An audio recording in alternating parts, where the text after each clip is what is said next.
negative, anything he deems negative to do with Biafra. I just ignore it because I've seen it all before, even from 3 years ago. He sent me almost everything he's still posting today.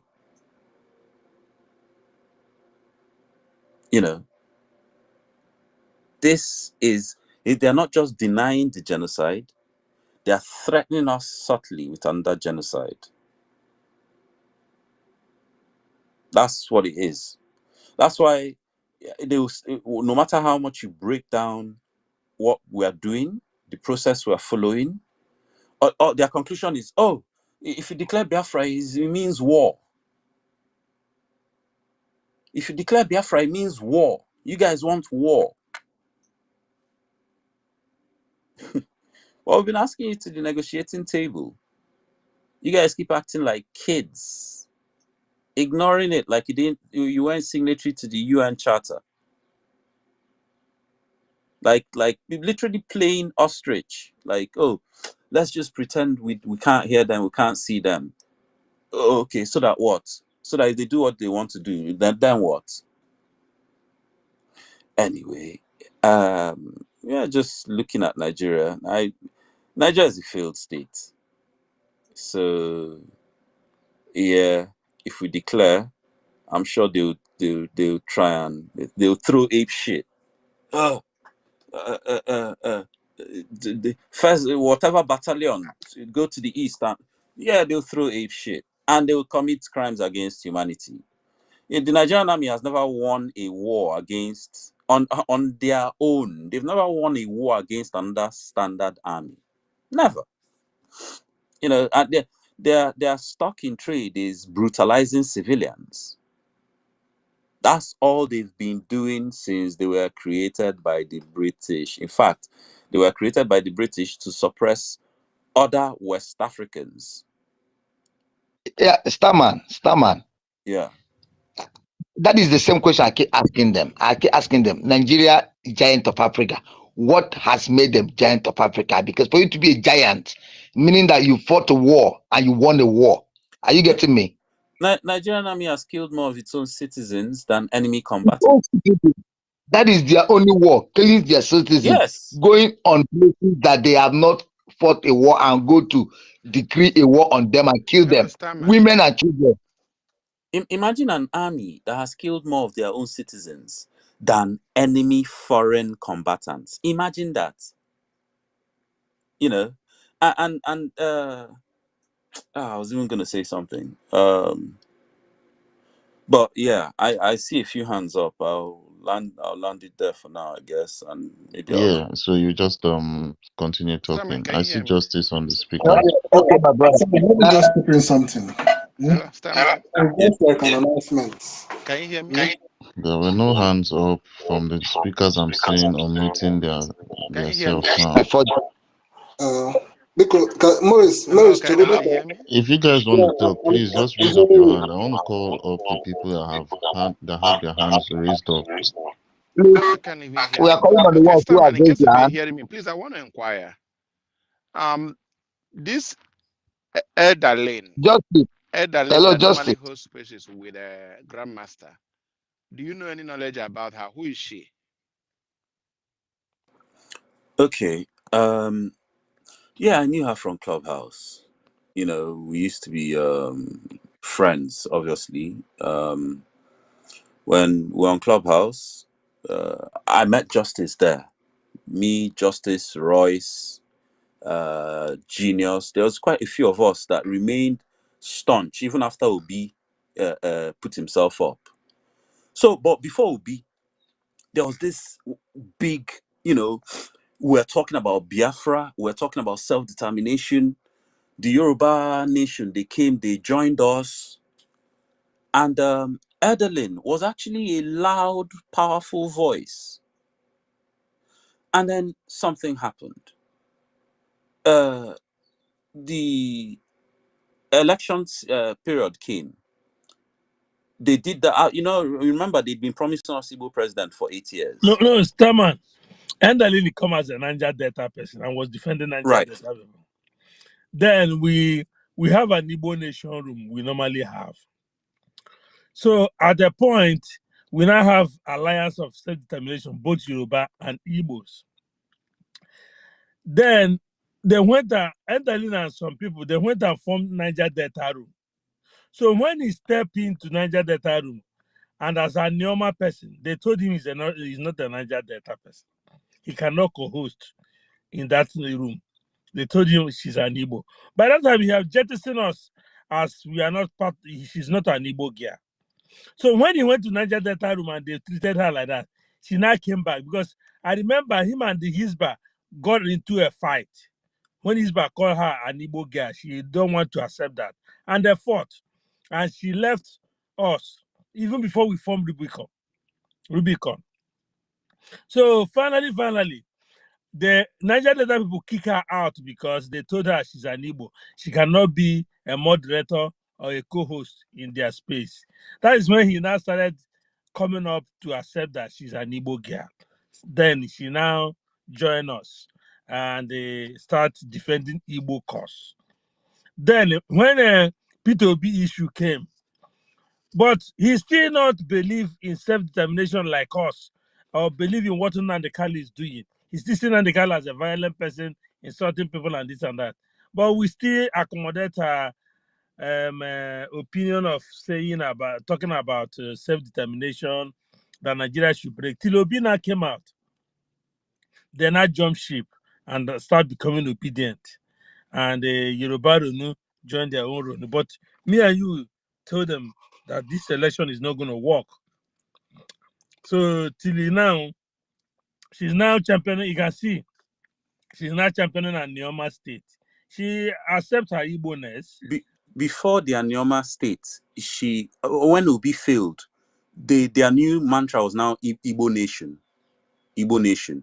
Only Igbo Nation. Exactly. They said they want Igbo Nation, not Biafra. Yeah.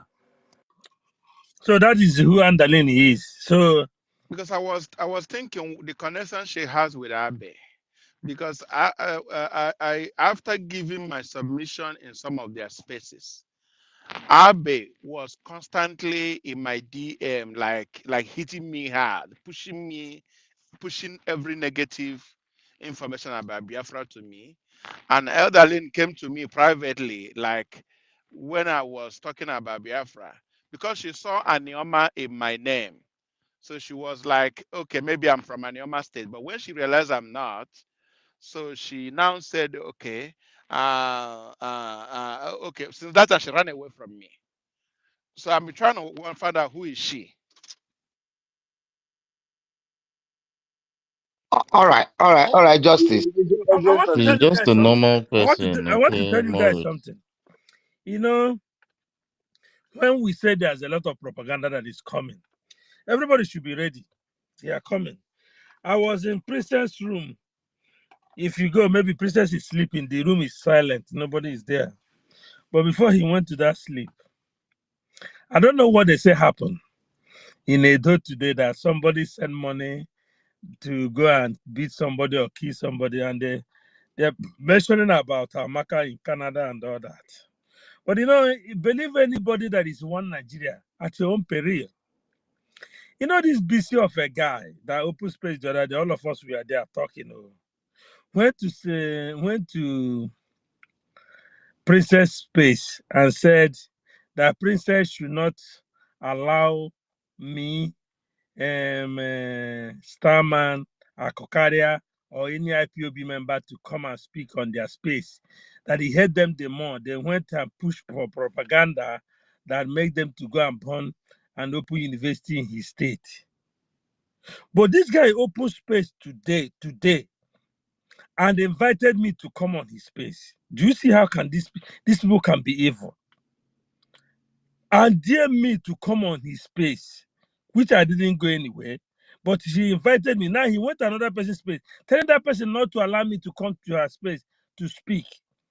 And he went there, tried to please the people there that he didn't support, that it was a propaganda. He didn't support the burning of the place, but he will also not accept the IDP camp to come to his village. That And they got one guy there was now calling him out that, oh, you supported if you now support if he was not university, they should burn it if they are bringing IDP camp to your place. That means you don't even believe in Nigeria. And I now laugh. If you go to that princess, you will see where I said you will open your mouth and said you hate your own people. But at the end of the day, they will still the enemy will not still even believe you. That Bisin tall. Now he went and said, and I will begin to wonder what kind of people that is this. What kind of people? My brother Justice, these people are paid to I'm do what telling they are doing. you. Then They are paid. today I went to Harry Space too, and I don't know how Christopher does that. Christopher is a good. He will put you in a very tight corner with question. I don't know how he does it. I wish I can learn it, because he will come with question upon question to the point you use your hand to tie yourself rope on your neck. So, and they brought me up, and the Harry was asking me, and you know that these people, when they talk, you know that they don't even have atom of knowledge of what Nigeria Evo State is. Because you will see them speak, and it's so funny when they come to advise us how to fight for our freedom.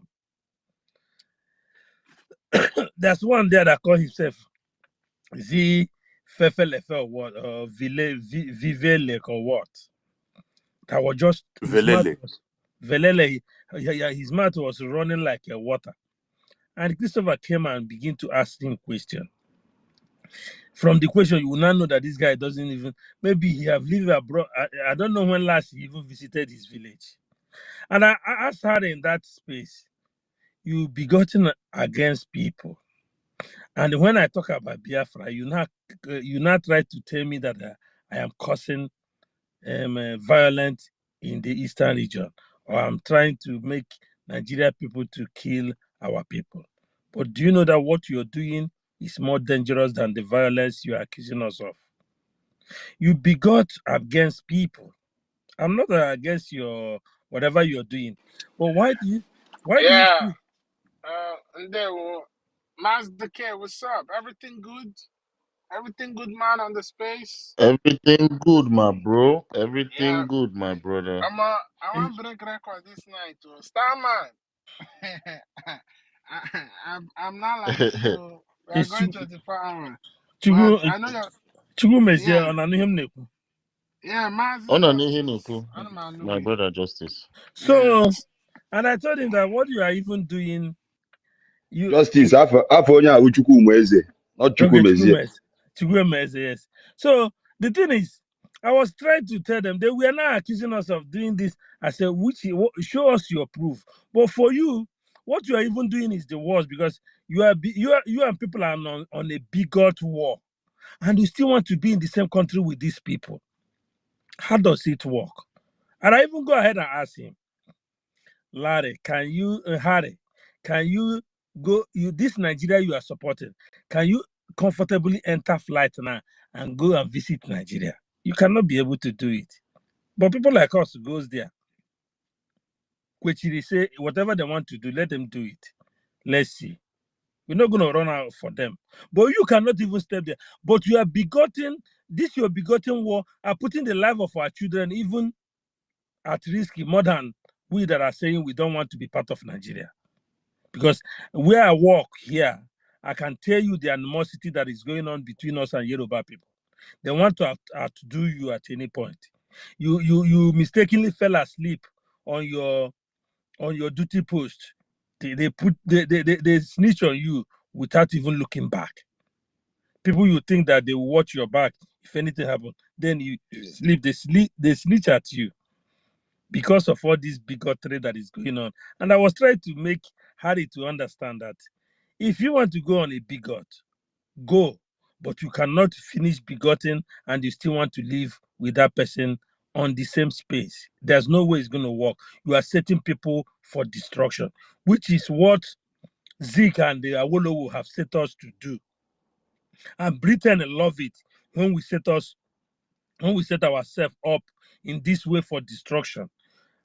Bigot, okay. But you don't bigot after you bigot. You still want to insist that you and these people will be on the same country. You are not projecting us for another program. You think you can call people score minors, and at the end of the day, you still want to be in the same country, and you think they're not going to mind the score of your children? Justice. And after he told him that, I asked him, which one do you prefer, a Biafra or a new Nigeria? The clown still said, if there's a way they can structure Nigeria, and if it works. This is my fear about these people. These are small children I think don't themselves. understand. I even want to put her that now you are in Italy, you cannot go home, and you are putting these people, maybe they have another undertone there. There's another one there that call himself a fan. He talk all the English he talk. He say he understand the whole thing. His father fought in Biafra army, this and that. But whenever he's going to his village, he carry his escort. He's a chief. He what did he say again? He said this old mama knows him. I said, know you for what? Tomorrow, the old mama you say you know, you still come and say they are the one causing insecurity. They didn't kill you, but you come out tomorrow and These guys are cowards. eh? Cowards. And I say, you people that are cowards, step aside. Make yourself clear that you want to join politicians. It's only a dirty person that will go to his village with an escort. You see that we don't have money to put escort? Why am I going? In 2021, I was in Nigeria. Justice, Biko, one last interjection. You see that fine guy, I've set up a space for tomorrow about Nigeria at 64 and Nigeria being a failed state. Please invite him and that. He have already blocked me. I said, he didn't see when I said I have shifted this one. He blocked me. Okay. Back and forth. I'll invite them. There's no problem, morning. someone. I'll try to send some people invite for that space tomorrow. This clubhouse, wait, they always clubhouse. Is it was it a group on Twitter or is it app on the team? No, a clubhouse is an app, but it's not more the way it used to be. It was one of the original audio apps. You see this format, Twitter, this Twitter Spaces. Clubhouse was one of the original ones that went popular and viral. And it became very popular because Clubhouse could dialogue with people direct, get your message into their brain. So it really became popular. But then, another good thing about Clubhouse is please give me a second. I want to acknowledge the presence of our lobbyists, Elias Solis, and we see the work you've been doing for we Biafrans. We don't mind hearing your voice for 1 or 2 minutes, my brother. Oh, okay. Mr. Elias, mute your mic. Thank you. Can you hear me? Yeah, loud and clear, Elias. We can hear you. Oh, good. Well, this is the same Chukwumaeze I met in New York, right? I'm speaking with the same person. Yes, good to see you. Yeah, no, I was just on the Twitter and I saw this space, and out of curiosity, I just clicked on it, and then I saw your name. So I just thought to come to say hello, and I see some other people that I recognize from comments. The Maz Decay, the Rage and Fury. You guys have written some very nice messages to me on Twitter and other people too. So I just want to come just say hello to everyone. You can see what we're doing, with all of our diplomatic milestones here in Washington, D.C., taking Biafra to the highest level. And I'm very proud of the success that we've accomplished in a short period of time. It's having an impact. The zoo is very afraid of what we're doing. That's why you have Nigerian military making international complaints. That's why you now have Nigerian journalists accusing the United States of trying to break up Nigeria. That's why you have the IPOP DOS on a daily basis. They're attacking me like crazy, and I appreciate you guys for pushing back on their nonsense. I think we've completely destroyed that cabal over there. with our diplomatic victories. So I think we're having great achievements in addition to our success with the U.S. government. And, you know, the officials were meeting at the very highest levels. You know, Speaker of the House, for example, is the third highest person in the United States government. So we're dealing, you know, we're spreading the Biafra message to all the important decision makers here, and we've already gotten some important commitments that I'm working on behind the scenes with the officials that we're meeting with. So you're going to see, and this is just the beginning. You're going to see more and more things, and if we're going to defeat Nigeria, it has to be a multi-pronged approach. The Prime Minister, and we're lucky to have such a great leader, has always talked about the multifaceted, multi-dimensional approach, and that's important because arms alone won't do it. We also need the diplomacy and the politics. That's how we're going to defeat the enemy here, and that's what we're doing. And we're also, I'm working very closely with the diaspora here to help them become politically organized. If we're going to defeat the zoo, we have to understand how politics is done. We cannot be ignorant, about politics. And that's, the one area where we have to educate our Biafran friends. And I think all of you can educate your Biafran friends, because there's still, work to be done on that front. And there's still need for improvement. We have to help our Biafran friends understand that, if there's supposed to be a diplomatic progress, it needs to be done through the proper channels. Waving a flag outside the White House is not going to do anything. There needs to be high-level meetings. There needs to be things done in the correct way. So, we're going to work very closely with our friends in the United States. I'm helping teach our Biafran friends in the United States how politics is done in the correct manner. So I'm very proud of what we've been doing. I thank all of you for all of your support. I am very touched by the very lovely messages I've received from many of you. So thank you, all of you. And I just want to give you my greetings since I stumbled on this space. So thank you, and good to see you again, my friend. Chukwumaeze, good to see you.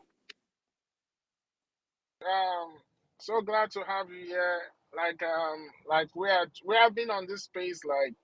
I started this space by 2 p.m. It got brought down. I had to bring it up again because of lately the zoo and their paid agents are running crazy. Their opening space is 24 hours, and we cannot just be silent. So we need to debunk everything that they are saying, everything they are trying to push, all the propaganda. And yeah, so we've been on since 2 p.m. up till now. And very soon I'll go down, another person takes over, because I think now it's like their masters really gave them a lot of money, so they are working real hard now. So, but we are glad to have you here. Thank you for coming, and you're always welcome anytime. And like I said, like I told Yeah, well, I can relate to what you're saying.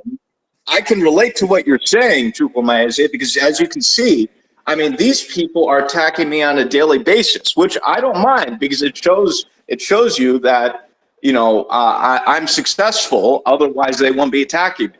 I'm being attacked by the APC. I'm being attacked by Zoo directly on a daily basis. This IPOP DOS, and I don't know who they are, but they're attacking me on a daily basis. I mean, and they're desperate, I mean, first they were saying, well, these meetings are maybe they're photoshopped or this or that. So not only do we post the photos of the meetings, but you can see with these congressional meetings, we're also posting these short videos.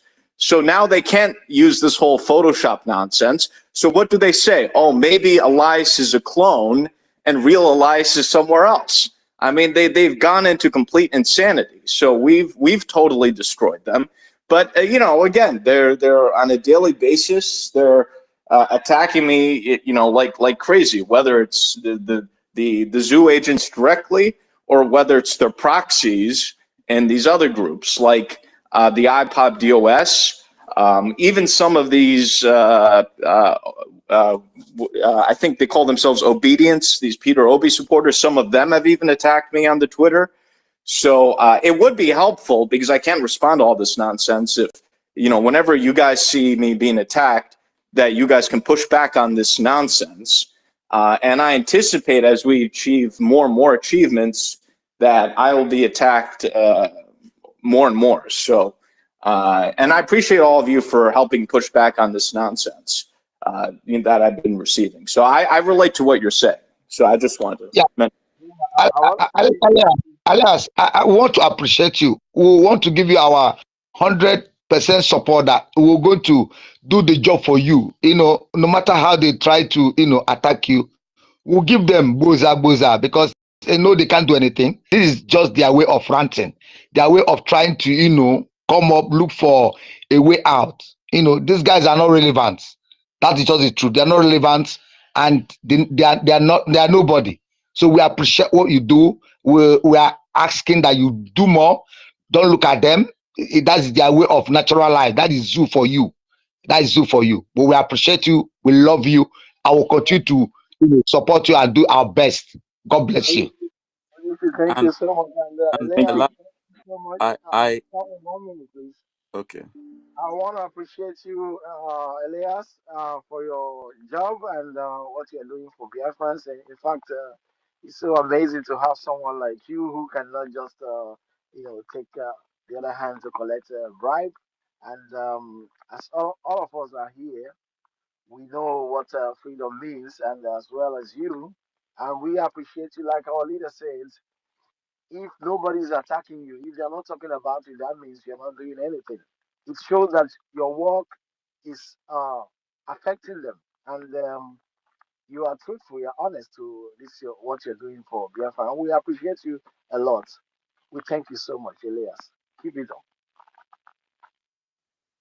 Thank you. Yeah, Starman, I think you will have something you wanted to say to Elias. Now that he's here with us, you can go ahead. Starman.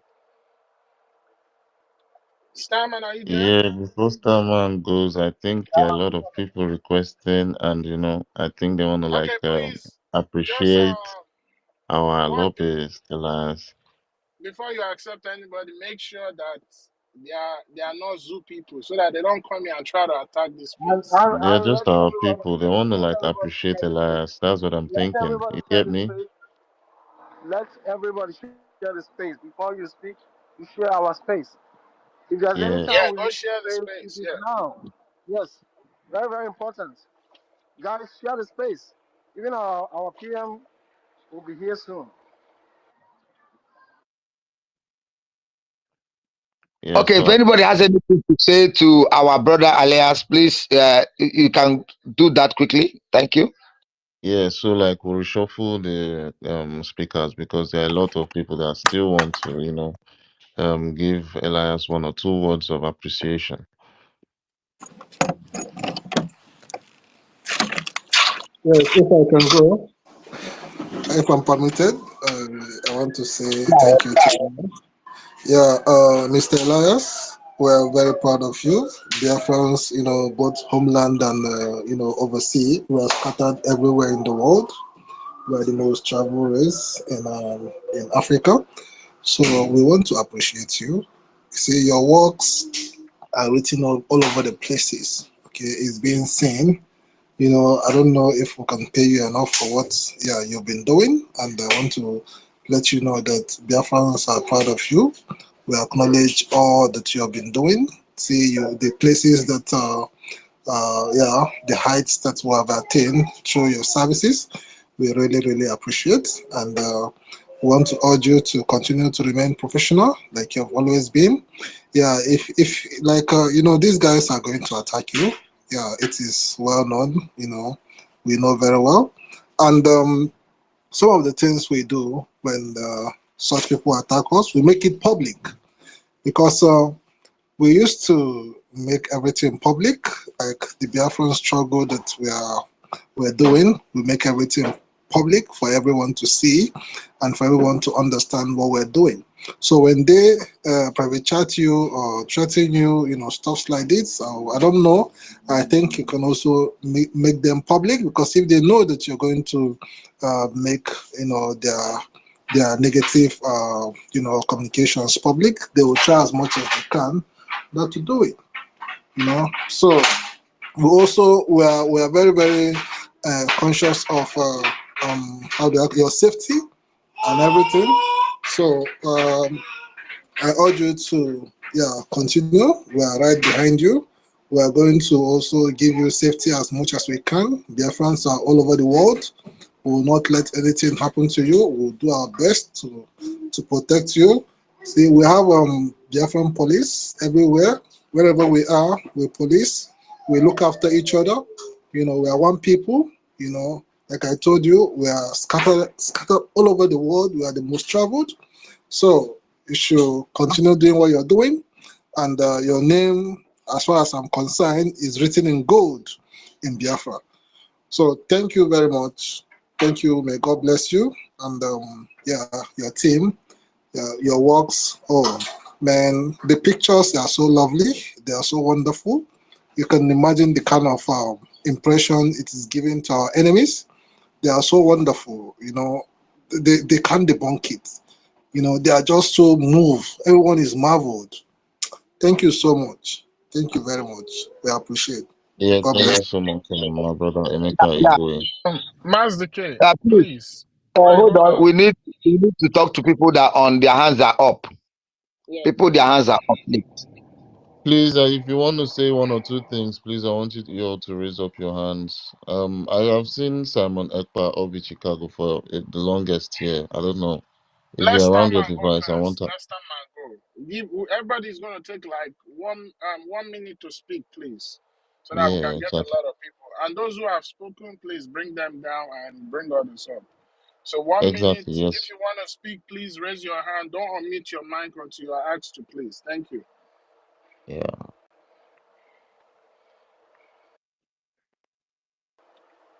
So So, Starman, Starman, please. Starman go after Starman. Ugochukwu we go, then Nkiru next.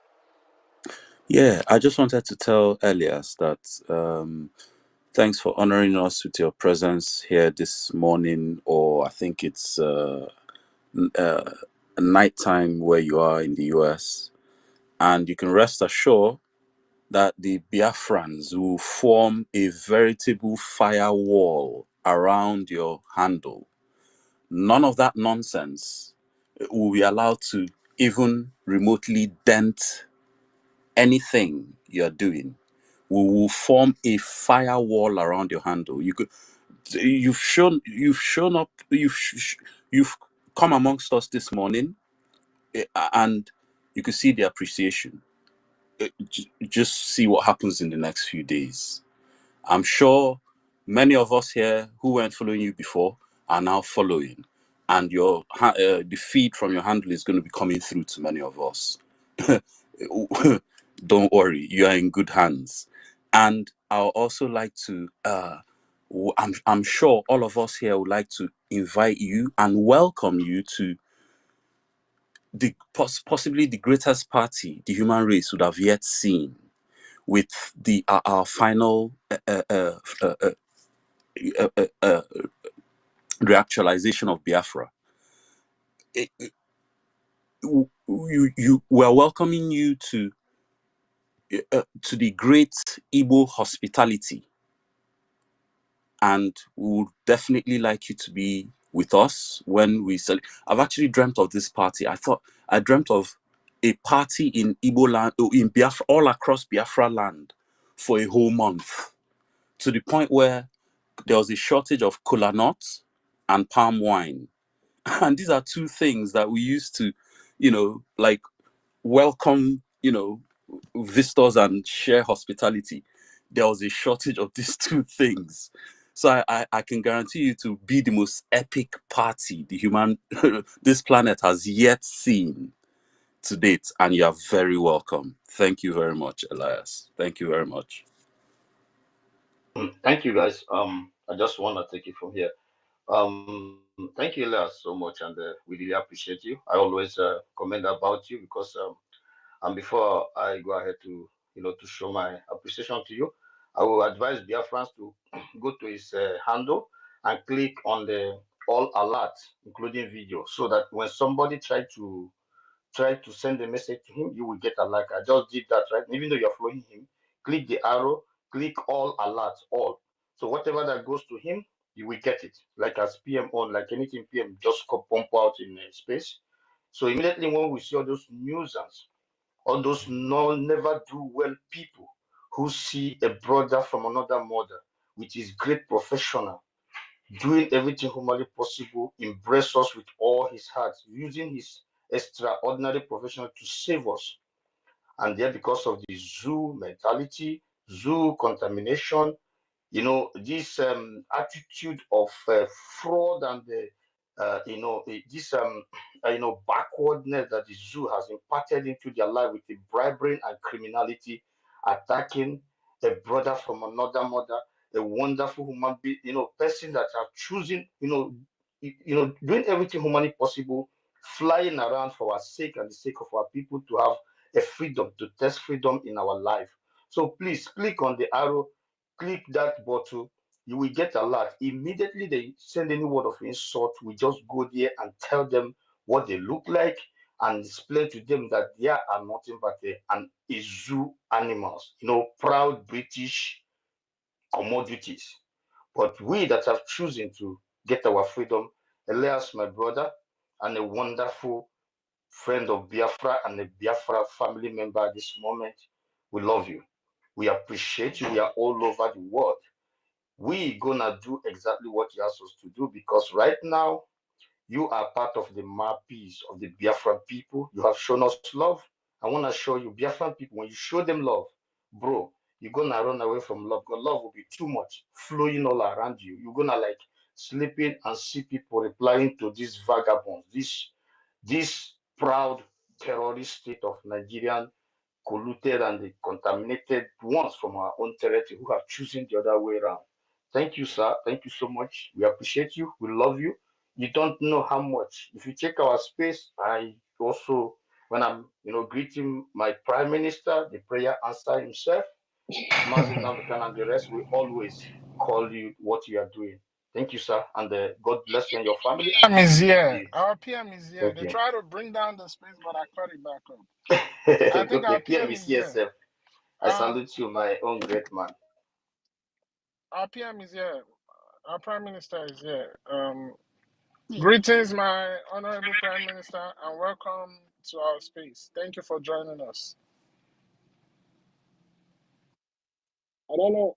PM, do you want to speak? I think I he's can't still. even see I think he him for haven't get real. ready to I've been speak. trying to look for him He's in not. this This now. is speak. Oh no, okay. It's all be It's Chicago. It's all it's be. all been Chicago. It's not. Ah, this guy, this thank Here God will be today like, is not so April I just April 1 stop oh. here so that other people can go. I If think not GBK has been here before me. He raised his hand up. Okay, Thank you, brothers. thank Chukwuma you, is Kat. nearly joins us now. Okay, I'll be very fast with my own. Oh, good morning. Oh, sorry. It's morning where I am. So, but I greet everybody. I greet our leader, Mazi Nnamdi Kanu. I greet our able Prime Minister. Then, Mr. Elias. Oh my God. Oh my God. Oh my God. Thank you so much. Thank you so much. I'm one of our ladies, Biafran ladies, that is in this struggle. So God, I appreciate you. We appreciate you a lot. Please, thank you, thank you, thank you, thank you, thank you from our deepest path of our hearts. We appreciate this. Biafra is a very touchy, very emotional. How will I put it? It has been going on for so long, from our fathers down to and now it's our turn to fight this cause. And I have said that this cause must stop in our generation. This fight, our children will not continue it. And that is why we appreciate you to have thrown your support behind us. We appreciate you. We appreciate you. We appreciate you. All of us we are going to follow you. And all these people, including Some obedience, I'm so disappointed. Some obedience that are coming to your page to try do that nonsense. We are now out for this. We are out for this. We appreciate you. Thank you, Elias. I love you.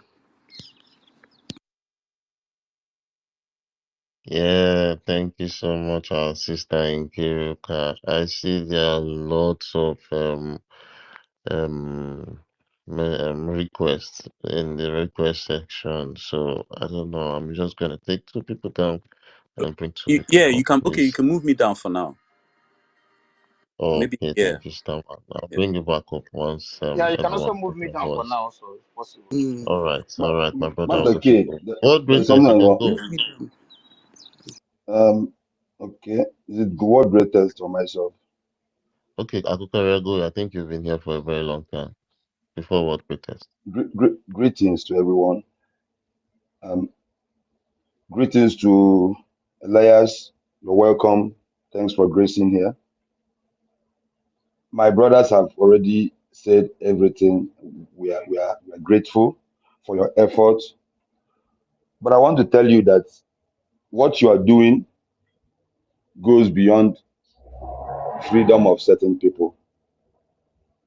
It's about dignity of the black person at the end of the day. And you are going to be remembered as one of those people that came up to say, okay, how do we solve the issues? There is a New Yorker, it's an American, who burnt himself. His name is Bruce Mayrock. We are still appreciative of his effort during the pogrom in the 60s. So these are some of the people that did the same job that you are doing today. I don't know how to put it properly to you, but I'm telling you that what you are doing, you are going to be remembered. See it that you are doing the Lord's work, and it goes beyond anything, any monetary value or any appreciation we are going to give you on this space. But I thank you. You're welcome.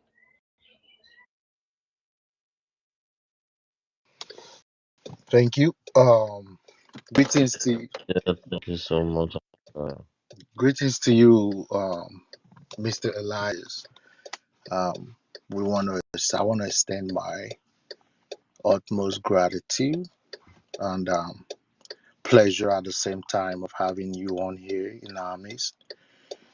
Normally, we don't get to have daily trace of your capacity in our midst, but today I don't know what really brought you here, but I think it's the work of God, so we can tell you how we feel from our heart, so it doesn't be like these are bots that are just writing you these messages. Now you can hear human voices to the names of the people that have written you.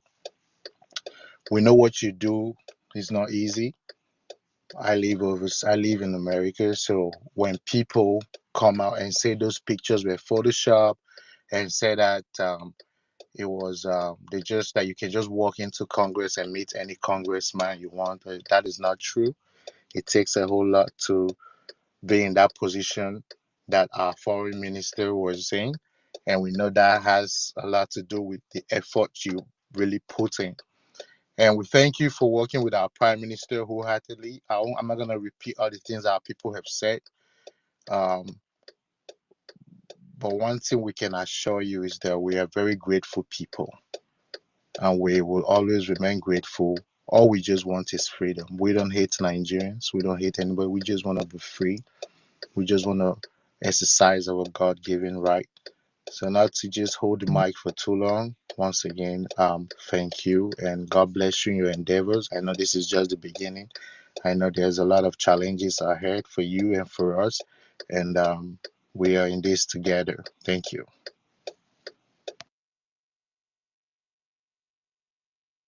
Yeah. We'll look at Mr.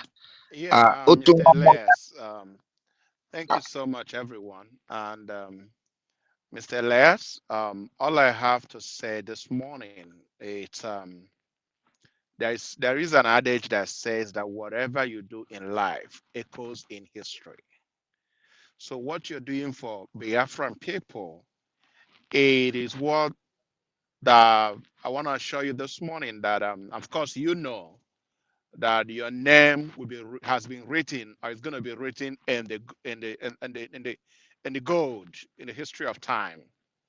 What you are doing is not different from what the patriarch of America, who ended the slavery of the black people, did, and their names are still echoing to today, even in generations to come. Now, I want you to know that you're going to wear a very, very tough skin, because by the time Nigeria done sending their ERATs to attack you, and if they see that you did not succumb to their blackmail, emotional and media blackmail, they're going to send another powerful delegation of another lobbyist to you with a huge bag filled with money. By the time they will send that bag filled with money to you and dangle it in your face, it takes a man of a great heart, a man of principle, a man of discipline to reject that money, because you know you are fighting for humanity. So we have confidence in you that when this attack of media will be over, we have the confidence in you that when they will come with you with a money bag, because they're going to give you the kind of money that if you are not a strong person, your faith in what you're doing will be shaken. And so we believe that as long as you have that same strong faith, no, haven't had the amount of people that died, the amount of suffering that we are going through, the eager and thirst of freedom that we are struggling with.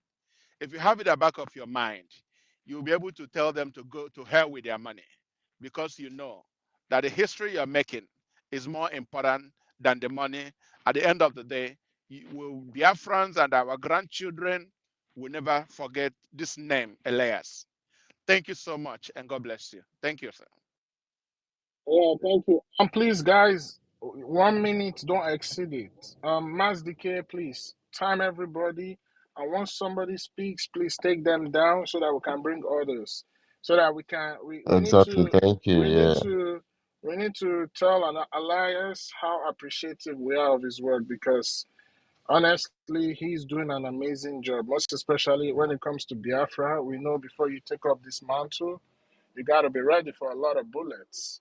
And so far, he's been doing the job very, very good. And I can tell you, this is somebody that's kind of like, I would say he wears the same shoes that we wear, because only those who wears the shoes know where it hurts.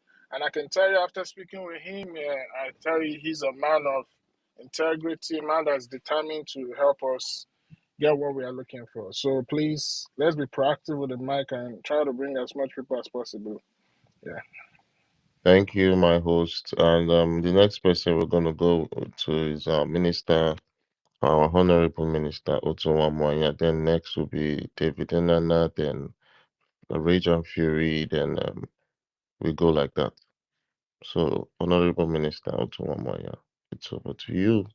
Please, you can take me down to the listening section, please. Yeah. Thank you. Yeah. Uh, Master K, please give the mic to someone else. All Begin. right, Dr. David Enana, yeah, you can go. Then Raging Fury.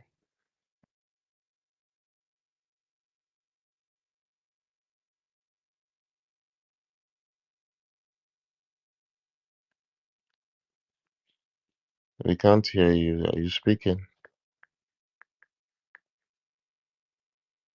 Okay, let me say, skipping something quickly. All right, yeah. Yeah, Just Biafrans, David Enana, I can see you are off your speaker, but we can't hear you. I don't know if you're speaking. let me let me say, since, Take him down and bring him back up. Let our honorable minister go ahead. Take him okay, down and bring him back up. Biafrans, you can see we have our brother here, And Start. we have Elias with Yes, us. Oyesi, I can hear you. Do you want to say something? Go ahead, Minister. Please don't come off your mic, please. Let's be civil here.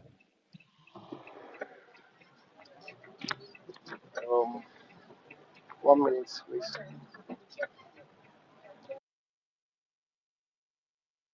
Okay. Simon Ekpa, Obi Chicago. Please go ahead. Simon Ekpa, Obi Chicago. All right. Rajan Fury, go I ahead. think I should be. All right, Yeah, thank you very Rajan much. Fury. Am I coming out? Am I coming out?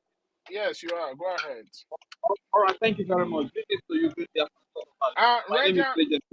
Rajan Fury, I know you're in Homeland. Please, I want you to just take a little bit, like 30 seconds, 1 hour, 1 minute and 30 seconds to express to Elias how our people back in Please Homeland are tell them happy I for the can't job say he's doing. Please anything. go ahead. If I say anything, All right, thank you very much. I am Legend Fury, and I am calling from Homeland.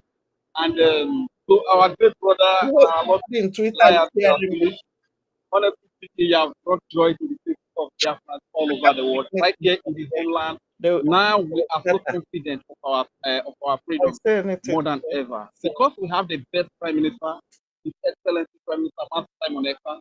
Everybody that God brings around him to work with him to give us this freedom has always been the best. This is why we have a great man called Elias Gerasolis in the building this morning. Who is in the building? It is Elias Gerasolis. Thank you very much for the great work you are doing for Biafra. And I want to submit yield by saying that, do you see the smile on our faces after you have done what you do? Do you see satisfaction on our faces as you dey fight for us? Be free. You don't think it's more, but to us it means the world. We wake up every morning and wish you were there. You don't have to laugh again. You will always have our people's pride. We always love you, Gerasim. Your every contribution takes a lot, a little bit of every day. You are the hero. You are the hero. Thank you very much for the great work you are doing for us. We are friends all over the world. He is one of the reasons behind our being able to access Capitol Hill. He is one of the brains behind our being able to access Washington, D.C., being able to access men that matter, decision makers in the world. And we love what Elias Gerasuli is doing for Biafra. Thank you very much. History will be very kind with you, sir, for the great work you are doing. I am Regis Fury and I live from here. Thank you. I'm so excited. We are happy. Thank you for coming. Thank you, Raging Fury, and I follow your comments. So it's good to finally hear your voice. Thank you. And thank you to everyone. Thank you very much. Yeah, Thank you. thank you so much, our brother Elias. We go next to David. And try your speaker again if your voice will be able to come out.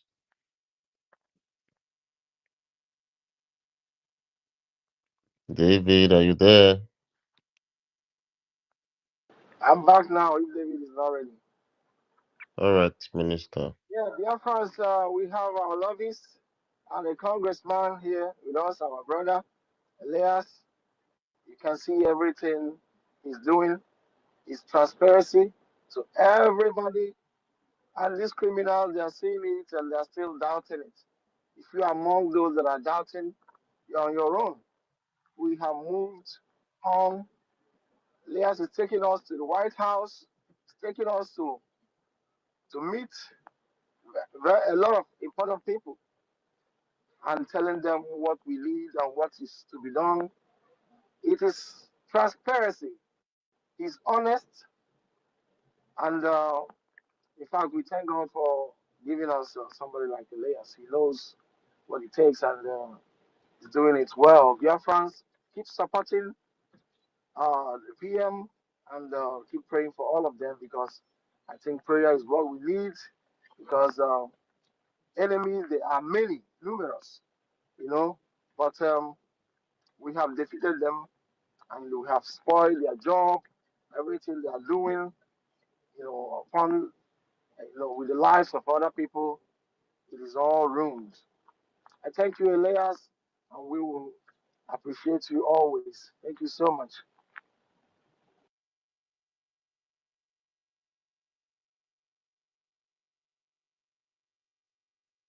Yeah, okay. So we All right. go with David. Yeah. David, David, no, try your David, mic again. David network is very bad. David network is very bad. Let's look for, I don't yeah, even David. understand that. Guys, please Let's hold go on, come. hold on. Alliance, please. There's one of our veterans in the house. He was among those during the genocidal war Nigeria perpetrated on us from 1967 to 1970. He's in the house. I want him to express how grateful we are for what you're doing for us. Veteran Dragon, please take the mic. 1 minute, please.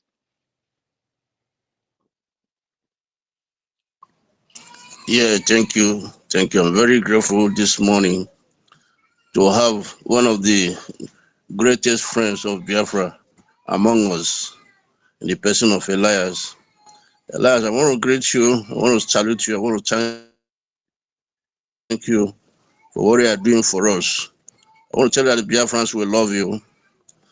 I believe in you because you told us the history background, your family lineage, that your family lineage is acquainted with freedom fighting. So we really appreciate you. We've seen what you are doing, and it's showing. It's not in the hidden. It's everywhere. What you are doing, and it's taking us so far deep into the Congress and American representatives. We so much appreciate you. I want to tell you that Biafrans, we love people. Those who lead us are people that are fearless, people that are principled, people that speak the truth, people that are not moved by money. So, and we also, Biafrans, we are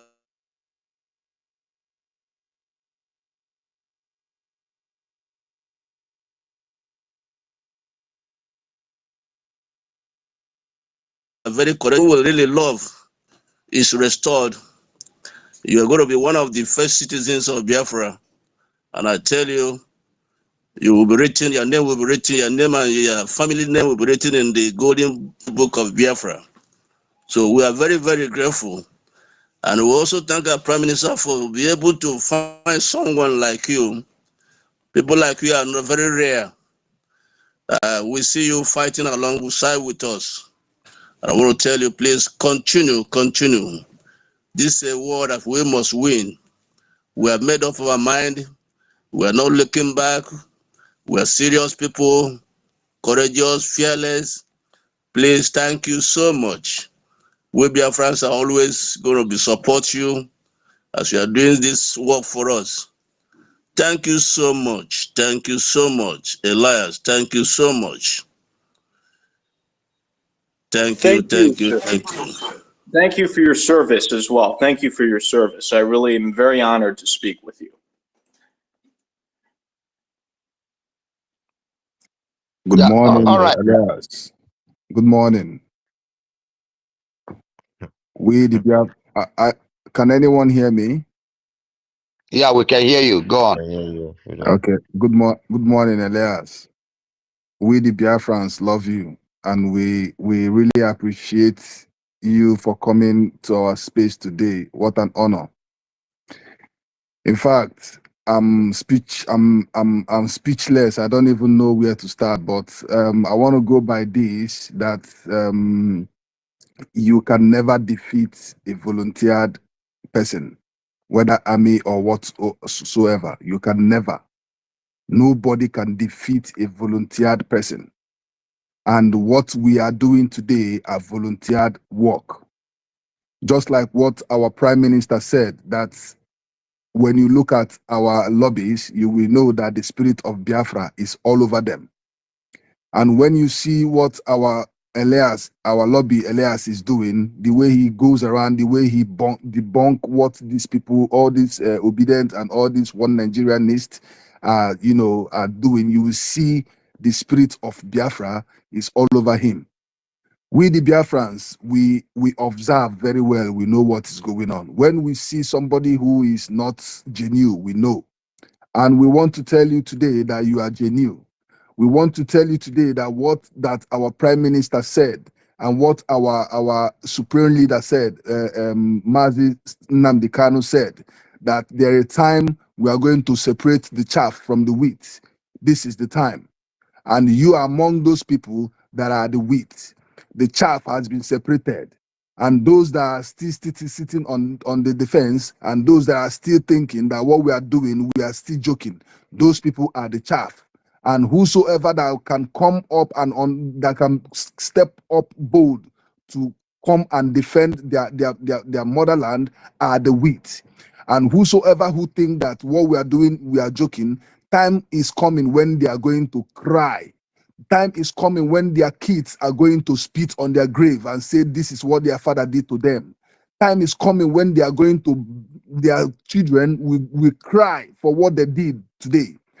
Our lobby, Elias, we the Biafrans are saying that we observe you. We the Biafrans saying that we love you. We the Biafrans saying that whatever you are doing, we are here to support you both in spirit and in physical.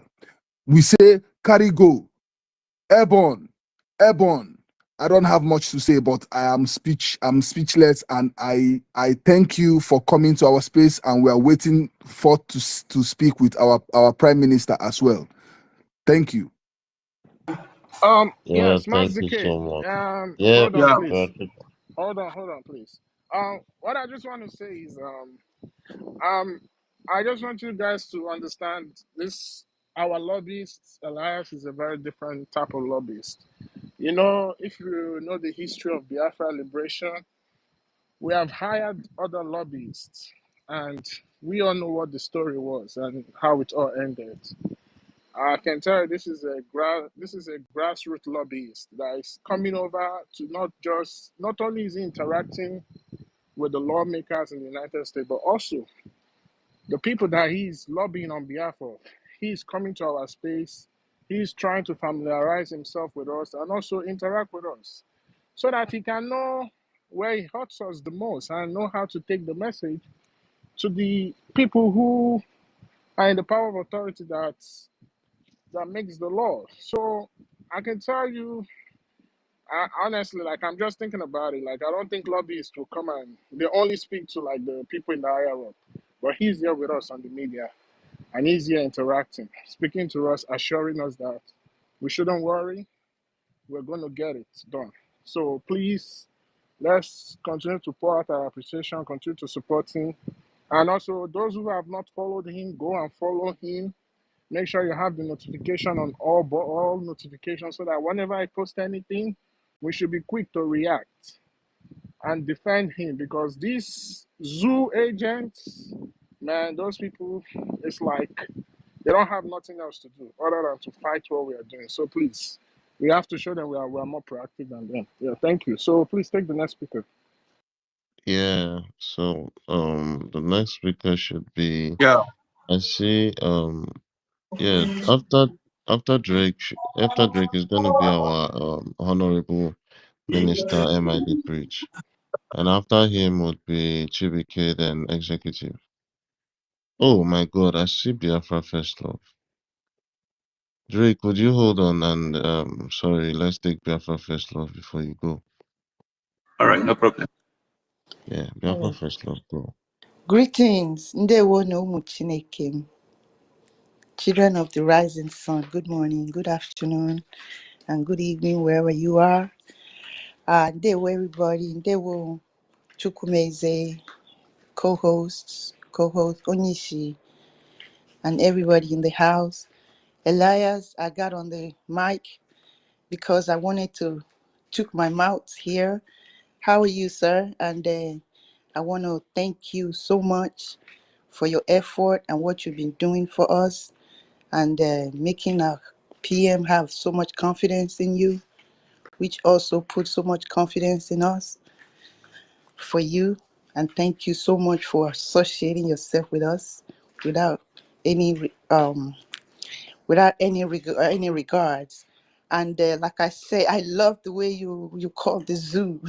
Thank you so much for understanding and helping our race. You know, we're lovely people, and as you can see, we're peacemaker.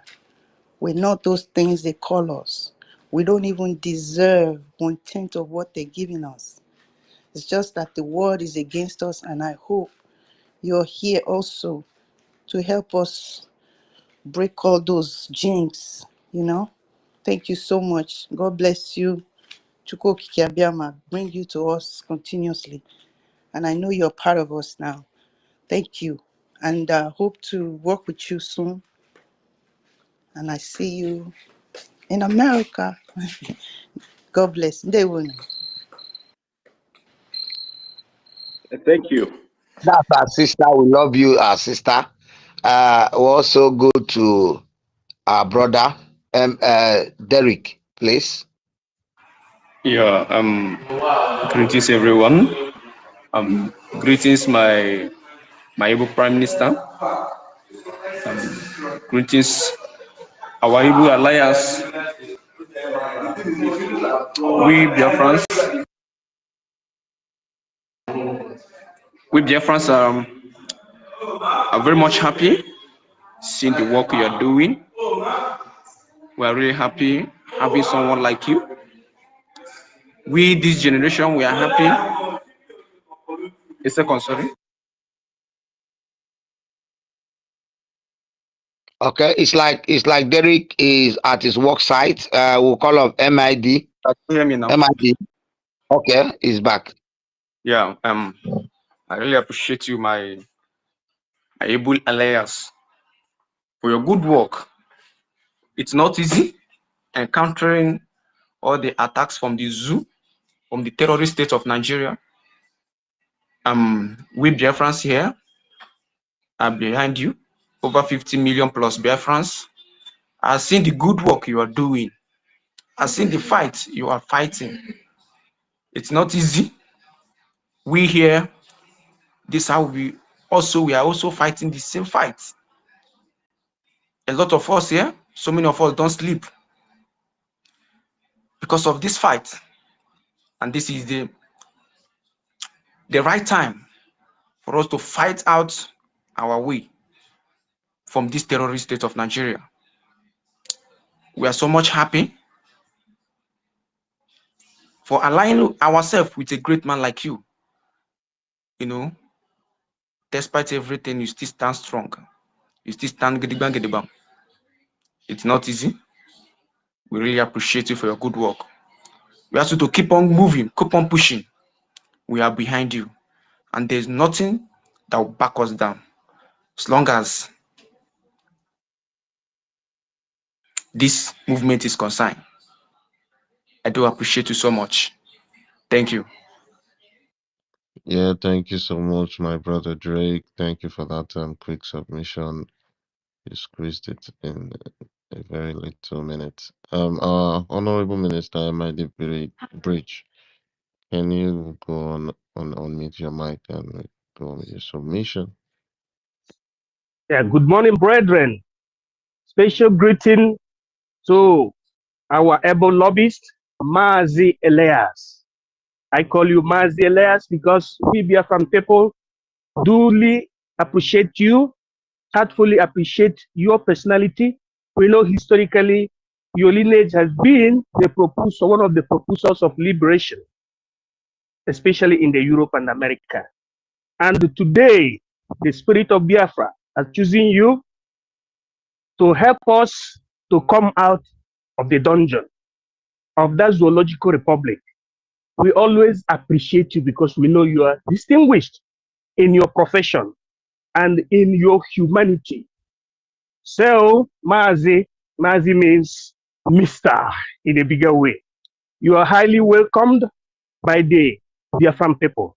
And we hope that the God of Biafra, the God that created this universe, will always be with you in your profession till we get Biafra. Know you that this is not an easy task that we have embarked upon, because it is a fight between the darkness and the light. And we represent the light just as you are.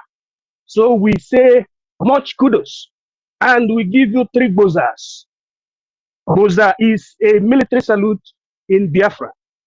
So we appreciate you so much, and continue, because there is an adage in Biafra that says, Onya si ya jide ka oji, ihe ọ pụtara bụ na ihe o ji ka mma, which means if you are righteous in what you're doing, forward ever. I thank you, and I thank all the Biafrans here listening, especially our Prime Minister, His Excellency Mazi Simon Ekpa, the dragon of our own time. All the ministers, all the Biafran people, as I'm trying to use my mic because I'm in a very, very tight corner. But I so appreciate this space this morning that we use to appreciate what our lobbyist is doing. Thank you, sir.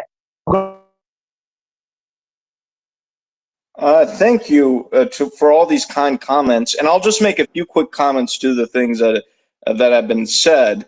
Number one, I appreciate you following me on Twitter, and in fact, this has an impact because some of the officials we've met with, apparently you guys have followed on Twitter, and so many of you have boosted these people on Twitter that some of them have even called me, very important people, officials in Washington, have said, how is it I have all these Biafran followers?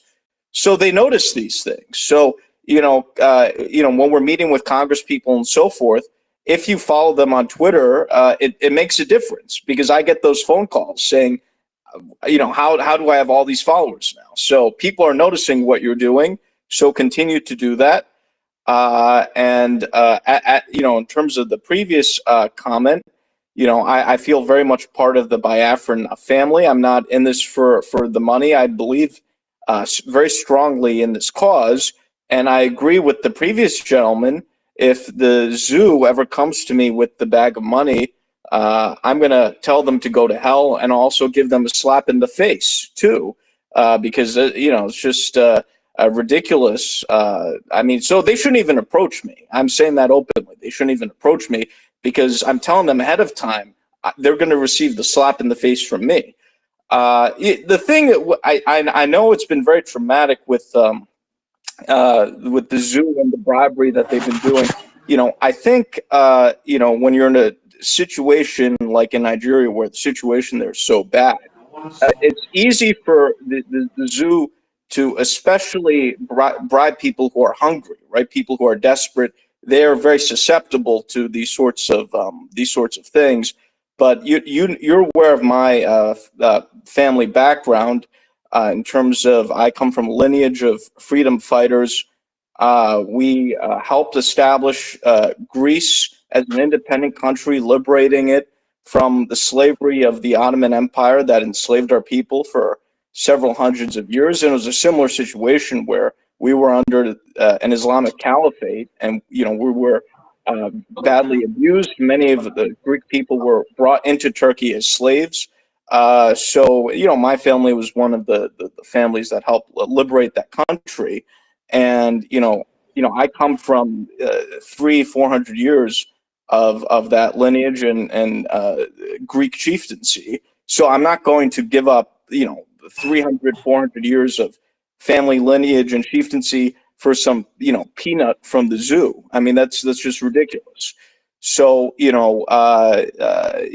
whatever they did with the hungry people in the IPOP DOS who are hanging out with the Catalonian farmers, I can assure you that that's just not going to happen with me in any way. So rest assured, you have someone who's a true friend of Biafra and myself, and I feel very committed to your cause, and I feel very much a part of you, and thank everyone for your hospitality. So I just want to make some of those comments to some things that have been said. So thank you again.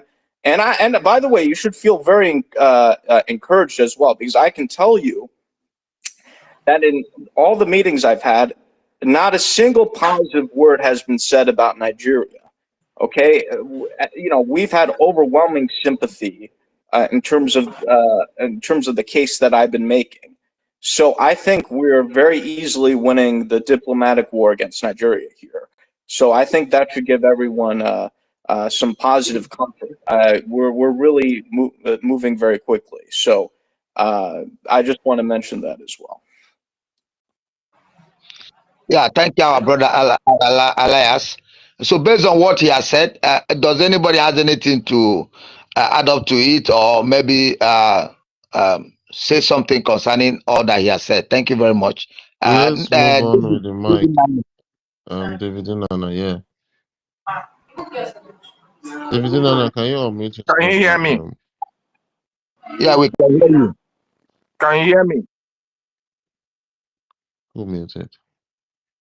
Yeah, David, we can hear you. We can hear you. Just I did take your. mute. Please don't Okay. get off your mic until you are asked to. I don't know. Please Thank you so much for giving me opportunity on this hallowed platform to speak to one of the greatest lobbies that the world can ever produce. Our alliance. There is something that you just said now, and I want to go to your tweet, which you made some time ago. You said, I feel the spirit of my ancestors have guided me to become involved in assisting the Biafrans in their struggle for independence. I also feel that divine providence has brought Prime Minister Ekpa and myself together. I look forward to working to achieve freedom for the Biafran people. That is very interesting. That gave us the confidence that you, Elias, you really come from a revolutionalist family. We appreciate you for taking up this responsibility to help the Biafran people for their freedom, just like your family, you said. Elias, the ancestors of Biafra and the ancestors from where you come from will be glad that you are towing that line which you're in today. We Biafran people, we are solidly behind you, and we say, Imela, thank you so much for what you are doing for us. May the gods and goddesses of our land continue to be with you. I yield my mic. Thank you so much, our brother David Nana. We go quickly to the next person, Executive. Go with your submission. 1 minute. Executive.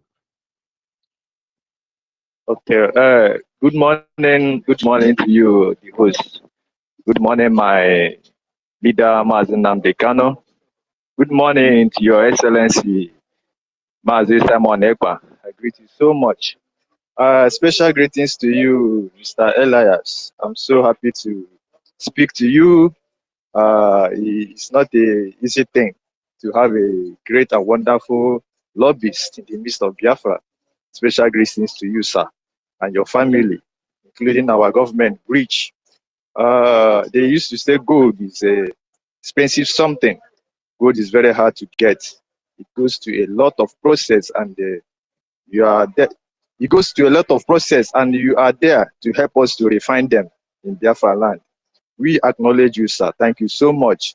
When they say giant of Africa, it is Igbos that are the giant of Africa. We are there.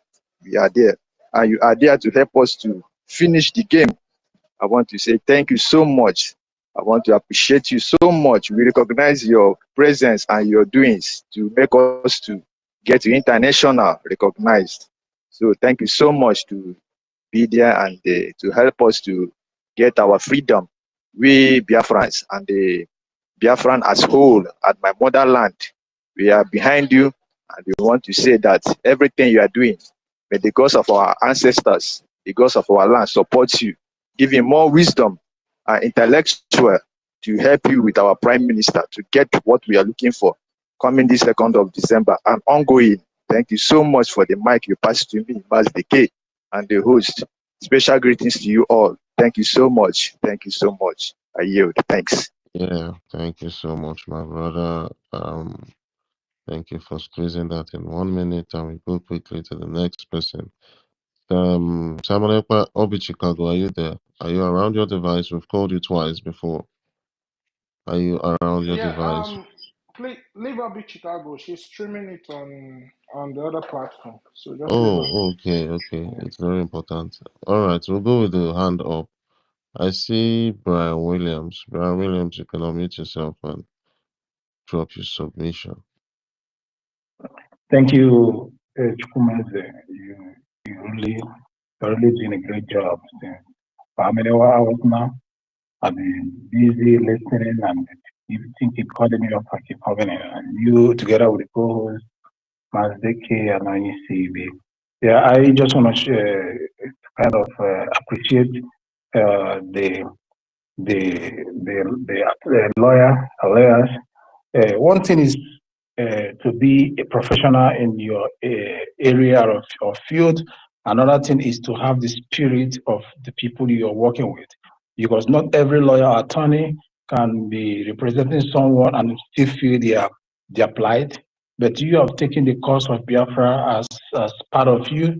You feel our plight. You made it a cause that is yours, not just a client having been paid or just abandoned, just get paid and do the work like that and move along.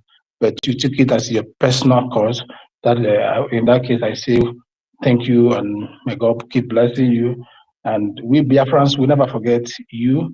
Just like one of our adage say that the hand never forgets people. That we cannot forget people that helped us in times of need. So at this point, we Biafrans believe that you are not just an attorney or contracted for this job as a lobbyist. You're a Biafra by not by birth again, but by nationality to me, and I believe that's what all Biafrans are saying us. Because when that celebration comes that day from December 2nd, you will not only see yourself as a lobbyist, but as Biafra coming into our country then freely like one of us. Thank you, and may God bless all of us here that's been propagating this great work in the media. Thank you, and thank you all. Thank you so much, my brother Brad. And we quickly go to the next person, Ben Chooks. Ben Chooks, unmute yourself and speak. Thank you so much, Mazi Dike, Chukuma, the host, Onisi, Biafrans. I thank you this morning, and more especially our visitor Elias. It gladdens me so much for you to be in our midst. You have shown that you are really, really proactive in what you are doing.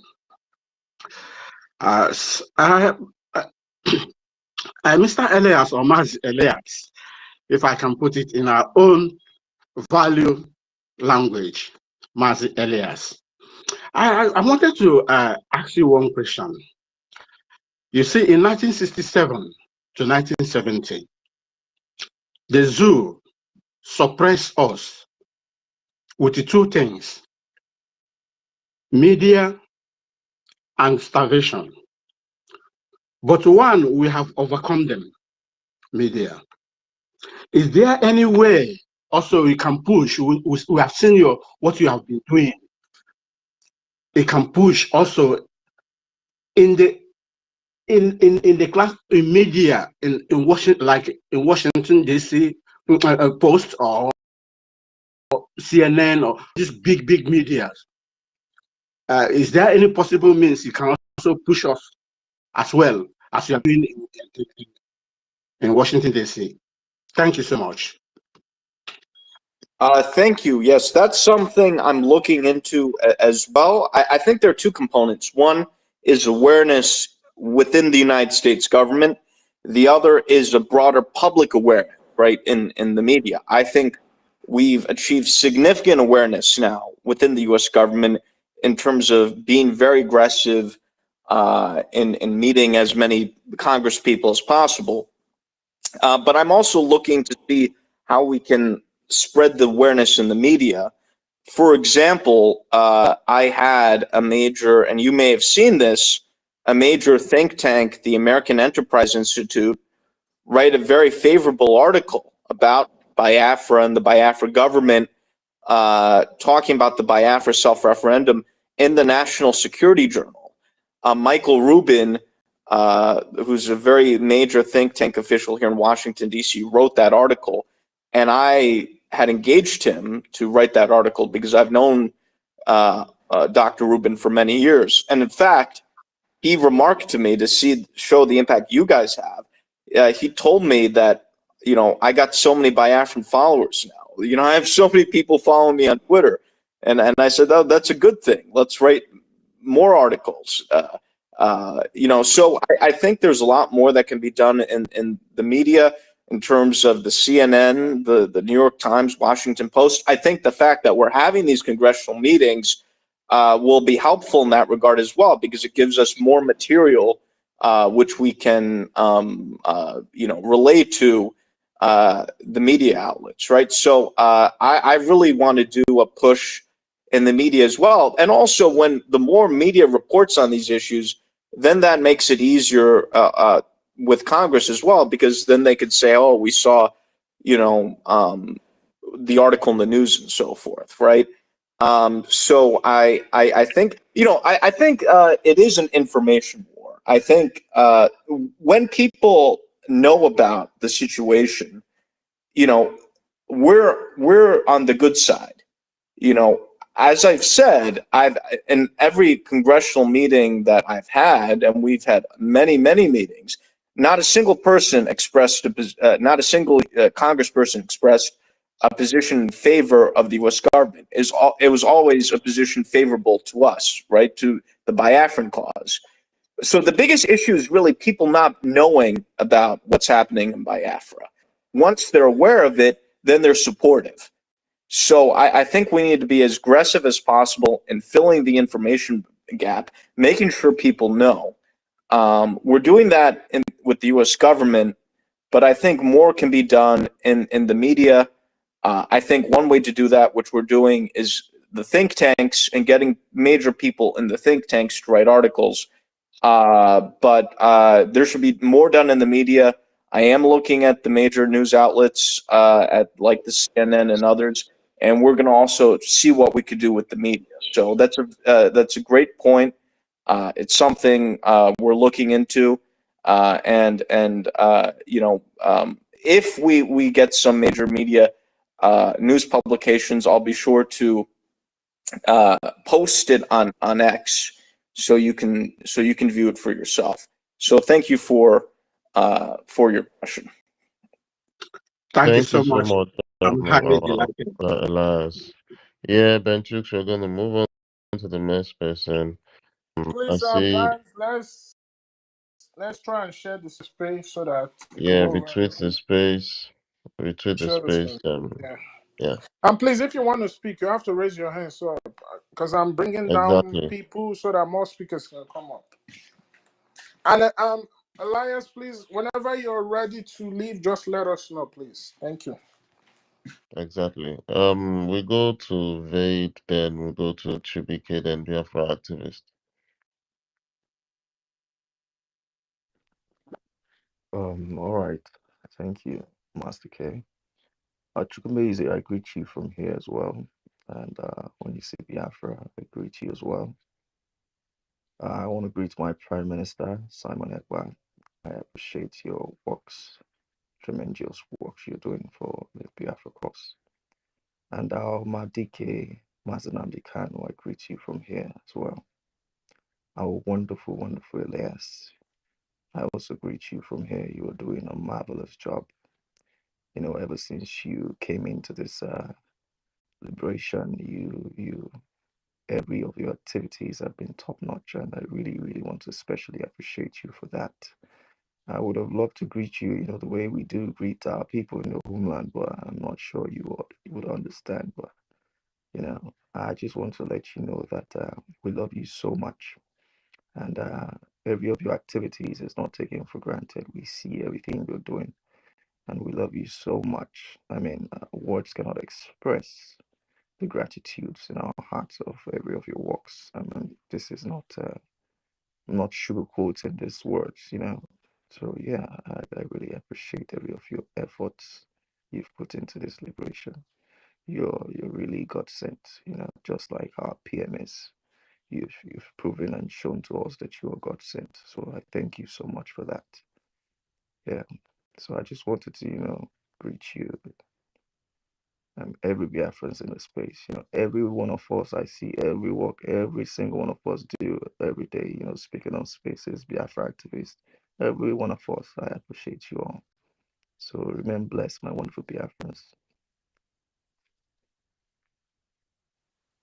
Thank you Thank for you your so kind much. words. I really appreciate it. And also, if I haven't already, I just want to also acknowledge, and I don't think he's on the space right now. I don't know if he is, but regardless, I just want to acknowledge our great Prime Minister Simon Ekpa, who I've known for some time before I signed him as a client, and he's truly a remarkable visionary, and he's someone who's not only a client but a personal friend, and he's someone who had the vision and to do the lobbying and to create the partnership with myself, and he's truly a tremendous leader and individual, and very grateful for his confidence in me. And I do think it was very fortuitous and divinely providential that we connected. So I just want to mention briefly our great Prime Minister and thank him for giving me the opportunity to serve you, the Biafran people. So thank you. Yeah, thank you so much, our lovely Elias. We're gonna go straight to the next person, Chibuike, then Biafra Alliance, then no, Chibuike, then Biafra activist, sorry, then Biafra Alliance, then Chibuike, you can unmute your mic. Please, Okay, so you have to raise your hands up if you want there's to my speak. Raise your hands up, please. Mazi Frank, I don't know if you want to speak. Please raise your hands. please, am I coming out loud? Yeah, you're coming out loud and Yeah, clear. go on, go on. Okay, so I greet everyone, all of you, Chukwueze and everybody. I greet our Prime Minister, His Excellency Mazi Simon Ekpa and Joko, and our own.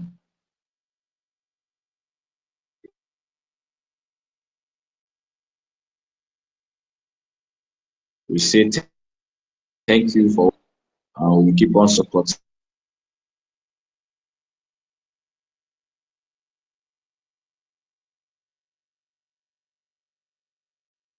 Is that your speaker, Daberechi? I don't know. I think Chibuike went into the bush.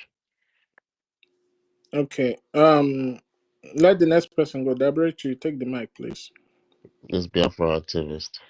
Oh, Biafra activist, take the mic. Yeah.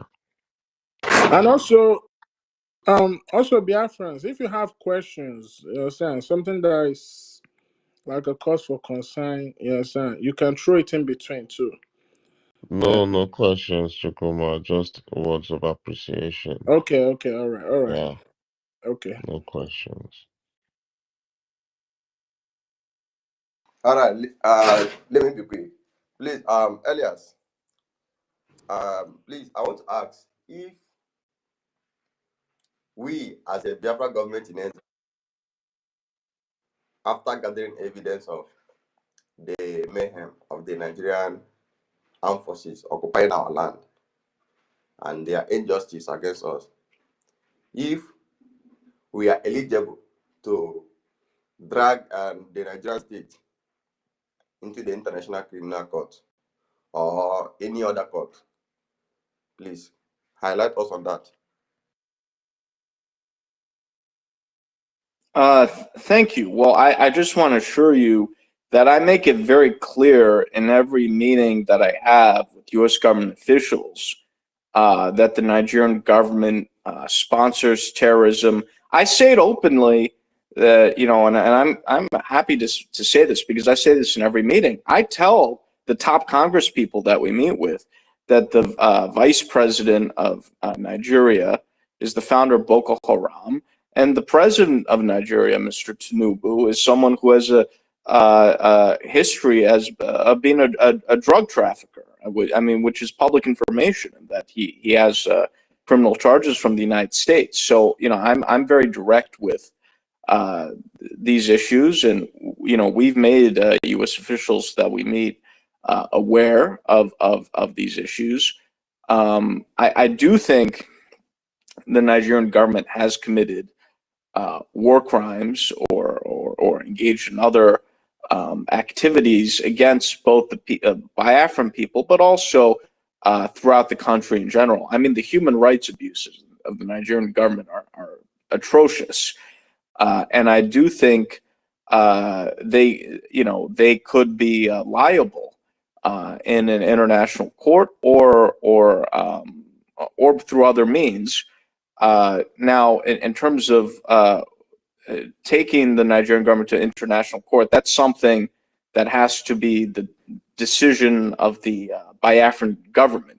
I can't make that decision for the Biafran government, but I'd be happy to discuss this idea with the leadership of the Biafran government. So that will be my answer to your question in terms of the Nigerian government could absolutely be liable in international court, but that's something I would have to discuss with them. Another option, which I am looking into, and I've had some discussions with U.S. officials about, is sanctioning the Nigerian government, and that's something that I've had discussions with. This is something that U.S. government officials have suggested to me. So that's something that we're looking into as well. The Nigerian government could be sanctioned by the U.S. government for engaging in gross human rights abuses. We have laws on the books in the United States on that. So that's something I am looking into. And so there are many ways that we could go about it, whether it's through the international community or whether it's the U.S. government directly sanctioning the Nigerian government or specific Nigerian government officials. Specific officials in the Nigerian government who are engaging in these atrocities can be targeted. So there are many ways to go about it, and I will definitely take what you're saying into account. Yeah, thank you so much, our lovely Elias. We go to the next question. Okay. I see we just. Please, that will be the last question. So let's just go ahead with the appreciations until when our lobbyist is ready to leave. Then he will let us know. Please, can I go now from the homeland? Yeah, go ahead. Go ahead. Yeah. Good morning. Yeah, good morning, our love. We're so happy to speak with you this morning, and we are so excited. Your name is ringing all around in the homeland. I'm speaking to you from the homeland. So your name is ringing bell everywhere in the homeland. We, the indigenous people of Biafra, we are very happy to see what you are doing with our government and to see what you are doing for us, we the people of Biafra. We are so thankful to you. In fact, everybody is excited for you working with our Prime Minister. Even in the so-called capital, the zoo capital, they are so crazy over there. They are running a tasketa. They are having a sleepless night. I know they will have it because of what the great work you are doing for our government and for we, the indigenous people over here. We really appreciate all the effort you are doing. We want you to continue so that you will rescue us out of this mess our fathers have put us into. Our forefathers, they merge us with all these criminals. And we thank you that you and our government and our prime minister are coming to rescue us out of this mess. Things is very difficult for us over here, and we are really suffering from the hand of these people. And we thank you that you have come to the picture. Now that you are around, we have more confidence. We are more determined. We have more assurance that yes, though they have been shouting Biafra for a while, for over 40 or 50 years now, it has not come to reality. But this time around, with you and our prime minister and the government in exile, we know it's going to come. The reality is coming. Everybody is feeling the breeze of freedom. everybody's feeling the freedom coming December 2nd. We are all happy to hear your voice. I'm happy to speak with you, directly with you from the homeland. Please keep it up, sir. Thank you. Thank you. It's an honor to speak to someone from the homeland, and I'm glad that what we're doing has resonance in the homeland. So thank you. It's an honor to speak with you, sir. Thank you so much.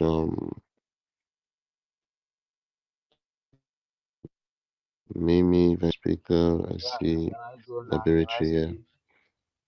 Yeah, Dabirichi, you can go, and then Ify Esther goes next. I think she's a female. Dabirichi, go ahead. Open your mic. Yeah, thank you once again thank you for the opportunity given to me. Greetings, everyone.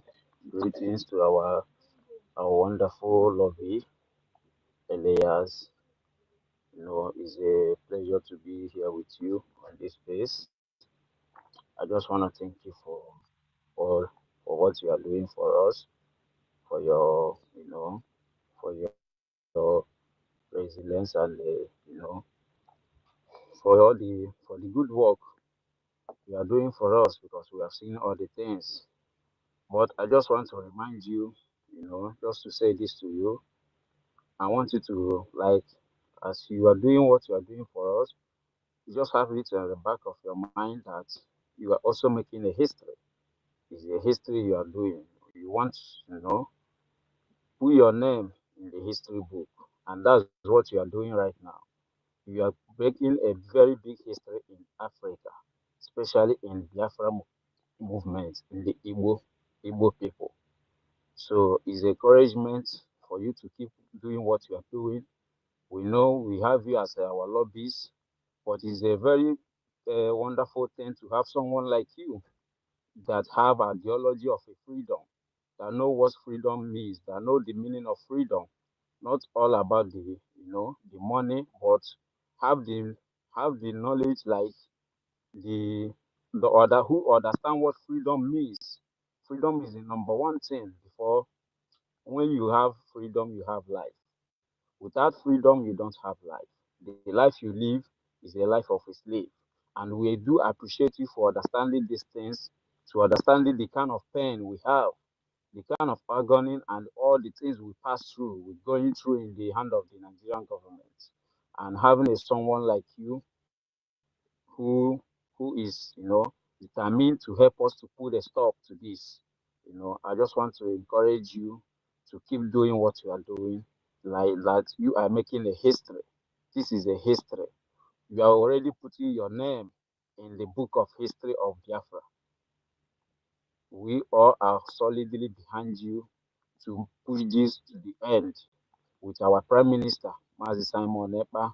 He's a wonderful man. He's a strong man that God has given to us in the absence of our leader, Mazi Nandekano, to take this struggle to the end. We got our strengths, all of us, whatever thing we are doing today, we always look on him. We always look on him. Upon everything that he have been through, he have passed through, he still stands strong. That is where we got our strength. That is where we also, whenever it looks like something is gonna draw us back, we listen to him. We look up to him, and we just encourage ourselves to keep going, to keep pushing, to make sure that we push to the end, and that end we must get to it, so that our future will be bright. Our children will not live the kind of life we are living today. Even us, some of us that live in diaspora, we know the kind of life we live. We know the kind of embarrassment, so many things that we pass through because Please of round up having in round up in 10 seconds, please. yeah, thank you. I will just hang up here. Let me just round up. Just to bear that name, to have that name on the document is a very big mess to us, and that is why we are fighting strong. To keep this, to push, to take out this shame, this big problem that is facing us. So our future generation people, our children unborn, they will not see the kind of humiliation, things that we are passing through today in the name of Nigeria. I just want to encourage you as you are putting your name in the book of history. Keep it on, and more blessings to you and your work. Thank you. I appreciate you. I hear you. Yeah, thank you so much, Dr. We go to the next person, Biafra Lazen. I'm sorry, Ifi Esther, then Biafra Lazen. Ifi Esther, you're on your device. I've been here. He has done greatest for Ifi Biafrans. Esther, are you there? On mute. I'm there. Can you hear me? You know Yeah, the are you not she's hearing talking. the She's nice saying, voice? Go ahead. Go ahead. Are you not hearing the nice voice? She's singing. Are you for He real? has I can't done hear. greatest for the My Biafrans. God.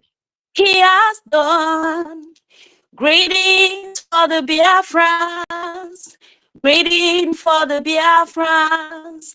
Greetings for the Biafrans. Greetings for the Biafrans. He has given us Simon Ekpa and Elias. He has given us Nnamdi Kanu and Elias.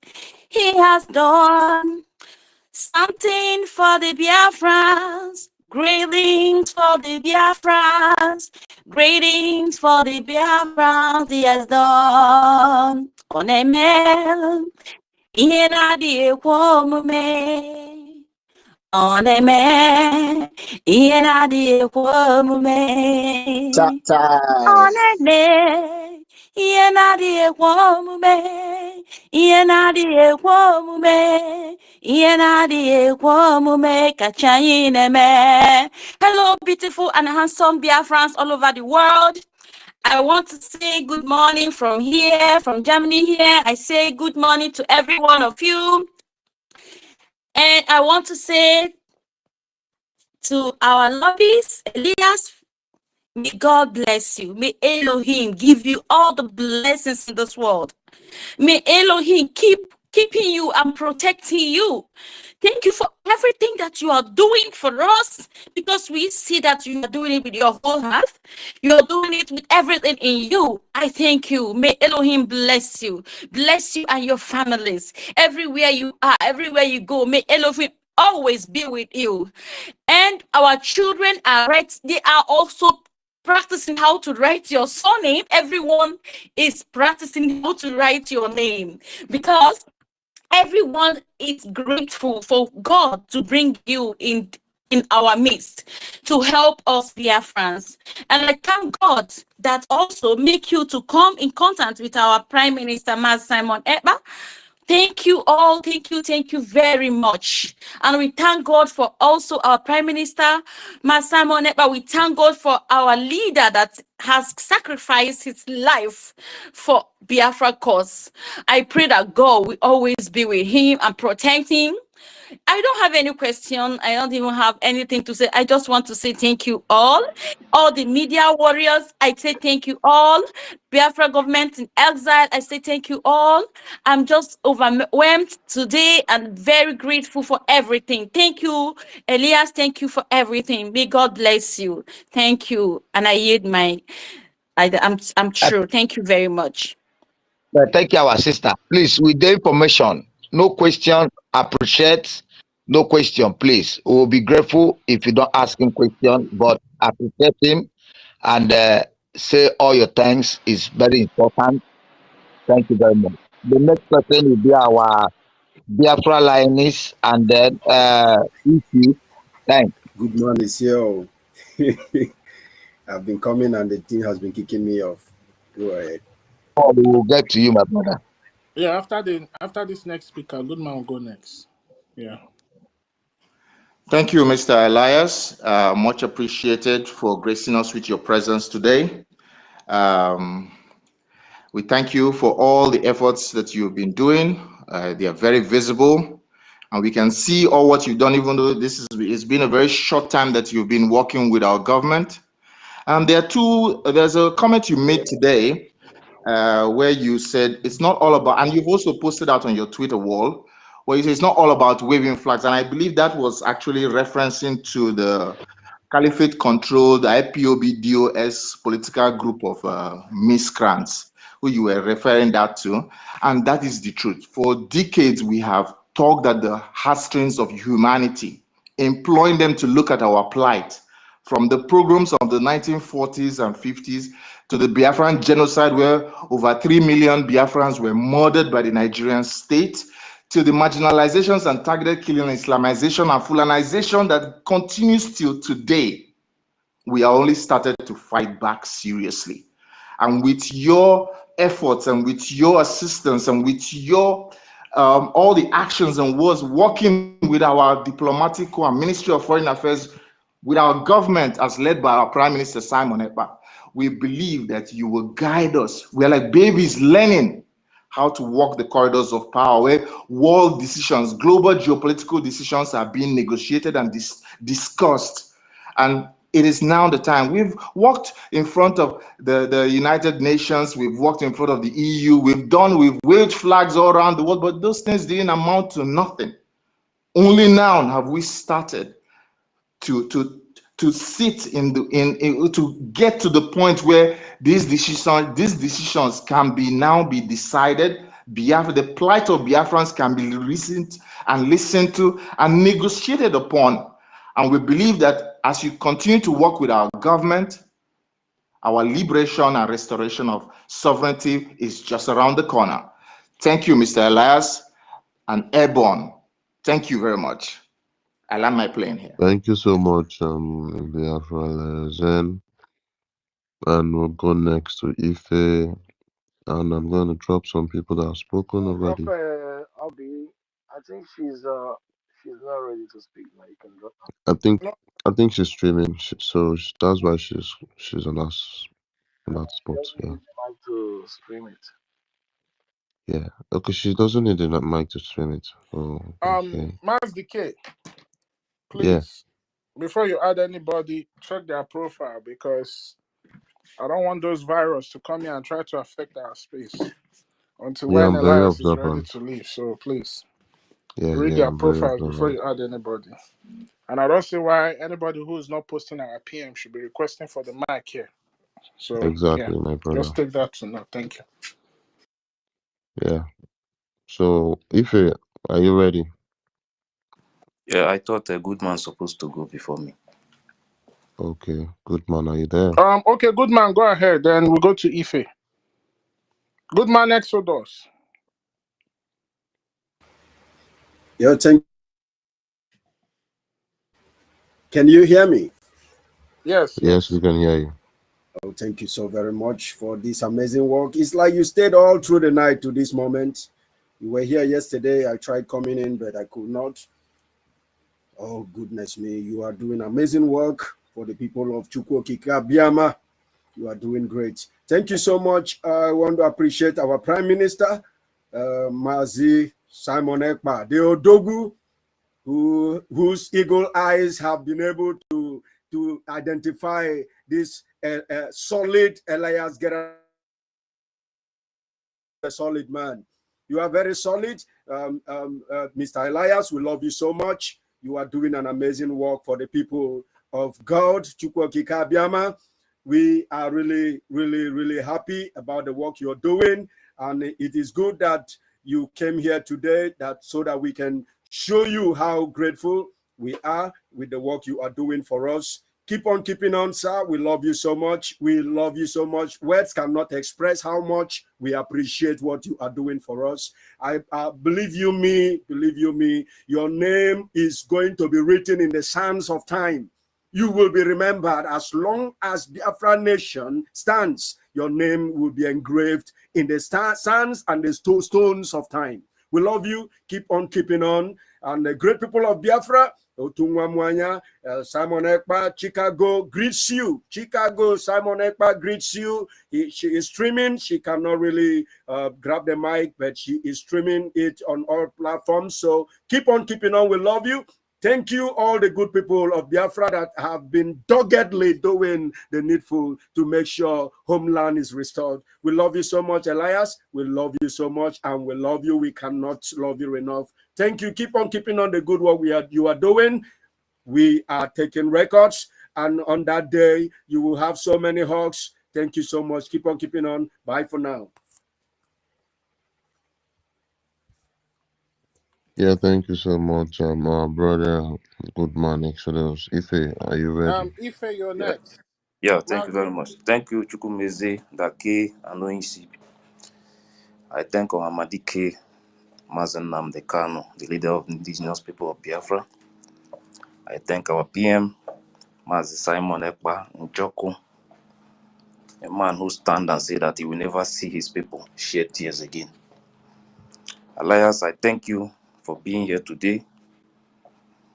We have been seeing your work. All I can tell you is to be strong. You must be very, very strong. Nigeria is not a country, a very devilish one.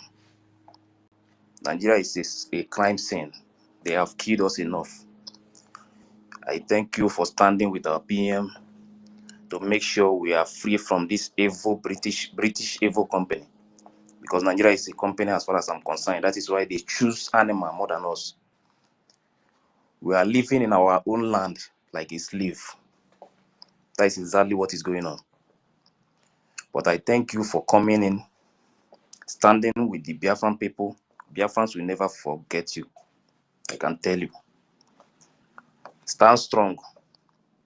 You must stand strong. Nigeria is evil. They can do anything just to see that Biafra will not come. But I know that the zoo must fall. The time has come. I want you to stand very, very strong. The history of Biafra will never, ever forget you. Never. Not in this life. And also Finland. The history of Biafra will never forget Finland for standing with our PM. Because all Nigeria wanted is to kidnap everybody the way they kidnapped Mazen Namdekano. Please, stand strong with us. Our freedom is a must. They are doing everything because of this December 2nd to see how they can stop it, but they will never succeed. That is the beginning of our freedom. That declaration is the beginning of our freedom. They knows.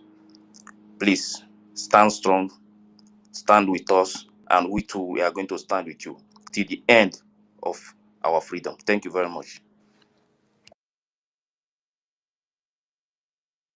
Yeah, thank you so much, Ife. And yeah, we go to the next person. I think Exodus has spoken, Biafra hasn't spoken. John C, are you there? Max DK, you see why I say you should watch those who you are bringing in here. You're trying to bring the space down, but I cut it again. So please watch. Are you for real? Yes, watch who you bring Sorry, in. man. Anybody you cannot see, anybody you can't see their profile, you can't see them posting anything about PM, don't bring them in. I'm very, very cautious of all those kind of people. Don't worry. John C, you can go on. Those people on mic should speak. Okay, Those people on mic should speak. okay, okay. Good morning from Zoo, Nigeria. Precisely, calling from the land of Plateau State, the land of Yakubu Gowon. He has left his town on fire to where he think is more safe for him. So we knew what is going on here in the land of Plateau. So I thank you, the host. Thank you, my co-host. Thank you for giving me the opportunity to greet our lobbyists, alias. Thank you, our lobbyists. We are seeing your handwork. We are seeing it Wait. Hold on, brother. Are you a Biafra? for real, for real. Where are you from in Biafra? What part of Biafra are you from? From Elder State. I am Okay, from Elder State. okay, go ahead. I thought you were like Right. from Plateau appreciating our lobbyists for what he's doing. Because only Biafra will save the people of Plateau. But go ahead. Okay, no, I'm precisely staying in Plateau State currently. That's where I am. I do follow what you are Chukuma, I did not doing. understand. John C, just go on, okay? So thank you very much. So I I appreciate we are seeing the handwork. They say distance is not a barrier. So everything that is happening, both in the diaspora and here in the homeland, everywhere is shaking. I can tell you the truth. We are seeing the results heavily. We are seeing the results, and I can tell you this for free that uh, the Nigeria is already failed. If I is a failed state, and Nigeria cannot withstand this hunger that is on the land. Hunger is massive on this land, and it is the work of the brigade and bind together with this effort that our lobbies is putting. So I want to say a very big thank you, sir, that the result of what we are seeing that you are doing is showing, and everywhere is shaking. The whole Nigeria is shaking. I can tell you this. The whole Nigeria is shaking. Everywhere is shaking. Kiti kiti kata. In fact, the Nigeria as a whole is in a state of confusion as I speak to you right now. Complain every blessed day. Every day things are adding. Every day, everyone is abnormal now. The hospitals we have in Nigeria are supposed to be filled up with people for psychiatry checkup. I'm telling you the truth. So, but the solution to this is just the disintegration of Nigeria. So we thank you. I thank you very, very much, sir. Your effort is yielding results. I yield my mic. Thank you. Yeah, yeah, thank you so much, John C. We're just gonna go to the next speaker, Frank. I think Frank was up and he went down before. Frank, you can unmute yourself and speak. All right. Thank you. Thank you, the host, Mazi Chukwumeze, the co-host, Azizake. Appreciate all Biafrans. Everybody gathered here this minute. I want to say a very big thank you. Good morning, good afternoon, good evening, depending where you are spacing from. Mazi Chukwumeze, it has been a very good marathon. I've been listening so keenly with a lovely interest since yesterday. I'll just pick up this mic to appreciate Mazi Elias. Mazi Elias, we appreciate you. We are so happy to have you today in our space. We appreciate you for what you are doing and for what you will still do. In fact, it gives me a great joy whenever I hear you speak and call Nigeria by the name they are, which is zoo. The way you call that zoo gives me joy. Anytime I listen to your speeches, I hear you mention that zoo. We all know Nigeria is a zoo, but when we hear it from another person, it gives us this joy. It makes our belly to run with great joy. We deprive this joy when we hear you call Nigeria zoo, because that is what they are. The country that kills their citizen. Mazi Elias, over 80 million Biafrans appreciate what you are doing. We love you from the bottom of our hearts. We so much appreciate you. Never deviate from what you started, never relent. And wonderful speech you made again today on this space. You said even if Nigeria come with bag of money, that you not that you will reject the money, but you will slap them on top of that money. This is a wonderful speech, and it boosts my morale. It boosts my confidence in you. Because Nigeria is a demonic country. They have this money which they generate from our land. They have this bag of money to throw around. They have this money they can break Swiss bank for anybody that will accept their offer, just to destroy the coming of Biafra. They have done this to many people, and those people, without their money, they are nobody today. In the person of our leader, Mazi Nnamdi Kanu, and our prime minister, these two individuals made them to know that. Please, you have 20 seconds left, please. Thank you. Thank you. Thank you. But I have been waiting patiently for this time to come. Thank you. I will not Yeah, even you spend just much. have 1 minute. You just Okay, have 2 minutes, but you've given like 3 minutes. Yeah, take 1 more minute, please. Yeah, just 1 more minute. Round up and we go to the next person. We All have right. over Thank you. I six can see. people on the request. Yeah. Thank you. Thank you. Thank you. I see a lot of hands up. Mazi Elias, let me just make it short. We love you. You are welcome. We appreciate you for coming. This is a wonderful, in fact, we call it an August visitor. You are welcome. We love you. Keep this fire burning. History will remember you. History will remember every one of us. Nigeria is quaking. That date is what is smoking them out from their hidden holes. That's December 2nd. And there is no man born of a woman, no mystery that will stop the coming of Biafra, because the appointed time has come. That is why we have sophisticated men and women in this race. Thank you once again, Mr. Mazi Elias. We appreciate you. I land my Yeah. plane.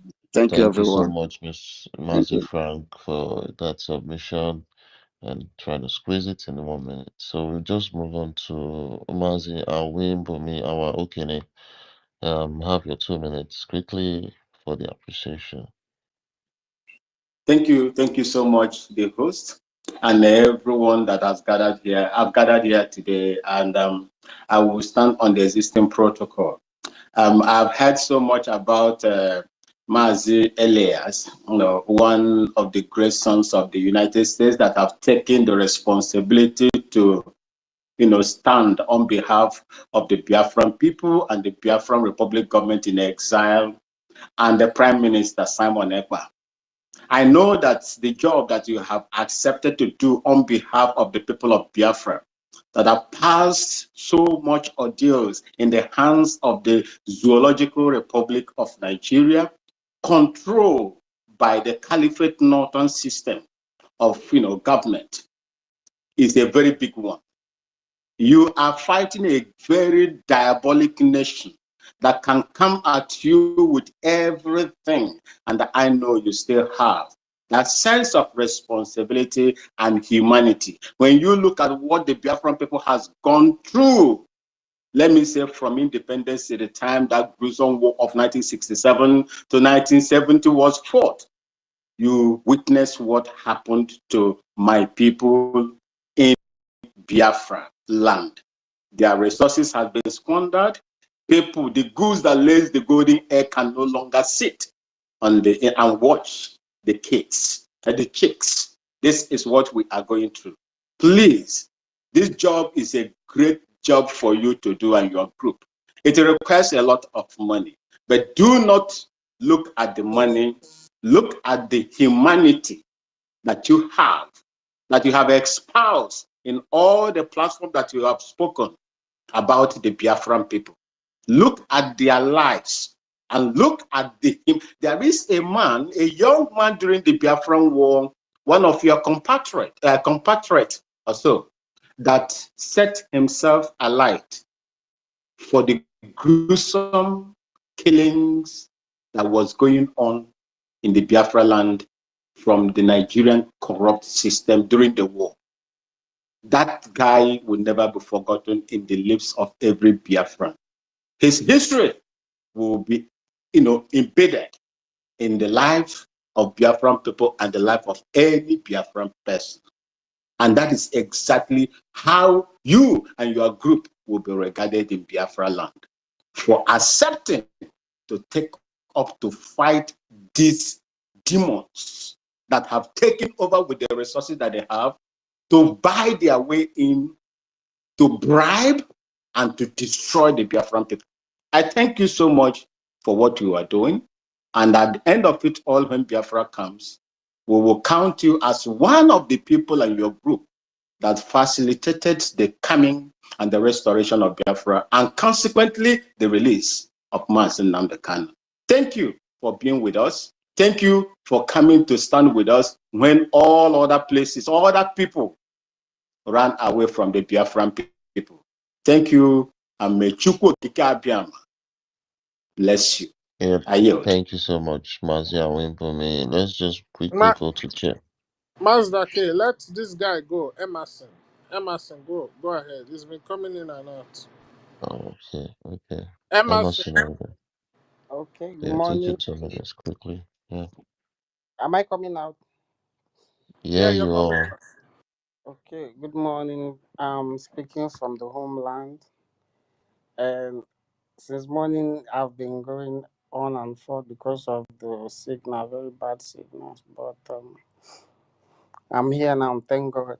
I want to thank our lobby, Mazi Elias. I want to say we in the homeland, we are very, very happy. And as I'm talking to you, everywhere in the zoo is shaking. Everyone is shaking. Um, 2 days ago, I was coming back from the zoo capital territory to the homeland, and what shocked me very most is that I was opportune or I was privileged to sit with our our our eastern, one of our senator and one of our general, and I was just seated beside them, and they were just having this conversation. I can really say they are really, really crying. They were saying, "Can you imagine?" They don't, because the general had to call me. You have to. He was very shocked and surprised how a very young boy, I'm seated very close to them. The general wants to know me, wants to know who I am. So he kind of like, "My boy, how are you?" I say, "I'm very fine." So are you Igbo? He say, "Yes, I'm coming Imo State." I said, "No, boy, I'm Bala." I say, "Okay." Assume Kifen na maybe Abuja. Speak it in English so that our lobbyists can understand what you're saying, please. Okay, so the general had to interrogate me, like, where am I coming, like, who am I, trying to know me. I would say, okay, I'm just a normal guy, I'm just hustling. So I based in Abuja. Say, yes, that's my baby, but I normally go home. I often go homeland. So they were discussing about our leader, but I know the general, they want to know who I am first before they continue the discussion. Not maybe in their mind they were thinking, maybe I don't have any knowledge about Biafra, or I don't follow up, so they were kind of saying our leader MNK, like, he's going to die in dead. Like, they were very, I can see uh uh the fear in them. Because we were saying they don't know what else to do, because it has gotten to a point, like, no, they don't know what else to do. Get. And I was like, uh I just keep quiet, like, I don't know what they are saying. But the man, after he asked me, and I spoke Igbo to him, and he told me we have to change. But I was like, in my mind, I was saying, God, why can't you just kill these people here, let everyone just go? Because these our problems, our politicians, they sell their people. I say, God, like, but I'm very thankful to our prime minister. from here now, before getting to my home, I know the kind of things I face on road. The checkpoints, you have to from 1 kilometer, you have to come down, you have to walk, you have to settle, sometimes you have to pay money. Once a young guy, you have to pay. But I want to say thank you for Prime Minister for putting this fire in them. They are really panicking. They don't know what else to do, and we are going home. Like, I'm very thankful, and I want to say may God bless each and every one of us, especially our Biafra government in exile, and all our executives. I say may God continue to bless and guide each and every one of us. Thank you, Mazi Elias, for all the wonderful works. May God continue to keep you and bless you. Yeah, thank you so much, my brother Emerson. So we just move on to Che Guevara. Che Guevara, you can grab the mic now. No questions, just words of appreciation. Good morning, everyone. Yeah, I must commend all of you because since yesterday this space has been on. I wanted to join yesterday, but I couldn't. Well done, everyone. Well done. Well done. I'm really, really impressed, and I'm very happy. I'm very happy. I want to give a special thank you and appreciation for Mazi Elias. Mazi Elias, we appreciate you. We don't have enough words to say how much we are glad that you're on our side. Not only you're on our side emotionally, physically, consciously, all of that together. This is something that actually surprised me. You know, sometimes you hire a lawyer or you hire whoever it is, a professional, and they're working with you only professionally. But for you, you're not with us professionally. You're with us emotionally. You're with us consciously, in and out. So that is where you are special to us, and we really appreciate that. We really appreciate that. We are all in a wonderful alignment at the moment in Nigeria and Biafra. Things are coming together in unexpected directions and unexpected ways. Everything is happening at the same time. It's as if, and everything is happening for our good as well. For example, the Ronu gang that came out quite recently to attack us is coming at the right time. People that were on the fence before, who didn't understand where things stood, are now beginning to understand because of that. You know, when history is about to be made, you have a lot of people having their own opinions, their own ideas, and they talk about things they don't know anything about. It has never happened before, so they cannot know. Nobody knows the method, nobody knows the way, apart from the person making the history themselves. The day Cuba fell, they were having a party. They were drinking, they were having merriment, not knowing that in a few seconds' time, the country will change from one hand. They will wake up in the morning and it becomes another country completely. That is the fate of Nigeria. They are going to be talking, they will be doing their job, they will be doing contract, they will be doing all sorts of things. They will wake up one day and we are gone. Thank you very much, Mr. Elias. I thank you for all the work you're doing. And I thank everybody on this social media for you to be able to keep up this space overnight. I slept and I woke up. When I saw it, I was shocked. I said, this space is still on. I have to now join.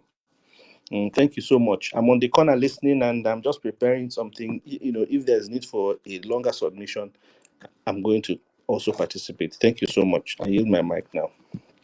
Yeah, thank you so much, my brother Che. I will just go to the next person. I see Alobi, quickly squeeze it in 2 minutes. Okay, my brother, thank you. Mr. Elias, God bless you. In fact, we are happy. We Biafrans are happy for what you are doing for us. I don't think any Biafra will have a question for you because seeing what you have done and what you are doing, there's no question for you.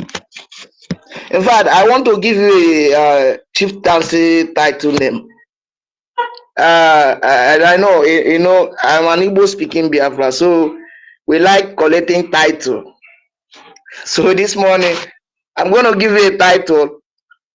Onaputara agụ ife ọkwụ n'ọnụ, number 1, nke mbụ. So those of you that go to school, please interpret it for him. Onapụrụ agụ ihe ọkwụ n'ọnụ nke mbụ in Africa. Because anyway, go ahead. Go ahead. So this is a title I'm giving you this morning. You see, we Biafrans, there is one thing that we love people who are not moved by money. Those who are ready to make sacrifice. When we are still carrying flag around protesting, there is one Israeli guy that set himself ablaze in the front of United Nations House in Americas during the Biafran War. We normally have that guy picture anytime we are protesting because we don't forget these people that make sacrifice for us, because we know that the people we are dealing with, because they want to steal everything in our land, they wouldn't mind killing everybody, using everything we have as a collateral to make sure that we remain in bondage forever. So at any time we see people making sacrifice for us, we will lay down our life. That is why men give their life to defend our leader when he was here in Nigeria. When the military went to kill him at home, people give down their life because we see that he's a man that cannot be bought. There's a prayer we do pray. In those days, we are ministers in our IPOB. One of the prayers is, God, give us a man that cannot be bought. A man that cannot be bought. And today, we have our leader, we have our prime minister, and we here you are standing by their side. We can see what you are doing, and we are happy.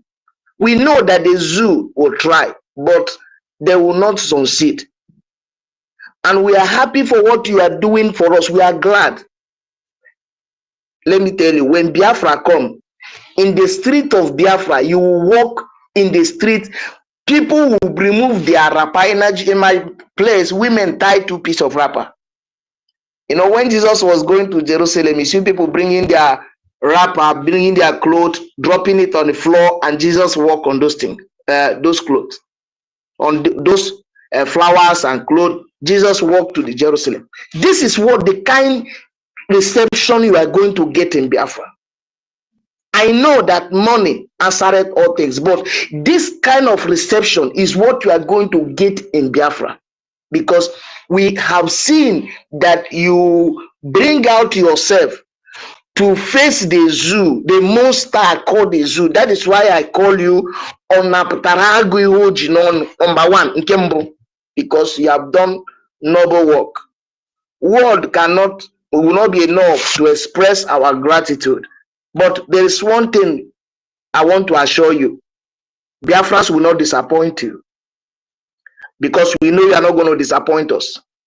There's one Biafran guy in America back days that sometime he will come, Udo by name. He will come and mock us at the social media and say, "Oh, you are talking about Biafra. Nobody in America, there's nobody in the government house that know anything about Biafra. Nobody is talking about Biafra in America." He was making jest of us. But today, he have disappeared to the moon because you have done to him what they call ta michiono. That is, shut up. You have shut his mouth. And we are keeping record. But there is something again I want to tell you. Biafrans love you. We love you. And they will encourage you to keep on, because at the end, we will get victory. We cannot go back to Nigeria. Never. And it will not happen again. Thank you. Thank you. Yeah. Mazi Elias, let me just explain to you what he said. He said, because of your good works for the people of Biafra, the zoo now cannot breathe. So, because in our culture, we like to recognize people that have done great things with a title name. So the title he gave to you in translation to English, he said that you are the first person in Biafra land or in Africa as a whole to take out the food out of the mouth of the leopard. So that's a very strong name. So it shows that it will really go a long way to appreciate what you're doing for us. Yeah. So I just Oh, thank you. I appreciate the explanation, and I'll give you a brief story about my name as well, since we're in the. First of all, thank you for. It's a great honor for me for you to confer me with that name. Now, in terms of my name, which I know might sound unusual, of Jerasulis, it's also originally a title as well. It means the old man from the tribe of Suli. That's what my last name means in my ancestral language. The Suli being a specific tribe in Greece, which played an important role in the liberation of that country from the Ottoman Empire. So that's what my name means. Old man from the tribe of Suli. That's the meaning of my name. It was also a title which became my last name. So I thought maybe you might like that story. So Trukumaeze, please continue. I just thought to provide a short anecdote. Yeah, thank you so much. You see, you're crossing paths with the Biafra people, with our Prime Minister. It's not by mistake. It was actually destined for this time like this to come to pass. So we really appreciate you, most especially the grassroots work you're doing, man. I know several meetings that we've attended and you are there with us, man. Sometimes I ask myself, like, is this man not doing? Is he not doing more than what he's supposed to do? But I understand the passion and the determination to change the course of history, and also to help us become free from the hands of this terrorist jihadist government. So we really appreciate you, and trust me, Biafrans are not going to disappoint you. You don't have to worry. They are your bulletproof. Whenever those how do I put it? Those nincompoos try to attack you, trust me, Biafra will be here to shield you, and they will take it up as their own matter because you are doing great job for us. So thank you once again. Yeah, Mazda K, you can continue. Yeah, my brother, I'm here. So yeah, thank you so much for your submission, Alobi. Uh, I think we're just gonna go with ancestors. Ancestors, you've been here for a while. Are you there? I think ancestors is not there. He's Okay, giving we're time. gonna I'm He's go. here. giving okay. I'm here. All right, quickly, let's go. 2 minutes. Okay. Thank you, everyone. I want to thank the host, Mazi Chukuma, and the co-host. I probably want to thank our mediator, the person of Mazi Elias. So I thank everyone for all your efforts and every of your input. Mazi Elias, I want to sincerely appreciate your efforts. And I want to equally tell you that in Igbo language, na nwata nna ya zuru ohi ma gụọ ruo were ọkpa wee gbatuo ụzọ. Amaha m Mr. Maazị Chukwuma ya akọwa nke a. Therefore, we are asking you that you go forth without any fear. That we Biafrans are solidly behind you. I, being an ancestor of Biafra land, you know, this name does not just come. We are legions, and we appreciate your work. And we pray that Chukwu Okike will continue to guide you and give you more strength and the wisdom to, move forward in this your quest to helping Biafrans achieve their goal. I thank everyone in the house. I also thank my Prime Minister the ATI condo. Yes, and also my leader, Mazin Namdekan. God has reasons for whatever he does. He has reasons for everything. And that reason, we are seeing it now. Because in the Bible, we are told that Moses, you know, when God wanted to pass, he said, let me see your face. He said, no, I will not allow you to see my face. Rather, when I pass, you see the effect. So I believe at times when God works, we may not understand it immediately, but with time we'll be able to, comprehend the reasons behind the actions. So we appreciate everyone who has made things, very easy. And we pray that the ancestors of our land, the great Biafra, will continually, bestow on us their blessings and their wisdom and their strength because they fought in order to give us this land that we are in now. And this land, we can never vacate it for any reason. It belongs to us and will continue to fight to remain in this land. Thank you, everyone, for your effort. God bless us. Yeah, thank you so much, ancestors of Biafra land. We're just gonna go to the next person, Mazi No, Ugochukwu. give Charles. Are you Give there? Charles or G because Okay, Charles Oji. yeah. All right, Charles Oji, are you there? Yeah, good morning, my people. Good morning from homeland. In fact, the devil is a loser and he has been a loser and will continue to be a loser. For more than 5 times, I was given mic, they will kick me out. But thank God that now they have failed completely. I want to thank the media team. I want to thank the hosts throughout the night has been on. I will sleep, I will wake up to meet what is going on. And I really thank God. It's a great privilege for me to be here to experience this great event of welcoming and appreciating our great lobbyists, Mazi Elias.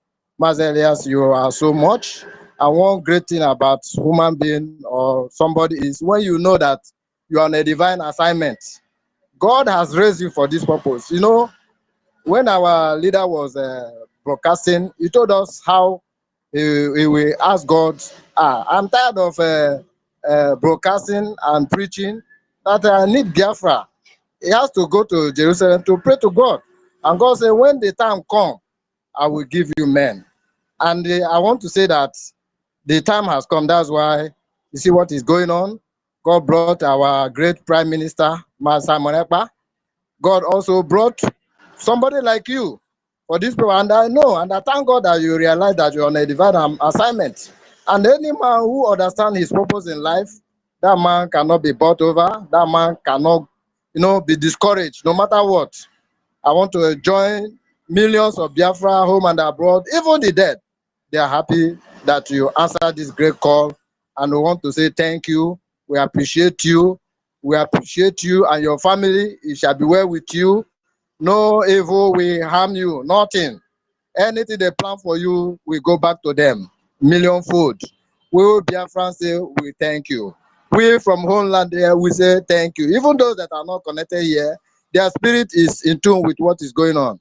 We want to say thank you, thank you, thank you. God bless you greatly. We are looking forward to the day we will celebrate according to our leader on the street of Biafra. I know you will be there.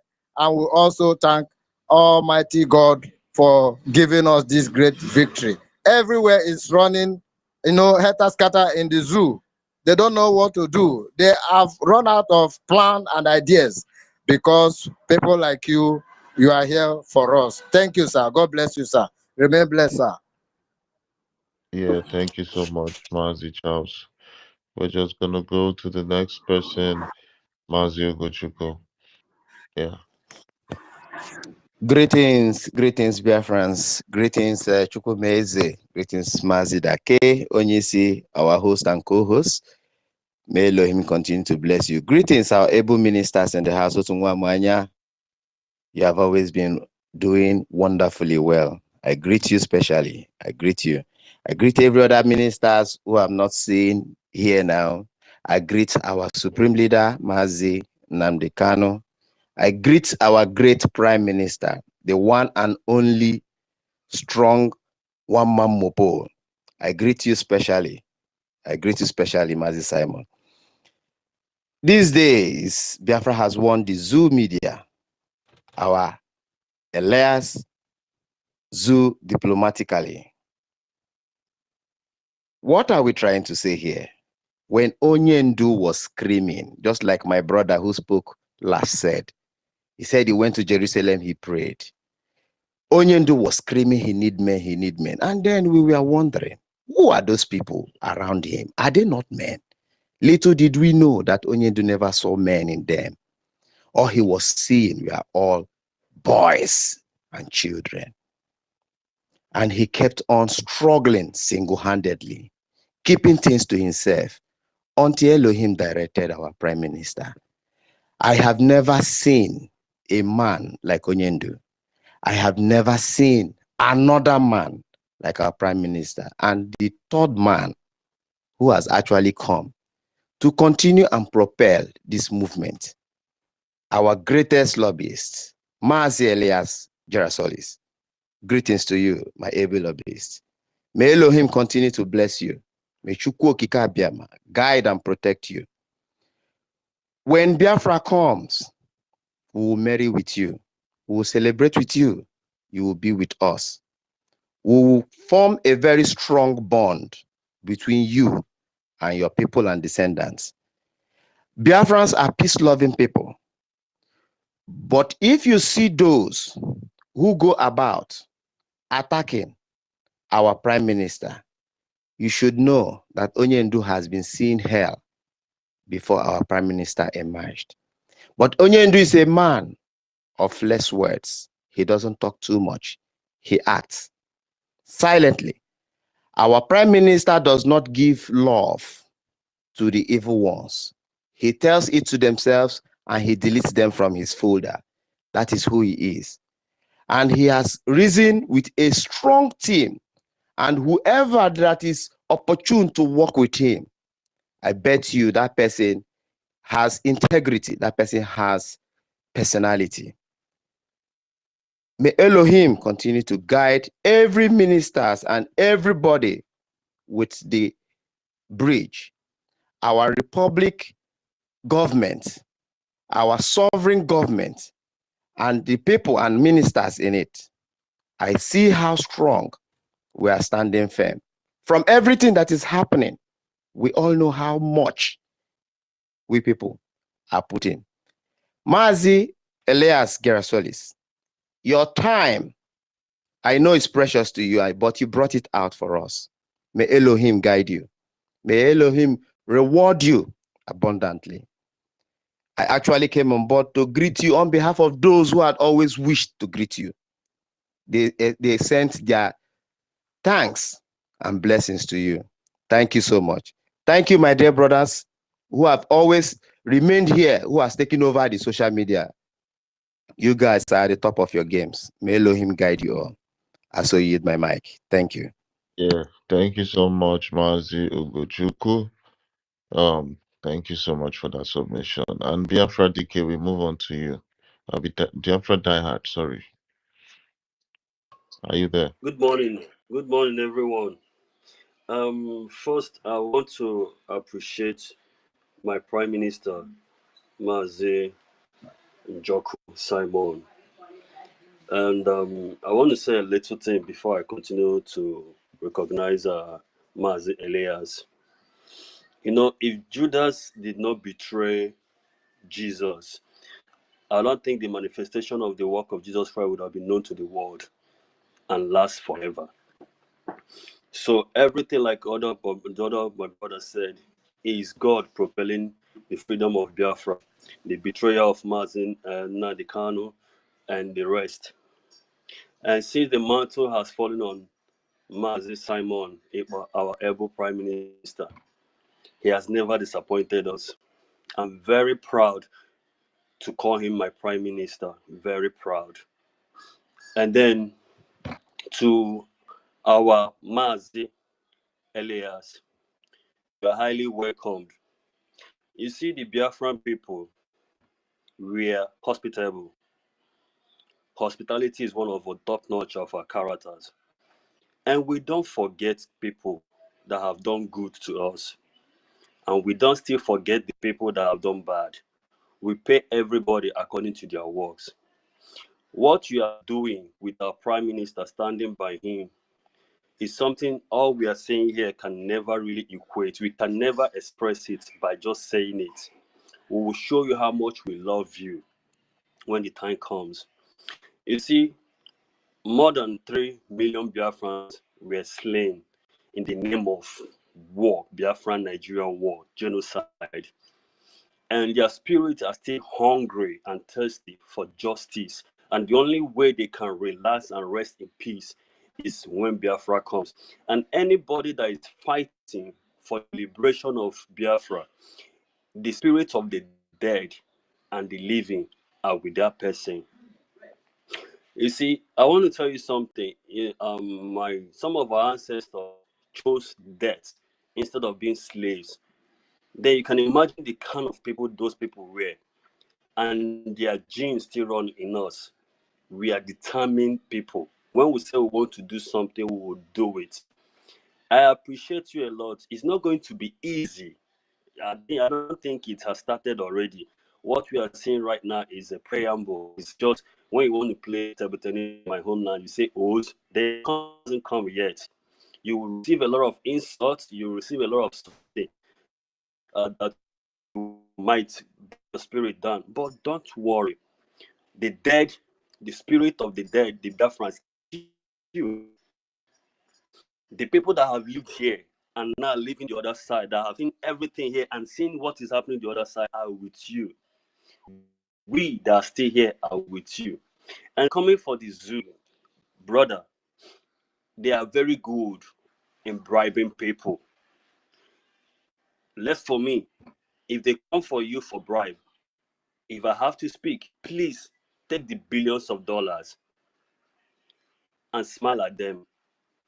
Don't slap them. Take it. They have a lot of money to spend to throw around. Take it and eat. Still do the good thing you're doing. We will not forget you. What you're doing, you don't even know the magnitude of what you're doing for Biafra. Believe me. There will be a time anybody that said Elias will ask, do you know Elias? Yeah, okay, no problem. You will be blessed to the point that everybody that is good to you, more than 80 million Biafrans, will be good to the person. More than 80 million Biafrans will be good to the person. Believe me, history will never forget you. Like the other of your brother that set himself on fire. Why is like his name is not known, his work is not shown yet? It's because we are everybody from the Prime Minister to Hamadike in the custody of DSS to everybody that is working with the Prime Minister. Kudos to you all. I don't have anything to say more. I don't have the money to show love, but what I know is that my prayers are with you people. Nothing evil will happen to you. Nothing. Anybody that has so thought of it will meet his Waterloo. About the gossip, propaganda, and the rest of them, the world is aware of everything right now. And kudos to the men that made it happen so. Relax. God is with you, Prime Minister Simon Ekpa. God is with you, Elias. You will know that Biafrans don't talk too much about how they love somebody. They show it. When the time comes, you'll be like, wow. You will never regret meeting these people and fighting with them on this cause. Thank you, everyone. Kudos. Ika Wulonyobola. Let everybody put their mind, soul, and spirit in this. Is the liberation of entire continent, not just a people. Is the liberation of Africa you're doing, Elias. Kudos to you. Thank you, Prime Minister. Thank you, Elias. Thank you, everybody, the cabinet members. Thank you. That's all I have to say right now. I dropped my mic. Yeah. Yeah, thank you so Let much. me just yes Yeah, Mazi Elias, like we say, Biafrans don't forget those who fought for them, most especially in times like this. Like, even though the generation that fought the genocidal war Nigeria perpetrated on them between the 60s, 67 to 70, and we remember all those who try to make a mark in what we're fighting for, like your fellow compatriots that burnt himself right in front of the United Nations. Sorry. Yes, we please can you mute your mic, sir? So we always remember those who fought with us, who fought along us, and today you can see the Biafra Republic government in exile held office that is located in Baltimore, Maryland, was named after him. It's called the Bruce Mayrock Biafran House. So not only are you gonna be celebrated as a living legend, when you live your life, you grow old, and you've gone to be with your ancestors, we will still immortalize you because that's who Biafrans are. Because we appreciate the effort of great people and what they do for us. So please continue to do what you're doing. You don't know what you do. You're not gonna understand what you're doing right now.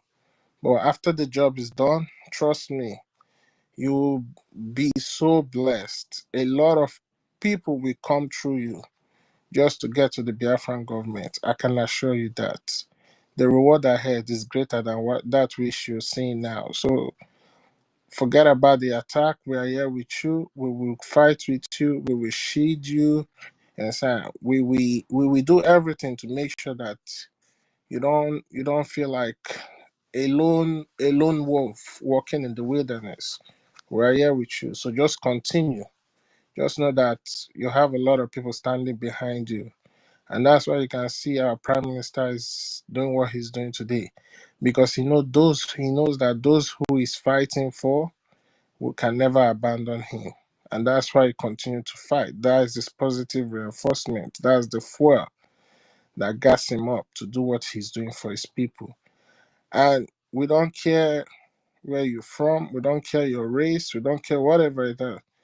So long as you fight with us, you are part of us. You are family, you are part of this movement. You're as in you're just like one of us. We see you as our own. So we don't care wherever you're from. But so long as you're fighting on this cause with us, you are a part of us. So we appreciate you. Continue to do more. And trust me, when the paid agents attack you, just go to bed and sleep very good. Before the next morning, you will see that they've all disappeared because Biafra will take up that fight and will make sure they go into thin air. Yeah, so thank you so much for what you're doing and continue to do that with shipping for us. We appreciate. Yeah, I think Kama is real. Who's the next speaker? Mazdike. Mazdike, are you there? Yeah, I'm here. I think Kama should go. Okay, Kama is real. Please take the mic. Kama, are you there? Kama is real. All right. Mim Shak, you have something to say? Yes, thank you so much. Thank you so much, our host, our co-hosts. I love you guys. Thank you. And good morning, everyone. I want to use this opportunity to thank our Prime Minister, His Excellency Mazi Simon Ekpa.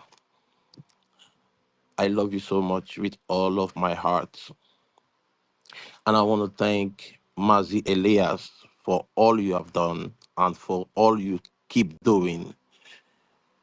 For you to stand strong up to this time, for such a time as this, it already shows that you cannot be bought. After all the threats, all the money threats they must have, the zoo government must have presented to you, you are still standing strong. Thank you so much. One thing about the zoo is if they cannot buy you, they will attack you. And I thank you for your surname. Your surname simply means the honored one. and you really represented who you are to Biafrans.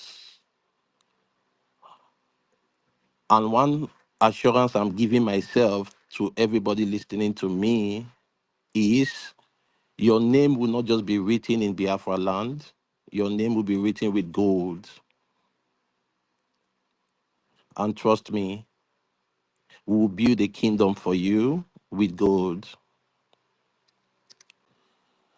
That when you grow older and old, when you resign from your professional job you do, you will come to live in our land.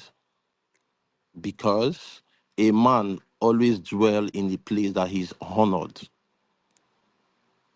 You are changing life.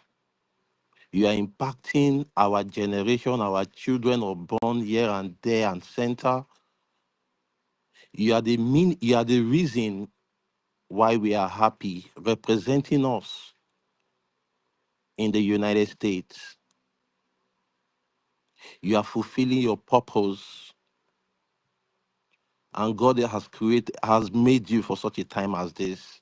Keep standing strong. Working with our Prime Minister,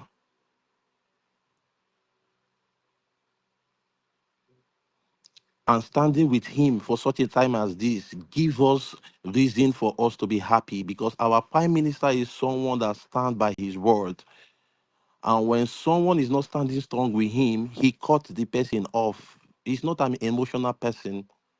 And that is the reason I love him so much. Because if he was an emotional person, the enemy would have brought him down. I love him so much when I see him dancing on social media.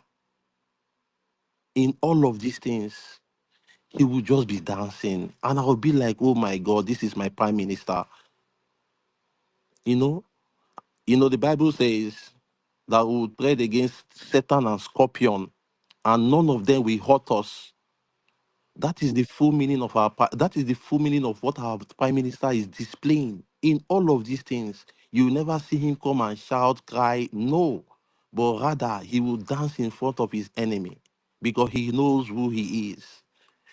I wouldn't want to talk much, but I want to give you this appreciation. Thank you so much. We all love you. Thank you.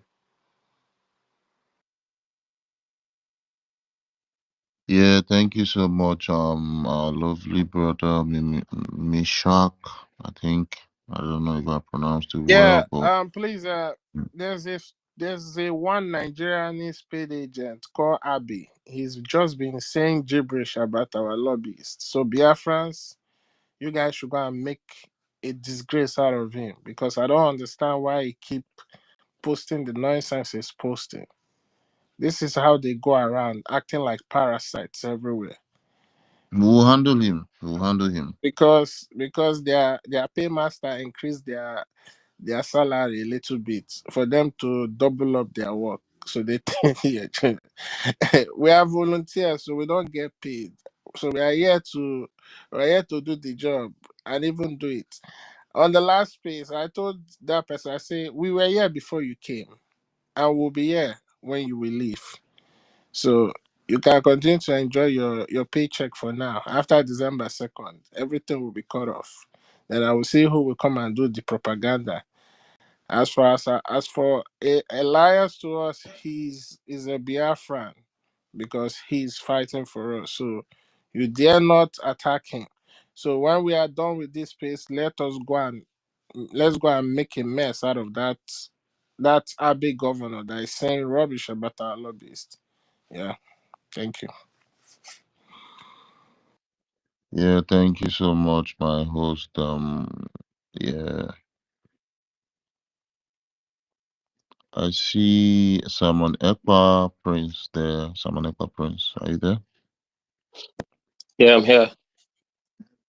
Yeah, Um, wait, hold on. Kama is through. Whenever you're ready to speak, just let us know so we'll give you the mic.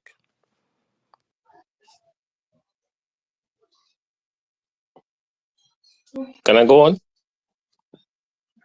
Go on, go on. Yes, Uh, go on. okay, good morning from here.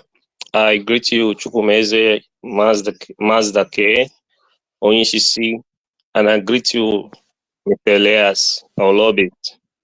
We thank you very much for everything you've been doing. You know, words alone cannot say what we have in mind or how our minds are. You understand? But you see, since you've been alongside with us, fighting alongside with us, doing everything that you're doing for us, it shows that already you are one of us. At least it's not only when there is bloodline that people becomes relatives or brothers, you know. With this alone that you've been doing and the ones you're doing ahead, it shows that already we are brothers.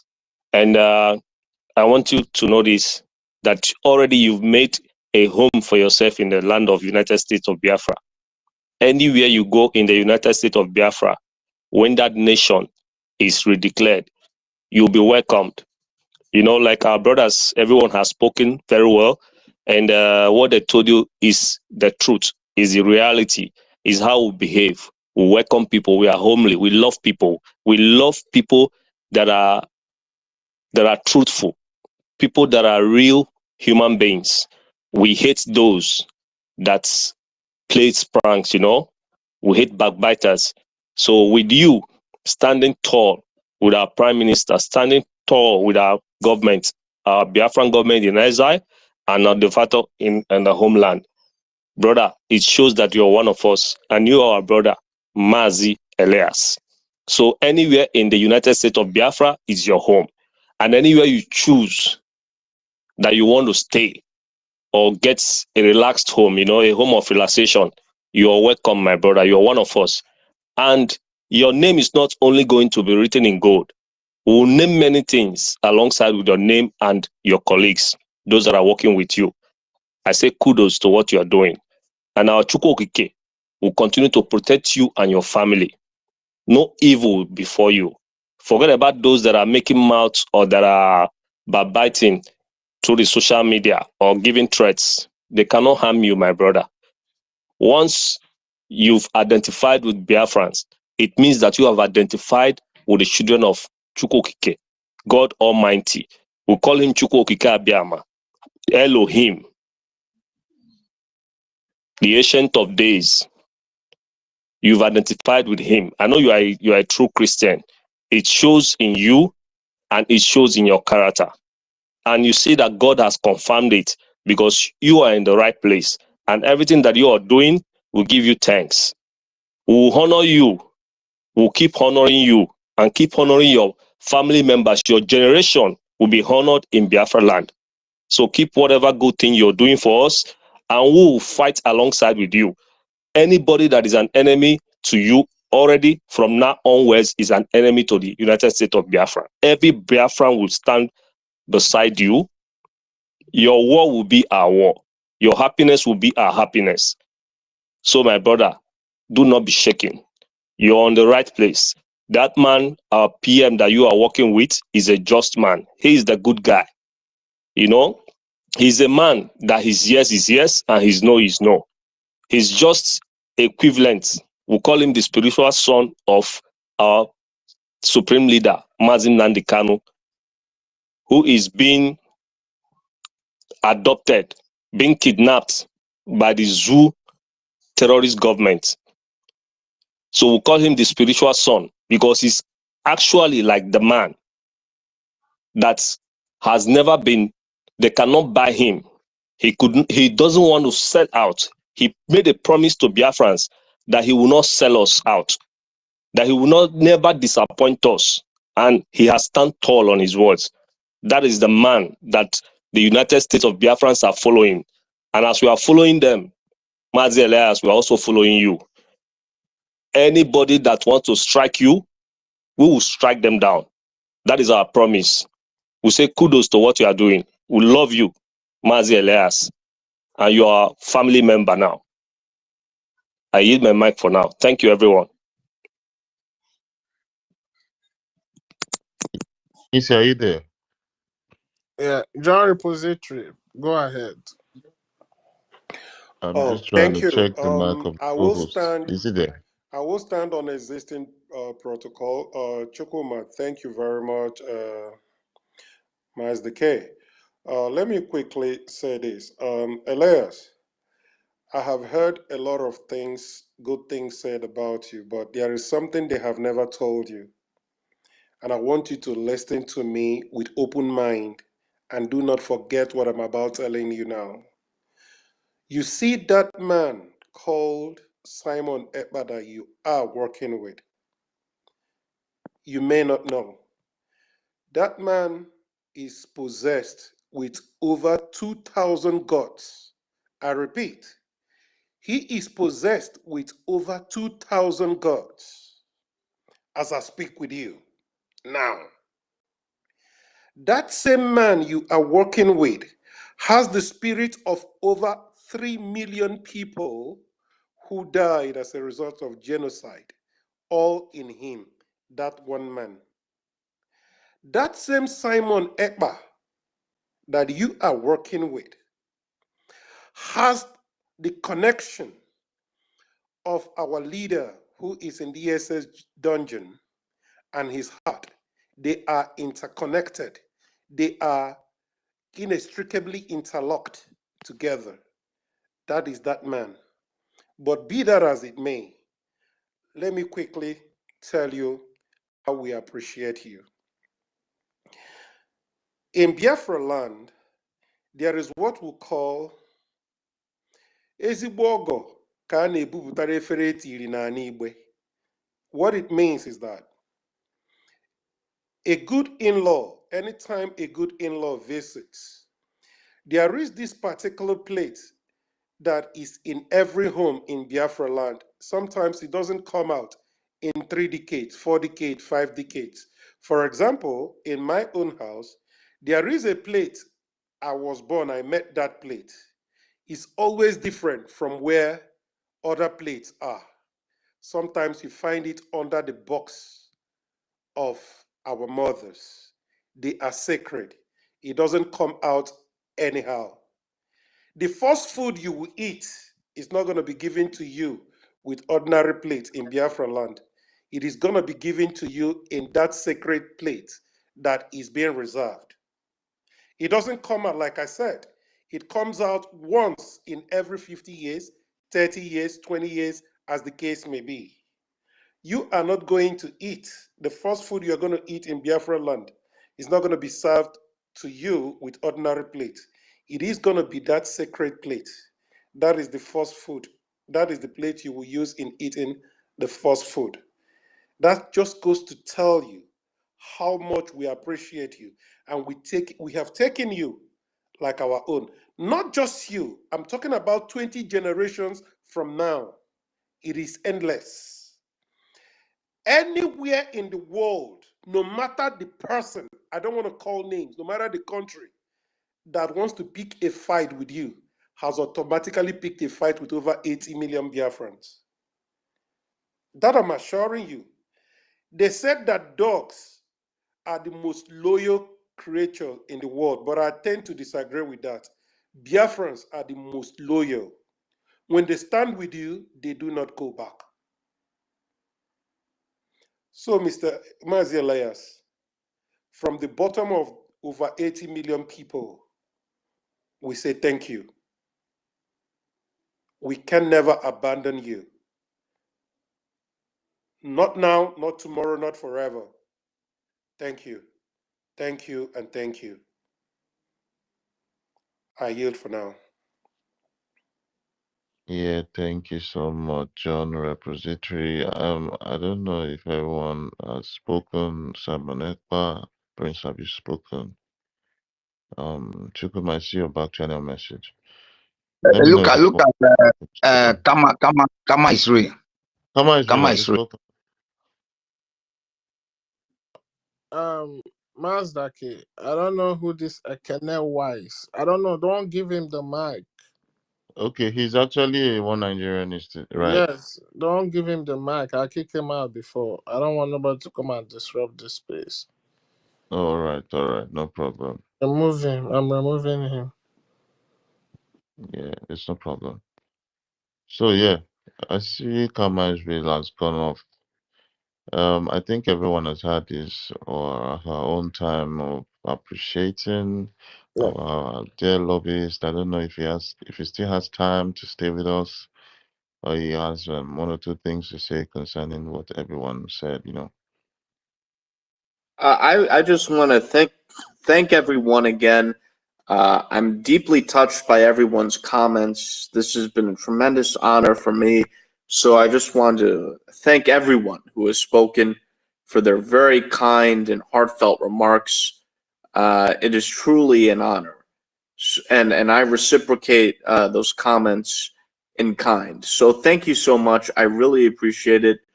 I will depart now because it is very late where I am. So I will be leaving you, but I am so honored to have been on here, and I want to thank you for having me with you, and thank you for all your kind words. It's truly a blessing. So thank you. Thank you. Yeah, thank you. Thank you so much, our lovely Elias. We love you so much from the bottom of our hearts. Chukwumeze, you wanted to chip in something, or you wanted to say something? Yeah. I just want to say thank you so much. We appreciate you. And like I said, remember what I said to you when we met. Whatever attack that is coming, we the media we are here to do our job to debunk it. And it's gonna continue like that. And you can see before you join this space, we've been on since 1 p.m. yesterday, and we are still on till now. 1 p.m. United States time, and now it's past over 24 hours, or it's almost 24 hours. Yeah, no, over 12 hours we're here, and we still continue. So even after you leave, I'm gonna bring it down. Another person is gonna take over. It's a marathon because these people, they are not resting. Like I said, I think their paid master increased their salary, so they are doubling up their effort.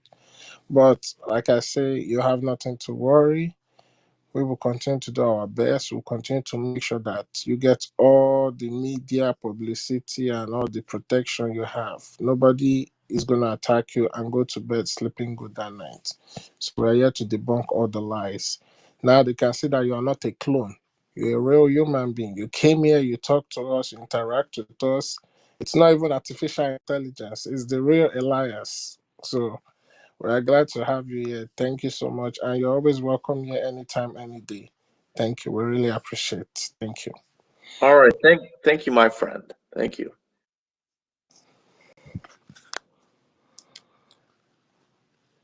Yeah, thank you so much. I'm my host, Chukwumeze, and thank Eh, you, I want our to dear lobbyists. I wanted to take a nap. I wanted to sleep, but they try to bring the space down like 3 times. So I had to stay awake. So Yeah, thank you so much, my brother. so You're really doing a wonderful job over there. I don't know. I It's think not somebody easy. I think Starman have a space coming up this morning, right? Starman, you have a No, not this morning. No, tomorrow morning. uh Tomorrow morning. Yeah, and I'm an yeah, go ahead. an epic delegitimization of the Nigerian state. I mean, that's the instruction our PM gave us, right? Yeah. I mean, we don't expect him to be the one on space actually making the case. It's for us to tell Nigeria and Nigerians why it's a failed state. A lot of them just say it. We know Nigeria is a failed state, but when you, in fact, when you hear the breakdown, it's a full presentation we are going to make. When you hear the breakdown, you realize that many Nigerians have never actually thought of the real situation. Even when they say, "Oh, we know Nigeria is a failed state," you know. And something else I even wanted to say, because the other day, when they were doing a do election, something came to mind. Nigerians, when this election, they always, hang all their hopes on. It's funny how, and Nnamdi Kanu said it as well. The way Nnamdi Kanu said it was just so perfect. Uh, uh, They'll be watching the election results on TV, and somebody will ask, "So, who is winning?" Somebody else will say, but they're rigging the election. And then the person that asked, I know, but who is winning? Who won? Like, does that even make sense? How does any win be legitimate when they're already rigging? That you still want to know who won? Okay, who won? So if they tell you, what are you going to do with that? Does that legitimize it? Just because, oh, they won? This is why I say, Nigerians, they are still far from, many of them are not ready. And this is why I stopped believing. Before I used to think, oh, Nigeria will break up into 4 or 5 different states. Now, nah. When I look at the Nigerian space, there's nobody ready for what's coming. Nobody's ready. So, yeah. But yeah, little could I have imagined that, from I saw Elias this morning, just from, little could I have imagined that it would have been, from even when I said, yeah, from when we started greeting him, showing him our gratitude, started from welcoming him to a Biafra when we finally secure our sovereignty. But thanks to all of you, I'm sure he's left his place feeling like an honorary Biafran. He is like, he's been made one with us. I was listening to all the submissions and man, I was getting goosebumps. Like, Ugochukwu said, he'll see love, he'll run away from love. And it's true, I know. Somebody else said they'll lay wrapper on the floor for him to walk like Jesus Christ. And it's true. Him, Simon, Mazin and many of us here today, especially those in the government, these people are heroes of our time. A lot of us don't understand the difficulty of what they do. Do you think it's easy running a life in diaspora and then doing all the duties attached to, being part of the government with that? Yes, it's not easy at It's all, not easy. bro. Though. Not easy, man. Ordinary opening space is not moi moi. If opening space was moi moi, why is more people not doing it? Why is it always the same? Stammer, And I'm stammer. not even mean us. Yeah, sorry.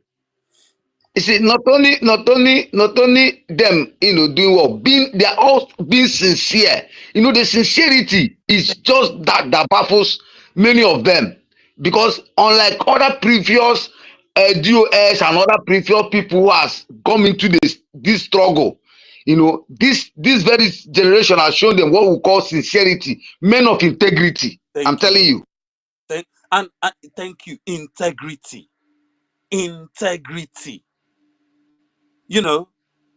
That's the cornerstone. And that's because many of us really know what's going on. Many of us really know what we want. The one Nigerianist, I was in their, some of them will say, we want Biafra, but I was in their space the other day and I wasn't even messing around. I said, look, which one do you prefer, a Biafra or a new Nigeria?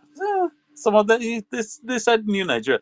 But the thing is, and I made it clear to them, the reality is, you guys, you have no plan, no structure, no control of anything.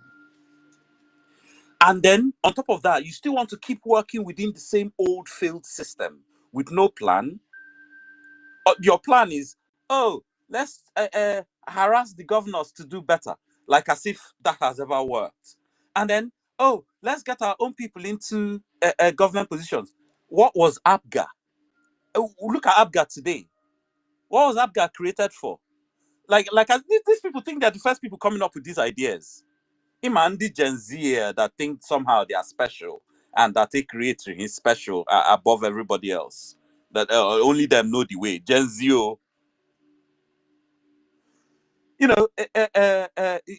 that we should let's go within. See, there's this cartoon I've been posting of a chicken with a cockroach inside the stomach. And as the cockroach is being digested, the cockroach is still saying, I'm planning to change the system from the system of being eaten by the chicken from within this chicken's stomach. But you're coming out as shit. which is what Nnamdi Kanu told us, that it doesn't matter who you put up as your politician. As soon as they get to Abuja, they collect that money in any condition. It's over. It's over. Abia, every time politics. They have no plan.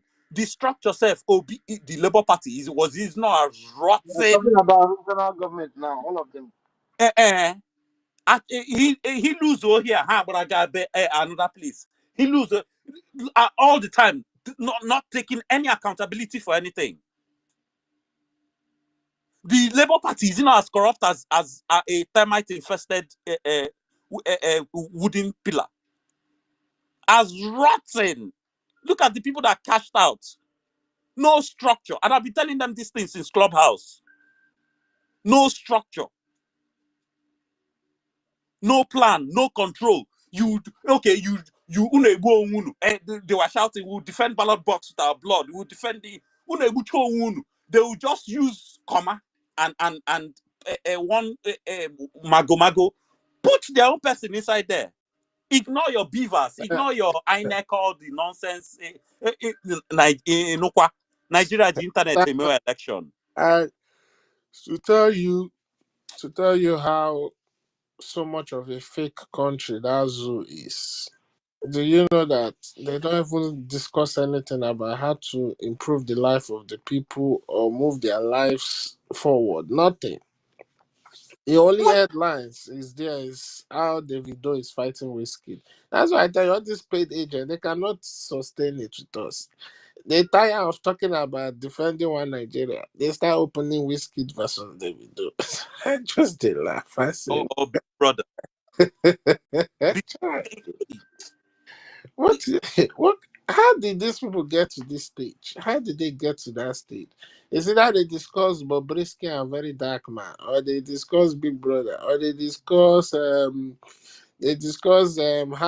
the cocaine snorter Tambowa wife Wiki is cooking in the kitchen.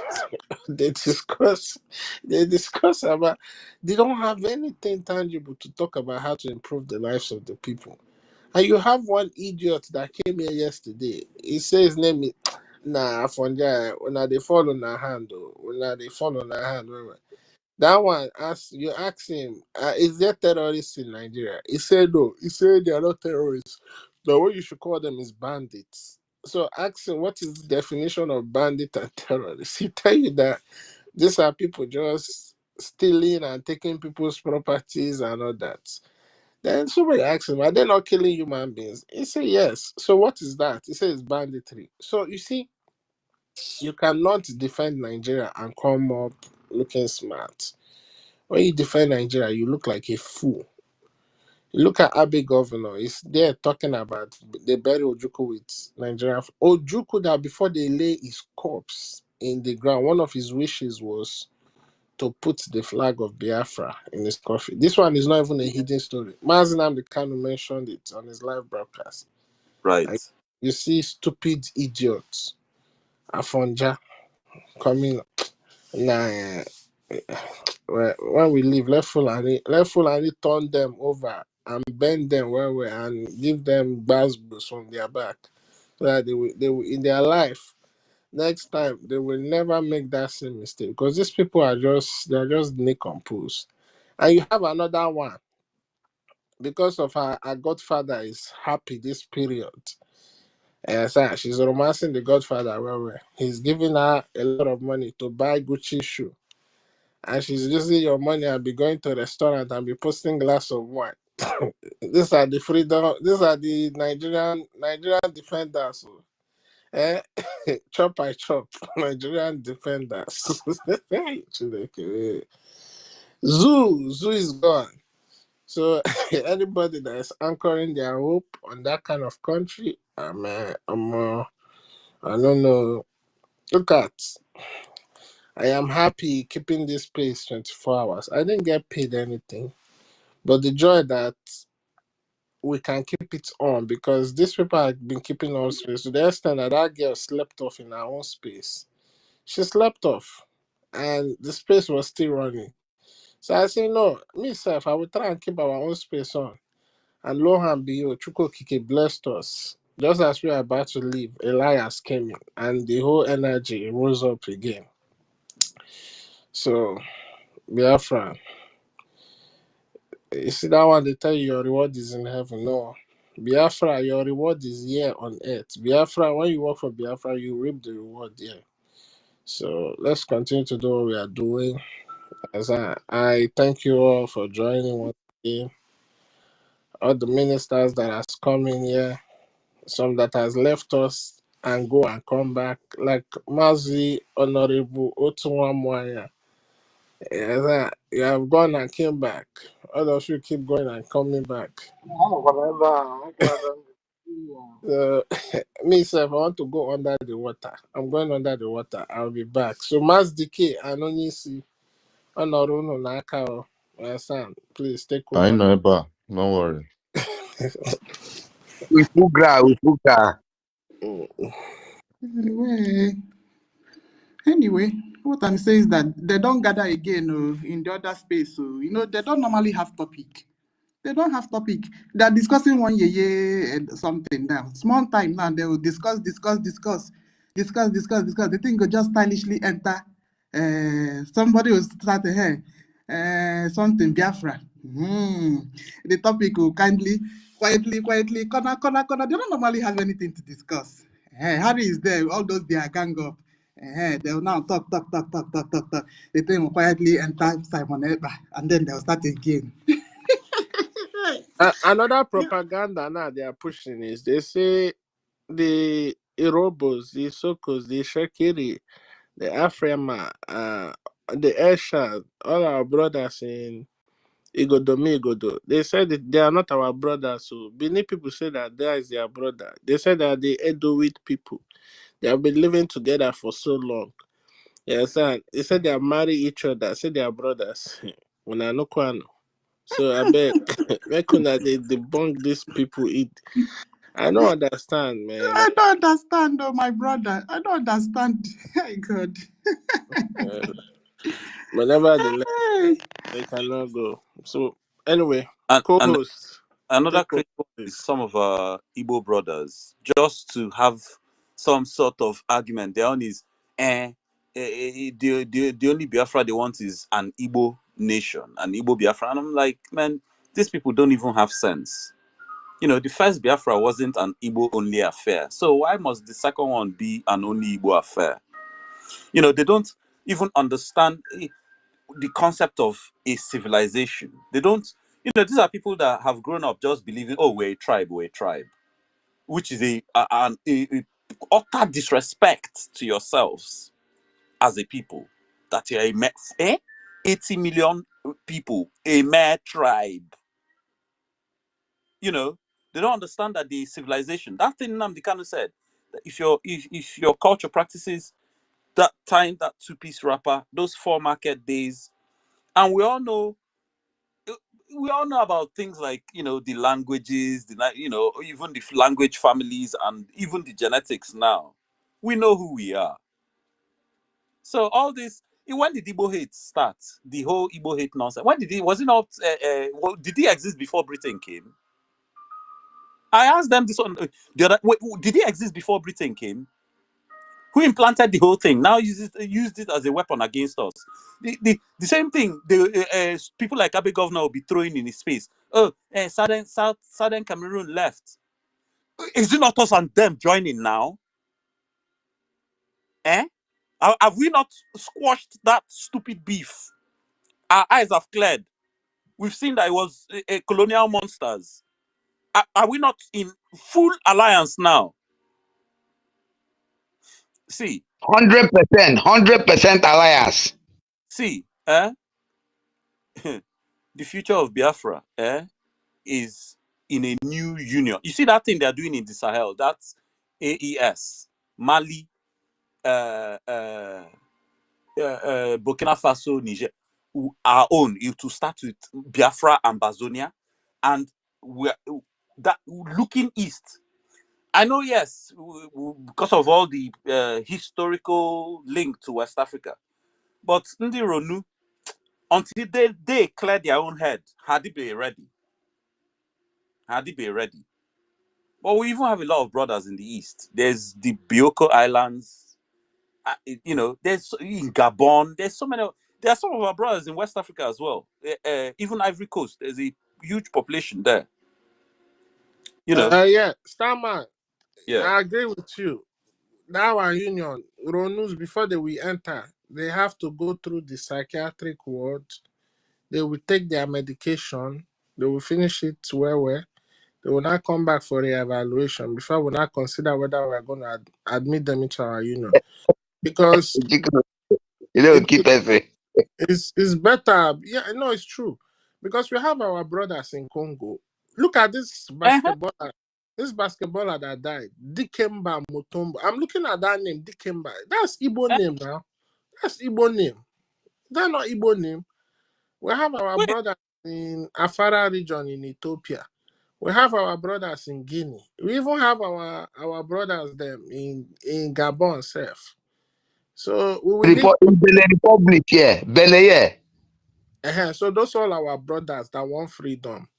Because after we go, a lot of freedom movement will spring up. So all those our brothers will be in union.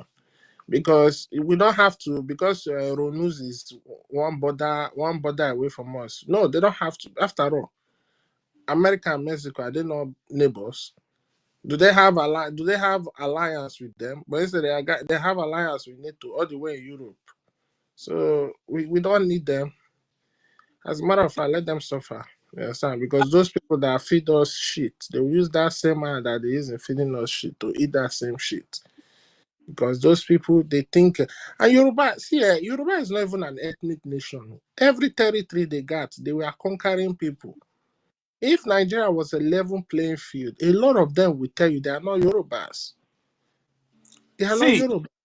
So Yoruba they just history. come here and be doing this thing. We know the history. That's why when we go under their space, when I start telling them, you people look at Yoruba, their relations is the people in Ashanti. Yeah. Their relations again is people in Benin Republic. Their relations is the Bini people because they all come from the Kwa ethnicity. Those were the people that were living in Upper Kemet. After the fall of the Lower Kemet, our brothers, the Sobos, returned back to Biafra land. Those were the people that came and met the Indigo in the current land. Before the next people again from the Harish region of Israel came back again. These Yoruba people, they are anyway, I don't want to be talking. They are the ones that killed the Jesus Christ you are seeing today. They are the one, quite people. So this hatred did not start today. So you people should know the kind of people they are. But if they change because of we love humanity, we'll forgive them. And they will pay reparations, they will pay retribution. Then we can, after all. We'll check their DNA very well. After all, the Germans that were the main cause of the Second World War, did they not pay? They paid. When did they finish paying their reparations to the Jewish people? But still, they had to pay for their they have to go through the consequences before they can now become part of the EU and even NATO. So it's the same thing. Do you think they will just come and beg us? Please forgive us. We just check out more Hoko. They will pay reparations. All the businesses you destroy, all the even middle belt will pay reparations. All of them will pay. They will pay. They will pay reparations because we need to make sure that the new civilization that we are building in the ancient land of Ethiopia, which is what you call Africa today, they need to understand that consequences, there's always action, there's always consequences for your actions. If you do the negative actions, you get your negative consequences. That's how you build a modern day civilization. And you put it into signing into treaties, and people will respect it. That's why you see EU, they are developing today. That's why you see they don't have issue. Before anybody try to do anyhow, they will think about the treaty and everything they sign. That's why you had to do multiple referendum for them to leave the EU. So they think it's that old Africa that they will just use word of mouth and beg. No, this one we will sit down, we will calculate the cost of damage. Maybe they will pay us like $300 billion. So we now structure it. How much will you be paying us every year? Maybe every year you'll be paying us $10 billion until you pay that money. It's the same thing. When did how much did the Germans pay the Jewish people? Close to $200 billion. They just finished paying it like a few years ago. That was reparation for the Jewish Holocaust, and that's what Middle Belt, even the Northerners, all of them, we will sign it in treaty, so they will pay that money before we can have free trade and all those things. But so long they did not pay that money, they can go to hell. We don't care. They can go to hell because we need to teach. We need to teach people how to be civilized in a new civilized Africa. That's how it's gonna be. So we are not. There's not like forgive and forget. To no. You understand?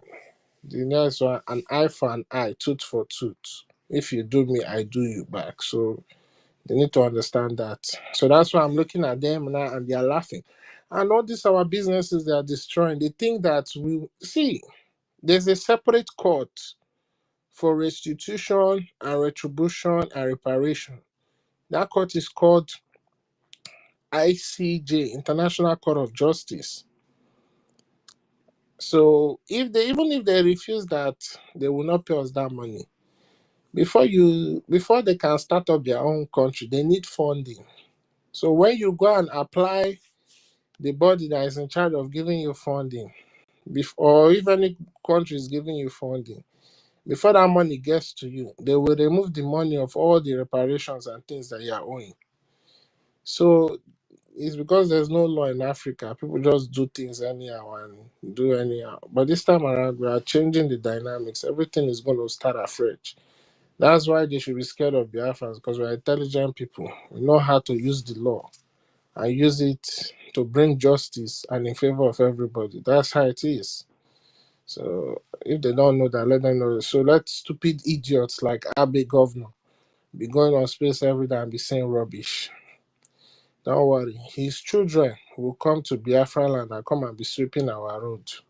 I promise him that. They will soon sack him.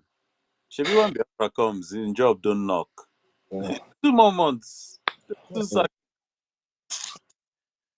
Anyway, Mass Decay, you know they talk. You just they drink your Heineken there. They see you, they drink that Heineken. You need to talk, Mass Decay. Talk. Yeah. I dey drink the Heineken now. You get something wey I want correct where you talk, sef. You dey talk billions. I want make you dey pronounce that trillions. Because that reparations go reach trillions. You want You make get. make the pen reach their 10th generation. It cannot no, It go be trillions, so no, that's a lot of money. That's a lot of money. So we will not go that far. But no, see, it's not like we need the money. It's not like Biafra need the money, but it is to teach them a lesson and also to set a standard and how things are going forward. Mazidike, this guy na Dibia, na Juju guy, so you know they pronounce it well. Na English rhyme. Who be that? Chuku Meze. So leave her. See anyhow way to pronounce and leave her like that. No manager. Ugochukwu, you see, say for this my space, you don't get front seats because not be your birthright. So I don't show now. I don't show. once They you bring you talk, I down like drop clap you box. down. I don't be GD work and the rest of them when you call carry front seat, sit down for front. Like say they pass on from generation to generation. I know. Wait, Biafrans. Biafrans. I don't understand where this saga started. Let me tell you now where this saga started. Chuku Meze come on air. Come they ask PM question when no make sense, and I can apply for PM. Say, I be when I leave wait, to bed. wait, When I make all carry wait people now, make you don't come up for space too. I can apply for PM. Say, na me go to sit down for your back to the come people they ask stupid questions. People make the converse, and that day they attack me and they approve. I just can approve. So anytime which women they call ask quick question, PM, I go conk am, better conk. Since that time, Sure. women they don't invest. They attack You me know, say front and back. Ugo, Ugo 247. No, we go Ugo. 247 no, before it cause trouble. We go Sorry, 247 sorry, Ugo. na honorable man. Oh, this one I will go Elijah. Sorry. You know, say after that day, let Kubeze they change picture for DM. Hey, ask the question. PM say anybody know they around there to give and conk. I say PM try. I never apply for this job. Now me go to give them conk one after the other. See, I don't go underground, come out. You understand? So don't worry. Say as the dimension now I take come out. Oh, But this direction too much. Mazi K. So anyhow we take pronounce something at DBIMB. You see in shrine for a page there. So please manage them. You go Our on the brother with the manager like that. you go underground, consult DBIB. In the underground. In the work from underground, but thank God you know they work with you. Starman, So let's go. me and you go still get space, so because we get Starman, they my unsettled side. business. Starman, they my side all the We time. get So me and Starman, we have unsettled business. You understand? Starman, we have unsettled business. So on a good day, we will do. sorry, Starman. Yesterday, were you on the space when one of our my brother shocked last night too? 62 years old mother come on air. Talk waiting talk. Madonna. I go to sleep. I went to sleep immediately. Sleep carry me. Madonna. 60 something years old. 62. I called the sorry for children. He say Biafra supposed to build hospital now before December. They supposed to be hospital flying and the shop, shopping mall supposed to see the sign of Biafra. The husband die. You need to put army for Nigeria. Now out of Now I'm not give birth to this thing. Now I'm more than now the Biafra woman be that. Say na Madonna, I've been saying na Macedonia. I now was so ashamed. out of respect, I just say make I no respond. Wallahi. I requested for the mic. I wanted to tell her, mommy, I beg, no, they talk. We don't tire to listen to you. Even when he finish talk, they go say, yeah, mama, it make a lot of sense. That is making sense for those that believe in zoo. Can you imagine? Husband is Igwe or something. He say it's something that is a teacher. He told him how he fought for Biafra. He died because of sit at home. He couldn't, nobody come. That the good people that are supposed to, massive people that are supposed to come, that is our own problem. That is supposed to, they hear the smell of Biafra and the Nigerian army will come to fight. So this one don't know that Nigeria doesn't have army anymore. He don't even know that there's war without, she don't even know that Benue people, if they have people like Mazen and the Khan and the PM, they would have even be slowing down, peeing up by this time. These people don't know that the reason why they can even go bury their dead and all those things, Biafra Defense Force. He doesn't know that the road have been cleared. Lack of information and a little bit of zoo ideology combined together is a disaster. It's a bomb. You know, when you don't have information and zoo can't feed you with their disease, it's worse than HIV. You know, it's like somebody with cancer. It's incurable disease. I was listening to that woman. I just went to sleep. I couldn't even, so mad. I don't know if some of you listen to that woman from even. I cannot even, I describe what she sounds like. I heard her. It was I knew that any response I gave to her, they would deem it disrespect. So I just thought, okay, since she follows me, so I stay following her, so that if I see her in my own space, me and her will talk properly. Even, you see what's happening. Starman, why those people know they pursue you for their space? What do they give them when they chop? What do you give them? They don't kick you out. What do they give them chop? Nah, no, it's just at the end of the day, you know, you, It's I, all love. Oh. I listen to them, I hear them out, and I address what they say, and then I say my own. That's So, just when I not go believe those kind of people come Biafra land, though. We know they marry those kind. Even the one they call him fine, he say they compare Biafra Defense Force with the EKOM fight and the Unibed. They speak Fune. He finished for Unibed. That one was busy talking about he has this Shiago or King something, his star army. You know, talking crap, nonsense. You don't even know what they are in for. And he was busy, blah blah blah. There's a way they can do it. People like him, reasonable people. I'm speaking for more than I've not seen anything reasonable about him. You know, he was talking how we can be able to achieve Biafra. People I need like him to can bring come in. people up, I was so like, I will take what you the down. hell is going on here? You know, with a convoy. You know, when he was going with a convoy, I nothing of will bring crap. you down. You know, I want to and bring the you worst part down. of it, after he finished speaking, those that just want Nigeria to be one will say, yeah, you make a lot of sense. Something is wrong with that. You know, there's a, I think, if I'm not making a mistake, there was a news, they say that almost 60% of Nigerians then has mental problem. This thing need to be checked very serious because So what I listened on air, who's the host? Who's the just like host of what this Abe is space? doing now, you think that guy is Wait, normal upstairs? Mass Decay. There's no normal person who, no matter how much they give, no matter who send you to be doing this kind Mass of crap, Decay. you know, Only see Biafra. misinformation, just to come out I dey and hear talk you. I dey Ikuma, hear can about you you. hear people me? that is Birthday. above you. You can't hear each other. Is Sorry, it Ugochukwu that we is can't the hear each host other. of Sorry. this space? Who's No, Ugochukwu is not here. He couldn't just hear you. I just the one that said the talk. Ugochukwu, did you hear when Chukwumeze said he wanted to bring you down? Ugochukwu When has gone down. everybody's talking, nobody's talking. Ugochukwu has gone down already. I don't know why. People have been laughing at behind their speakers. Why? Ugochukwu So you people and notice Jerry, this. wallahi.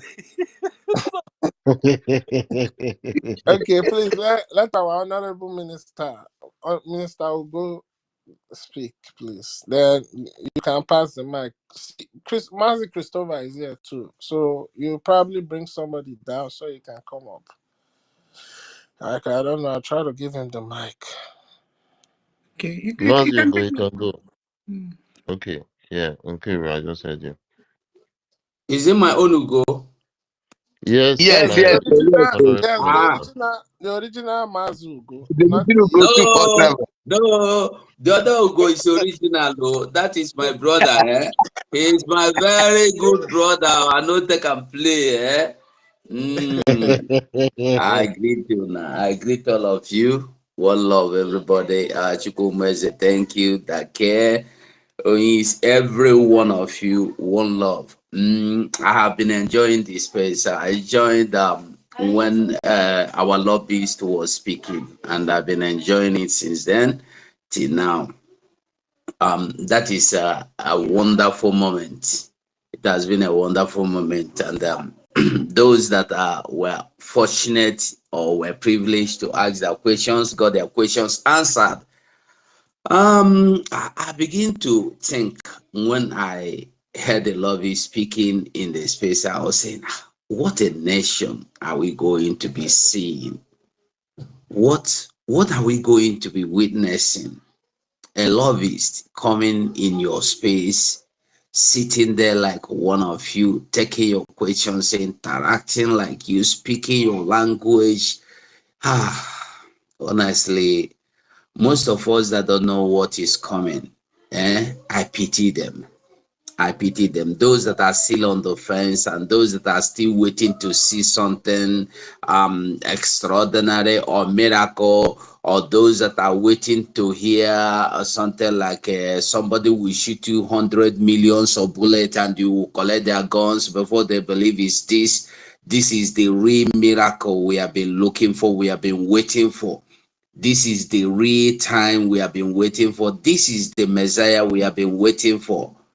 But the good thing is that everywhere in this life, in every part of this world, whenever the expected Messiah comes, they never believe that's the expected Messiah. That they never accept that Messiah until the Messiah finishes his job.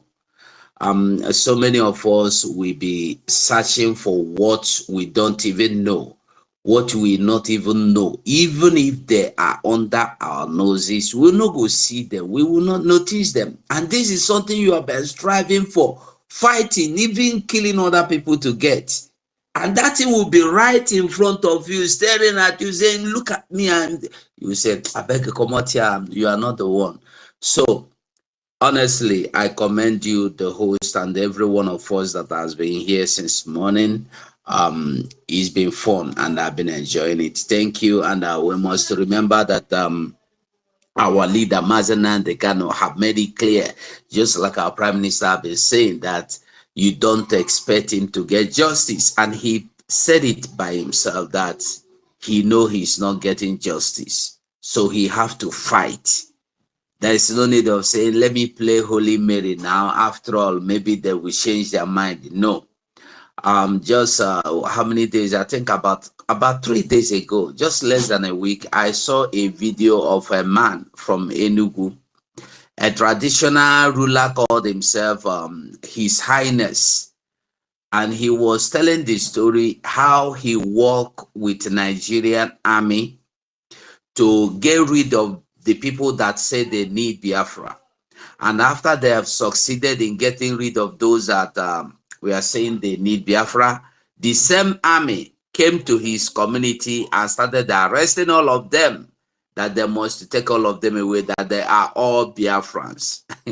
I laughed. I laughed at that old man, about 70, 80 years old man. Though. I laughed at this man. Mumu. One problem we don't know, one thing we don't know is that when the Obasanjo said we use Igbo in this Igbo war, he said even though we are fighting against the Igbo, we use Igbo against we use Igbo to get Igbo. He did not say even though we are fighting Yoruba war or we are fighting Nigeria. He said even though we are fighting against Igbo, we use Igbo to get Igbo. So those people are the people Obasanjo classified as those they've been using. And what they don't know is that nobody will buy your brother from you and trust you to keep his own brother for him, because you will always sell at any given price. A betrayer is a betrayer. A killer remains a killer. An assassinator remains, it doesn't matter how much you trust him. One day he go assassinate you, come out. So that is it. So as for the woman that is that was speaking yesterday, one thing we must understand is that Nigeria spirit, like I used to say, has possessed so many people. Nigeria is a spirit, a very demonic, infectious, evil spirit. It has infected so many people. So many people like us, we are just getting delivered now, that through the voice of Mazenam Dekano and the voice of Maz Simon Ekpa, our Prime Minister, we are just getting delivered. So sometimes there are things people will say, you get angry, sometimes you look at them, you laugh at them, you move on, because you can imagine a country where somebody will enter to hide in an aeroplane engine just because they want to escape Nigeria, where people will enter inside ship engine just to escape Nigeria. Nigeria is nothing good.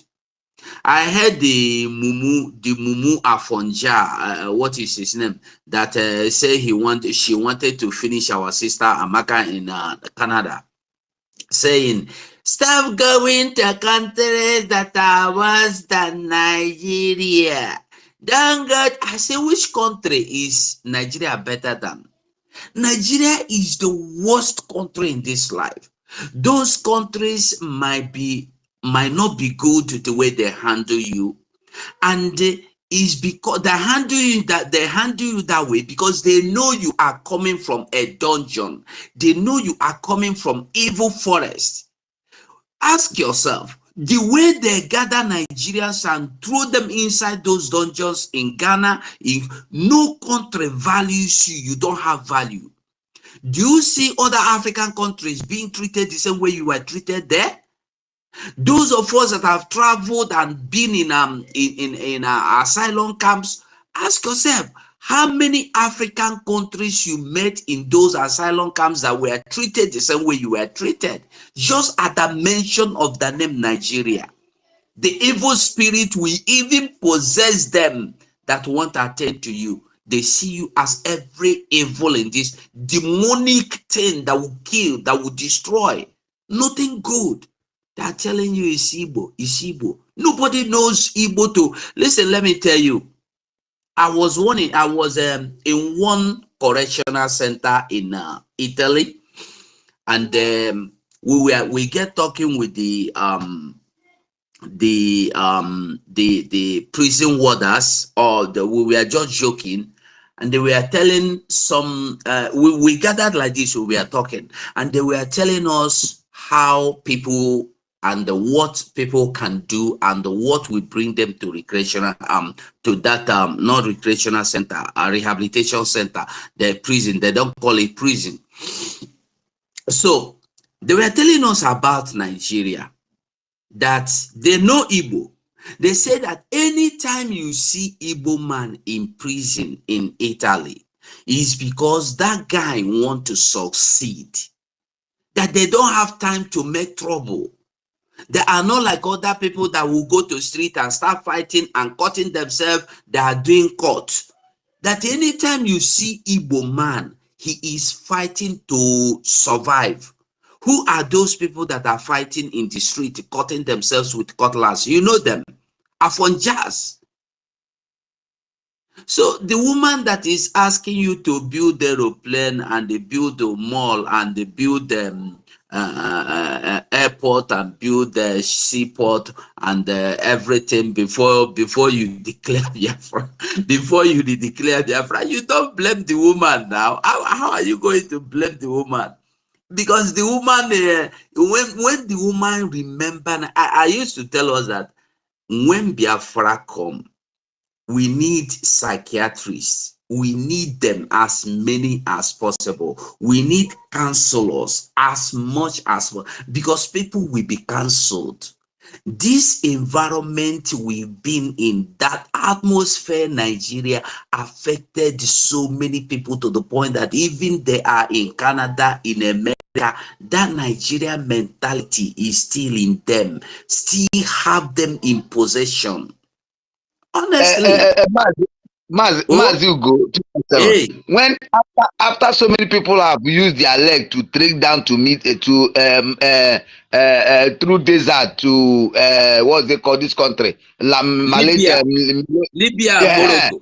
Libya. After trekking to media, don't you think that their brain, Nigerian brain, will still have enough time before it goes out? We need medication when they come back to Biafra. I'm telling you. But that one you are saying is true. It's just honest true. Here I am in Spain now. If you just go to, just that I don't like making videos of that, it will seem as if you are mocking them. Our brothers, our sisters that are here, that came in from that Morocco route, Libya route, that are not complete again. There are many. Ask any other person. There are many. And these people they were normal, they were okay before they left their home, because of what they see, because of what they witnessed. So when they come here, you see them in the street. Even when the government tried to put them in the house, they don't want to stay in the house. They prefer staying in the street, sleeping in the cold, begging money, and they are not complete again. And all these but when I see them like this, I cry. So the thing, Nigeria frustration, where it has put us, where it has brought us, where it has led us, that's when you see somebody. Do you know there's a Biafran, a graduate scavenging in Germany? I think I still have the video. A Biafran scavenging in Germany, a graduate. My brother, make I just stop here. Thank you so much, my people. Chukwumeze, thank you so much. We move. Airborne.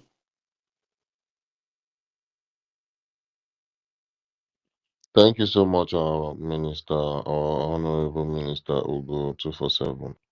Yeah, I see some people requesting for mic, and I think we're just gonna go with the hands up. Ben Truth, are you there? Yeah, thank you so much, Master K. Thank you, honorable ministers. Thank you, everyone. I thank you, the host, for holding the space for over a day, if I can say more than 24 hours. Uh, your controversial is not on this one. I give you applause for that. Thank you so much. You know, like what Starman was saying, you see, my people, when somebody talks, from your words, somebody can define your pedigree. You know, there are people, their pedigree is dead, is gone. No matter the level of education they have. So for example, like what they were discussing before in the open mic, somebody I will never forgive. It's like this Obidiot or Peter Obi and co. That's his statement he made that Biafra died 50 years ago. Even if there is any other thing he did, I can never forgive that man for making that statement. And this is why he's stupidly just going around in the north. I don't know what the kind of nonsense he's doing. Is he trying to tell the north that his people or doesn't have brain, or we don't know what we are doing? No. Benchuk, he wants to save his money. He wants to save his reputation when already he's digging his grave. He doesn't want his assets to be destroyed. This is ridiculous. Okay, what of the money he has here in UK? All those, and once he put his money in an offshore bank, saying that the one in Nigeria is more important than that one, because once you're bankrupt in Nigeria, that guy cannot bring that one out again. See, the one thing about Nigeria we need to understand is this: once you are indebted to them, they will make sure that the one abroad, they will bankrupt it. Because if Obi does any mistake, I'm telling you, have you seen what's his name, this man, former governor of Imo State, what's his name, this guy now, Rogers? Have you seen Rogers? Exactly. Do you have the state? Rogers is like dying. I'm telling you, because once they bankrupt you, it doesn't matter how much you have in abroad, in abroad accounts. Once Nigeria bankrupt you, you're in big soup. So him having collected money from him, having been indebted to them, he knows the repercussion. I'm telling you. You see, yeah, like what I was saying, you know, you see, all of those enablers thinking that when they play a good role, or when they tell a Fulani or this, that, they don't want Biafra, or this, that Fulani, we love them. They don't know that they're digging their holes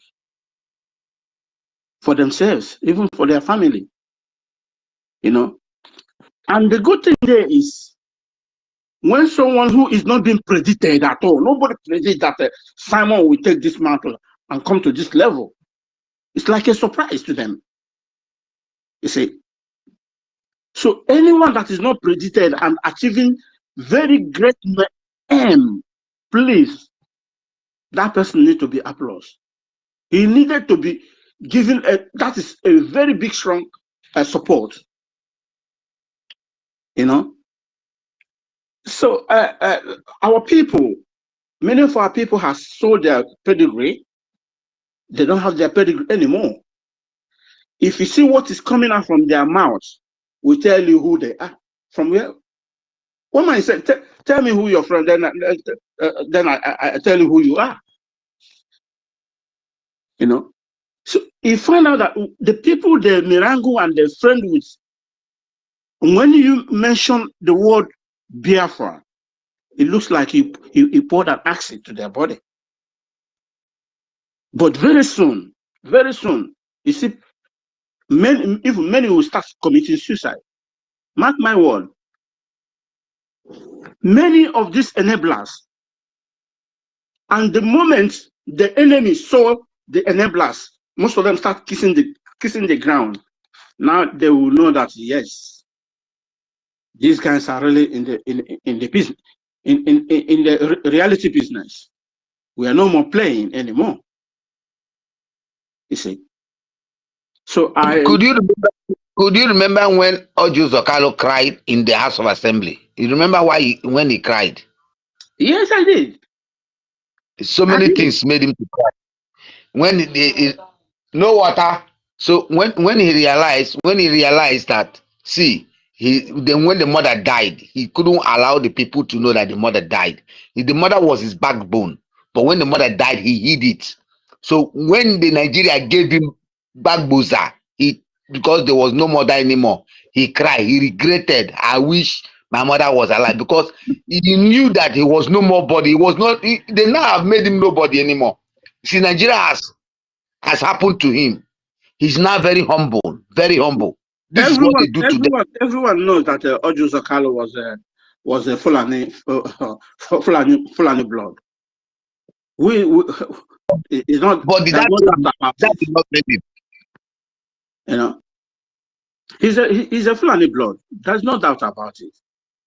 You know, so you see all these people jumping from gathering where they are not supposed, trying to tarnish the image of Biafrans or our PM. I'm sorry for them, to be honest. I'm very, very sorry for them. You know, before they will realize what they are doing, it will be too late for them. You know, still at this very age, at this very moment now, because nobody should look sideways. Nobody should look sideways at all. Look at the impression and the resilience inside this guy that is working with us. Is it not a wonderful thing? For somebody to bring out his mind and all of his soul to work with you. This is just to tell you that where you are is not where you belong.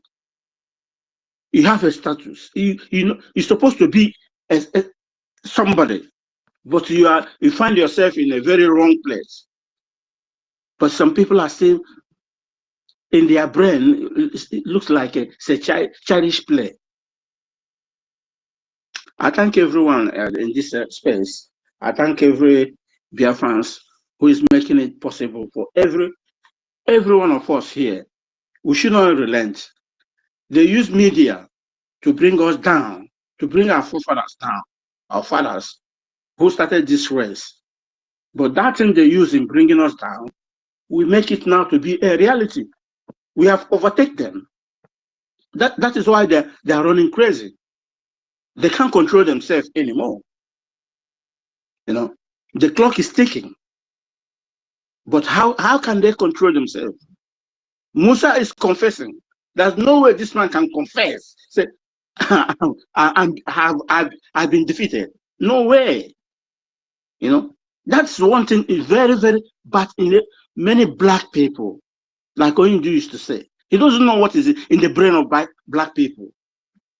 For black man to accept defeat is very, very hard. No, I'm not gonna do anymore.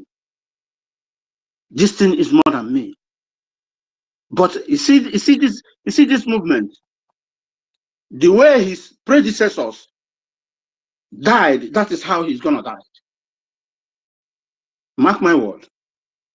The way his predecessors died, that's how he's gonna put his own life. Because he doesn't want to accept defeat. I thank everyone. I drop my mic here.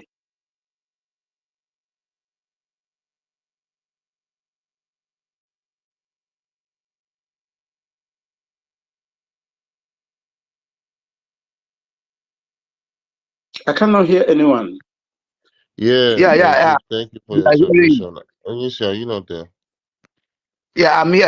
I thought your mic was on, so I thought you were going to say anything on it.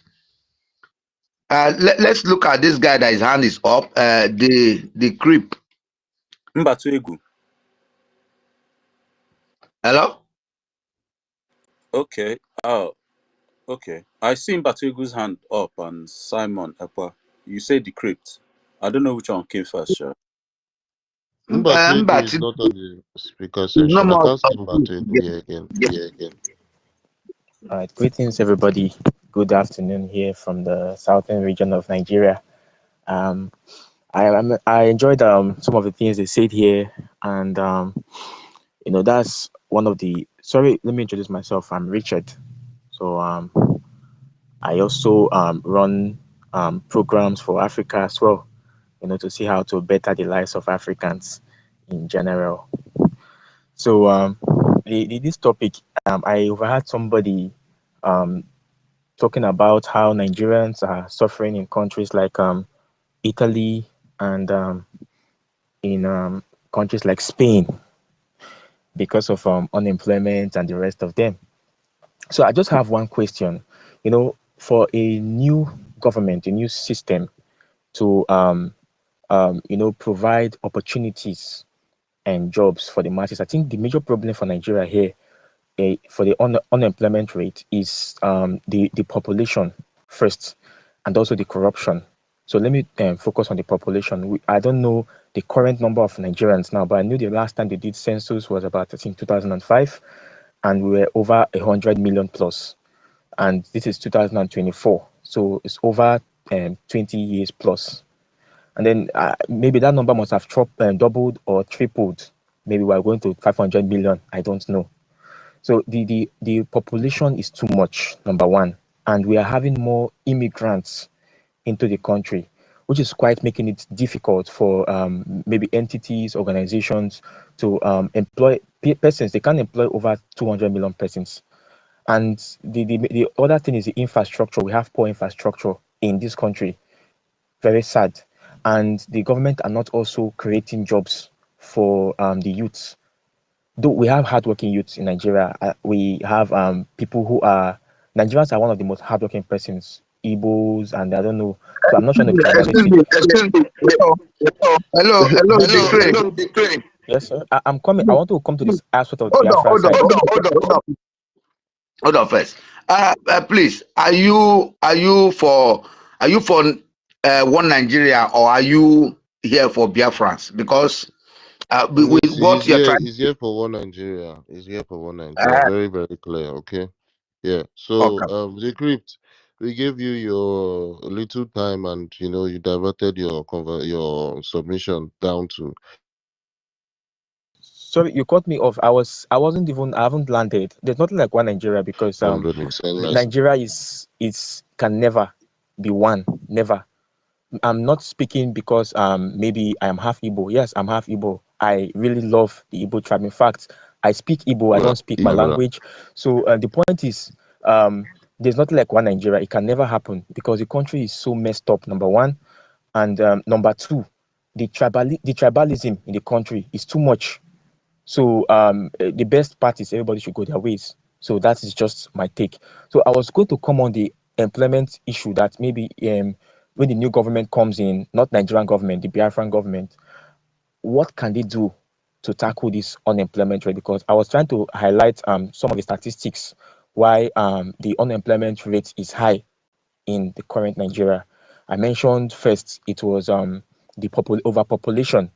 Now, if when the new government comes, maybe the Biafran government comes, what are the measures would they take to combat? It's just a suggestion. Maybe we want to hear some person's inputs. So, what are the measures they will take to combat the overpopulation? I think I overheard somebody. I don't know if the stats are real. That Igbo in general, the Igbo population in general, are over 50 million. If I'm wrong, please correct me. And we look at countries like Germany. We look at countries like Spain, Luxembourg, Switzerland. If you check their population rates, I don't think they're up to 50 million. And they have opportunities for persons. America is in a mess. So anybody think that America is better? America is in a mess because there's a lot of homelessness, a lot of joblessness. Unemployment rate in America is high. One, because of that same population issue. So what will the new government do to combat this overpopulation so that we won't get to 100 million in just a few days, in just a few years? And also, will they try to implement the birth rate policy, which means that every household must have this amount of children to combat unemployment? Because if you check out most of these poor countries that are suffering, India, if I mentioned those countries, if you're one of these from one of these countries, I'm not trying to degrade your country, but I'm just stating fact here. India, Pakistan, and Bangladesh, they are all having problems, though they are corrupt countries, but they are all having problems because of the same high rates of population. So I think that is one issue that a new country can face, which is the population issue, and which can bring reduce opportunity rates for the youths. So what do you My brother, think is the best? let us help you answer these questions you're asking. You want to know what if Biafra comes in, what we're going to be able to do to be able to sustain our people. We have 40 states. 40 states, and each state are regional to themselves. Okay, it's unlike Nigeria. We don't have comparison. Nigeria is a diverse country, a diverse place where nothing is happening, where people are lacking food, lacking employment. Biafra is not going to be like that.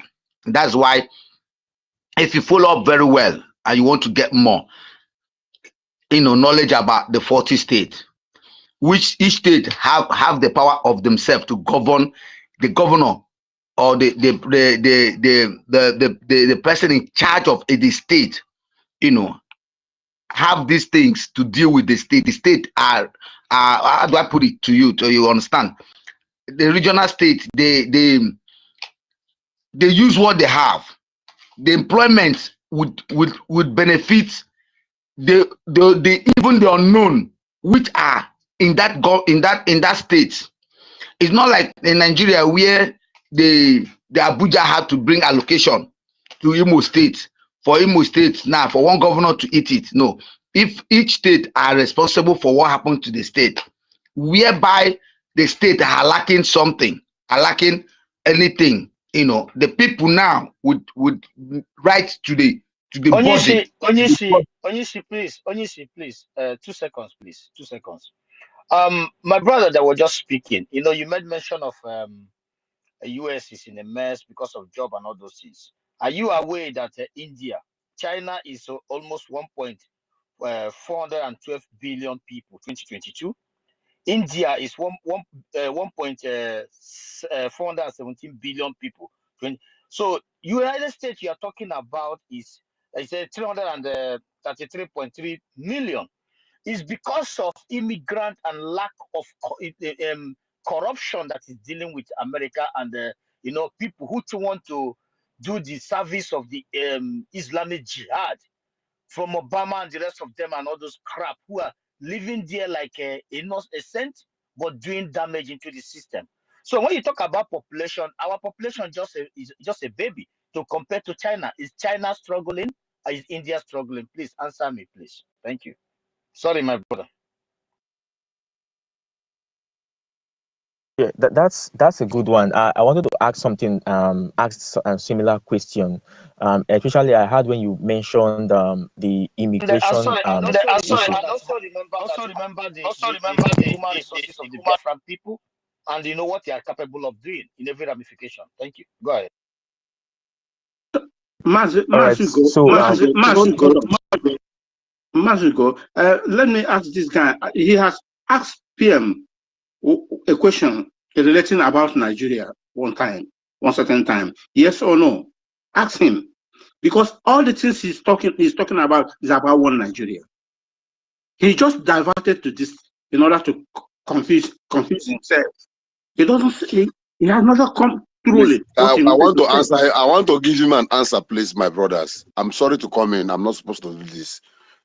I want to give this particular man who is please, my brother. The problem you have in Nigeria is not about population. those that are spearheading the leadership of Nigeria and the politics of Nigeria, they are Fulanis. Fulani does not know anything about industrialization and development. They don't know about anything. All they know about is taking over lands, their cows, ranch, and that's all, terrorism. From the time the Britain left, they handed over Nigeria to the man in that caliphate in Sokoto. So even if you like, bring a professor who is well educated, who is well learned, who is an economist. Immediately he gets into the room with those Fulanis. After discussing with them, he came out behaving like them. Nigerian politics is where you will see a man, a professor okay, who don't is get me wrong, well please. Don't get me wrong. intelligent. I never said something like one Nigeria. Please, I don't know. Maybe you No, got no, no. me wrong. I'm not mentioned trying to first dispute earlier on. on. If you can hear Okay, me, okay. I don't I want mentioned earlier on to. No, that no, no. I just want to tell you the reason one why Nigeria cannot there happen. can Why? never be Because of opportunity for people the like. tribalistic hates. You know, the Can I finish? Yorubas, Allow me the to finish, Yorubas please. Allow me. hating. Allow me. Okay, Please Allow me. sorry. allowing that guy to grab But I just Sorry. want to change your Let's just be. mindset. That Can we I am just be? not. Can we I just am be not civil, taking. bro? Let's just be civil, my brother. Can we just be civil for a while, please? allow him Give me to your ears. open Talk less and listen much. our microphone like that. Those that control the affairs of the government that you claim, or what? Okay, you said you're not claiming it. I'm sorry for saying that. Those that control the activities and affairs of that government, they have no knowledge about human development. All they care is about terrorism, sponsoring evil, their cows, taking over land. Whoever that is in charge that you have appointed or you have elected in your own region, whether in the east or in the west, anywhere, they are in their pockets. Don't you hear Ahmadu Bello interview? He said that they rather employ us. Do you think that Hope Uzodinma is the governor? He's under employment. He's working for them. The senator who is proposing for a place to train those terrorists, do you think he's employed? He's not self-made. Do you think he's self-made? He's not self-made. He's employed. He's a staff working for the caliphate. This is the system that is holding Nigeria down. And if we don't break it, our children will get up and begin to struggle to get a visa, to travel and come the same way we are all scattered all over the world, to work for white men, while we have everything we need to survive as human. Please, I drop my mic here while I wait for the host to call me up for what I have in mind. God bless you all. Airborne. Thank you, my brother. Chukuma, please, can you call back Master K? I think he's allowing you to call him back. I think he was down. Can you call Master K back again, please? We'll do that. My brother, I think we've been able to give you answer. My brother, Mbatuegu, you can come on now. Yes. Brother. Oh yeah, it's time for you to speak. I think he's been able to understand what the answers are. Thank you very much. God bless you all. I want to thank you all for this space. You know, if you are very observant, you find that I've been on this space since morning, as can I say since morning, for more than 5 hours. I had a long journey drive for more than I was driving for 5 hours. So whatever that has been going on since morning, I kept smiling, I kept enjoying, sometimes quarreling, argument, and we settle and we bounce back.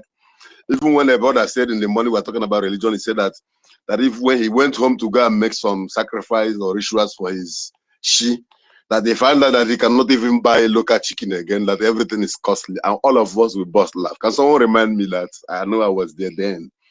So so it was a happy day. I was so happy, you know. And this place is where brings people with the, you know, there's in psychology of human development, there's people we call special child. Biafran has so many, 97% of Biafrans are special child with special intellectualities. This is why we are doing what we are doing today. Okay, before I continue my speech, I want to sing my usual song that I always give to Obatobie. Please allow me to do that. Yaburu na mugia anyi torato. Yaburu na muya o ole ha igeme o.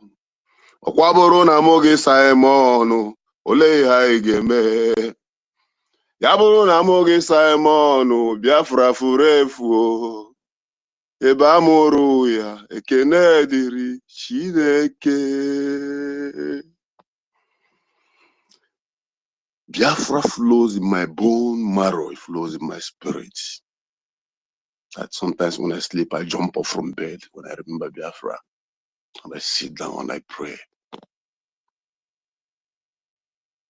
Let's just assume that after the arrest of ANNANG, there is nobody like Simon.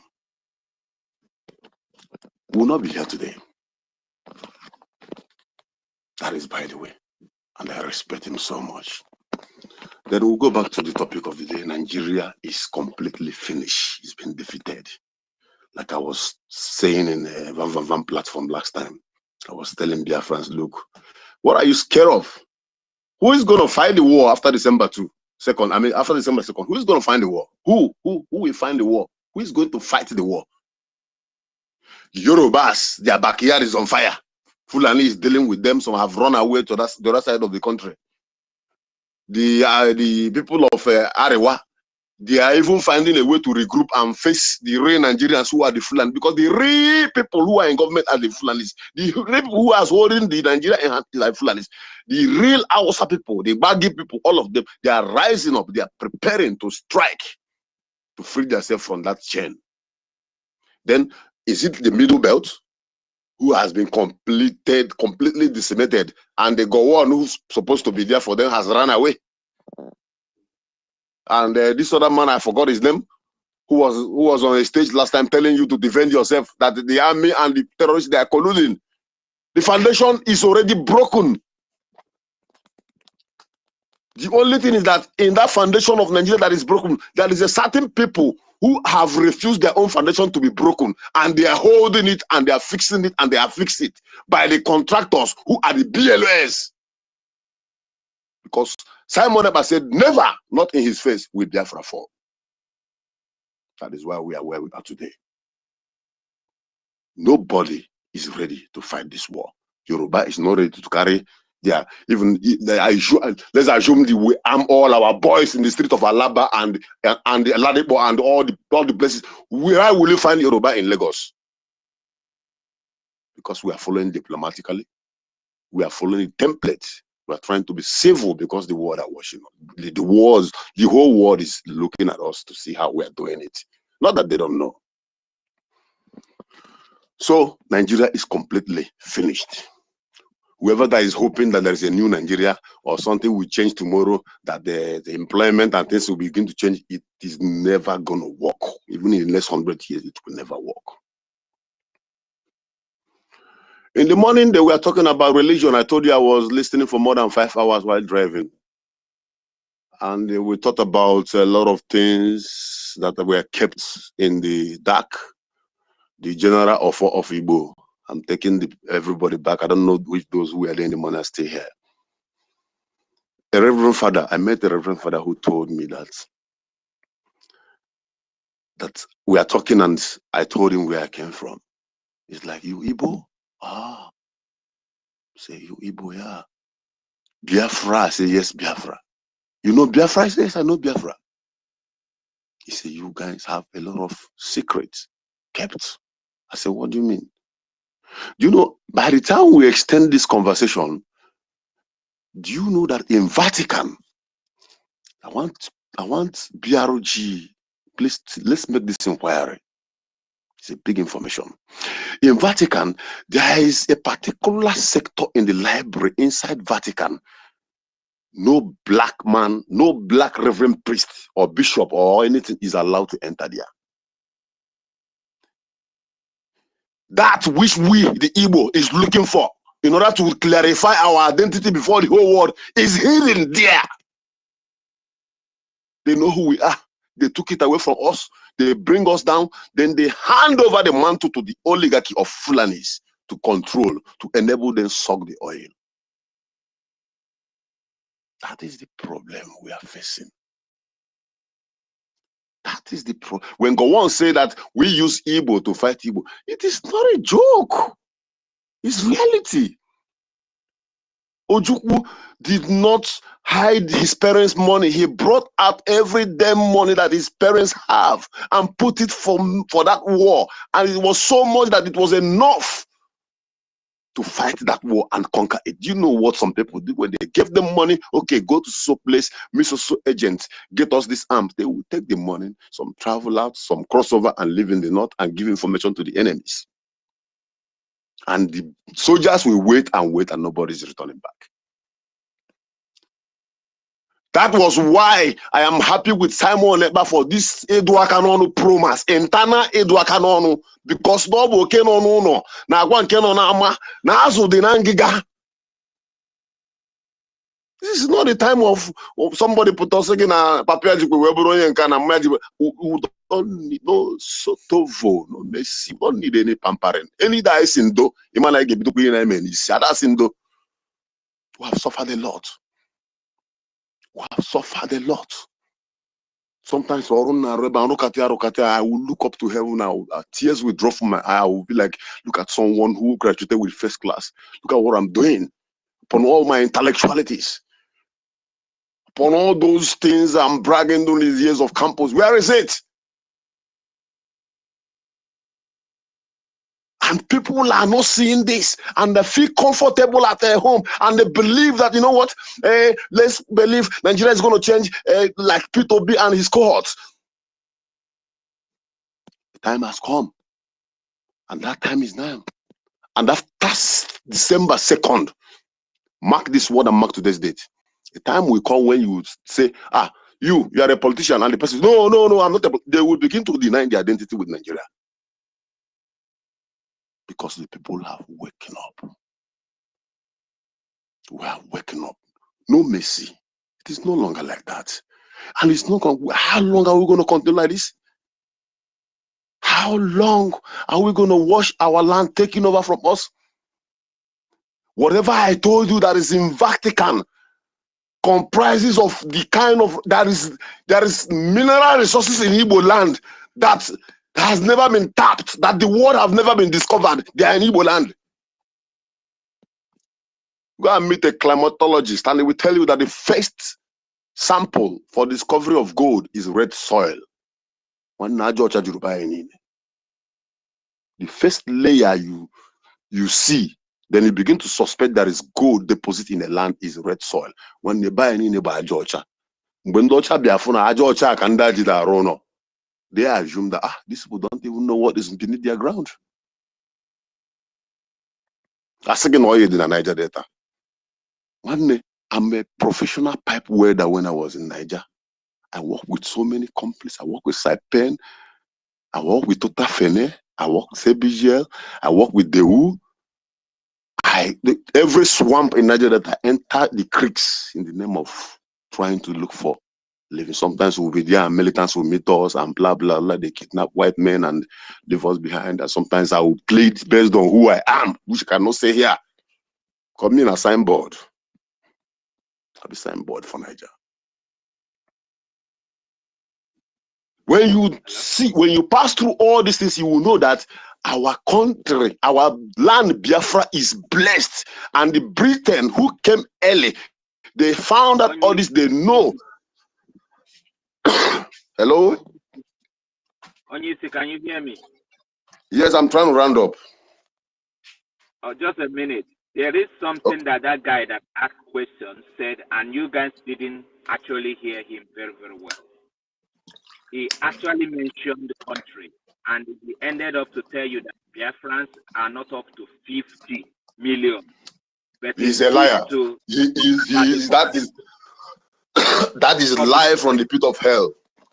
We are more than population. Okay, let me put you down. There was a population. There's a census that was counted before the. Can I say it's before I come along there in Google. That was before the amalgamation of Nigeria and the population of the eastern Nigeria. There is not like south, east, south, south. The population of the eastern Nigeria is 50% more than the North. The only thing the North have is vast of land. Anyone who have traveled to the North will know that some local governments, they call local government, have only about 50 houses there.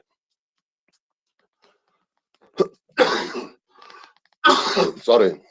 And that is what they call local government. And this is how they deceive us.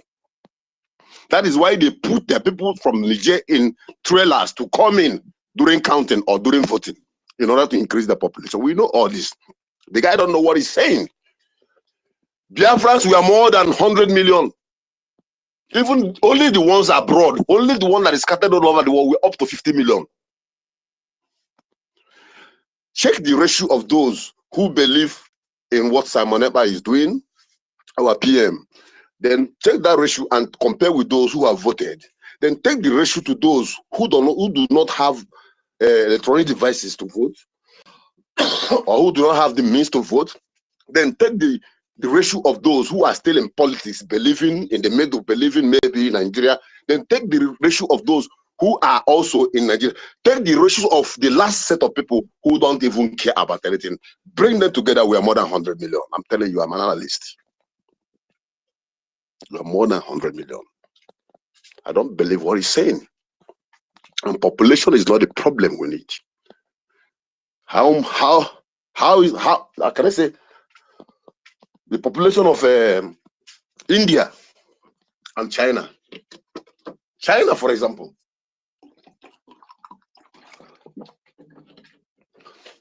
and their government is doing amazingly well. They are doing amazingly well. So when the British saw the energy in our ancestors, they saw the system of government they are practicing. They also saw how we are organized. They see the culture. They see the power and the might behind our deities.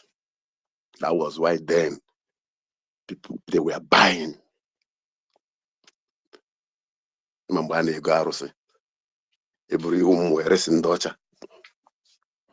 they begin to disturb them, they begin to return it back. And when Biafra come, those energies will come back together. And we will become what we are, what we used to be. Then to the church, I'm just trying to touch everything because I listened to a lot since morning. To the church and the tradition issue, we have no issue with that. I'm speaking from South Korea. I'm into construction because my experience in welding and other civil jobs, construction civil job. I've been to a place where we are about to dig a foundation to prepare a building, and that building happens to be a church. I was expecting that maybe the pastor will come, we pray. You know what they did? They invited the Buddha priests, because that is their tradition, to come and perform rituals on church building. The pastor is there and every member they are there. After that, the Buddha priest left and we continue our job. They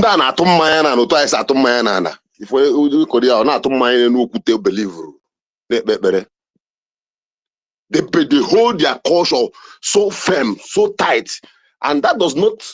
Those who hold the culture never have anything to. If you like, go and worship tree. If you like, now our leader, able leader, supreme leader, used to say, if you like, worship stone. But you see, our culture, which our ancestors left for us, do not go there. So it is in this land. When you come close to that their culture, you are in for it, and you're going down.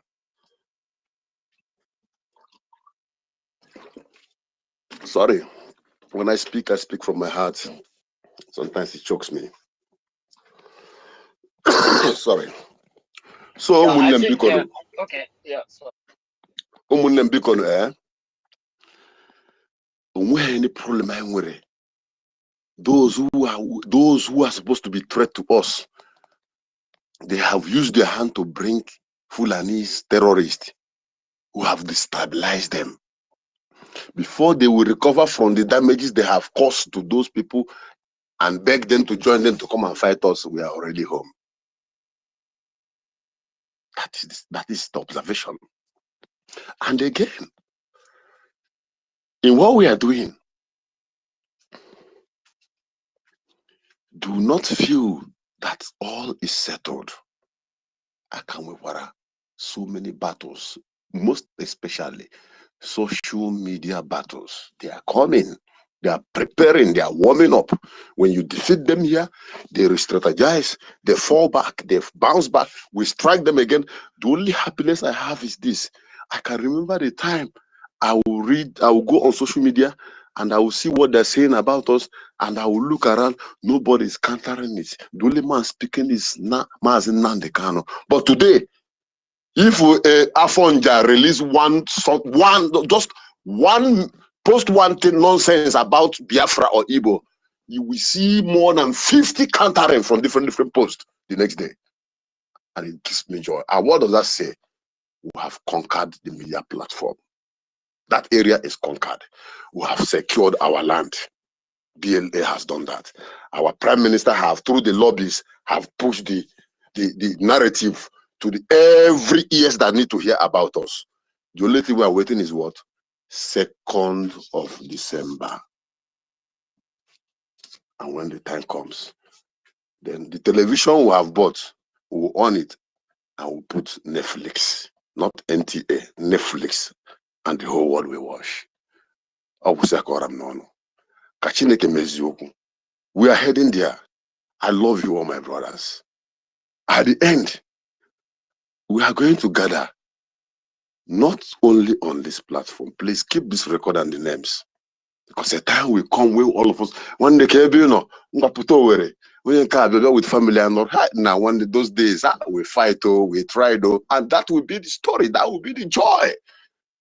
That our children will be like, Daddy, what are you talking about? I will be telling them, this is what we passed through to get you people what you are enjoying today.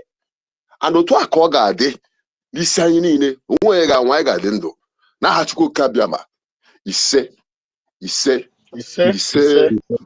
Ebon! Rugged you. No shaking. Thank you very much. You know, my brother Onyisi, you know that guy, that our guy that came here. Some of you may not understand the dimension. You don't know be that kind of PM dimension. He has his own dimension that he was going. He first of all say that when we mentioned US, you know, that the population and how that he observation, you see that we are over 50 million.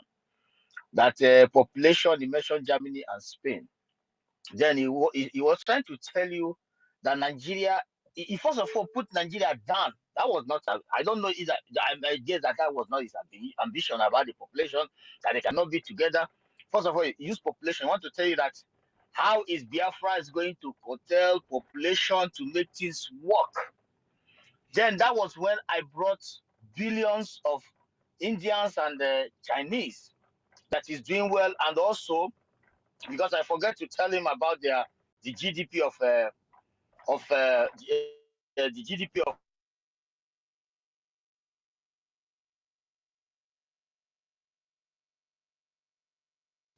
Brother Go, are you there?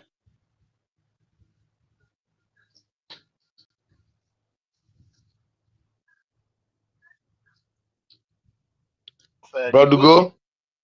Okay. Everything's work according to the slave masters, and at the end, some people have used it, find a viable business on it called terrorist organization, kidnapping and the terrorist organizations and Islamic jihad. You know, believing that this is the way to conquer the great nation and get close to their resources. That's what this guy didn't understand, that this is not about the population of the zoo. Zoo is not even close, even if they are 500 million, as he was saying, because they don't even have you know what they call it, identification number to find out how many they're just guessing.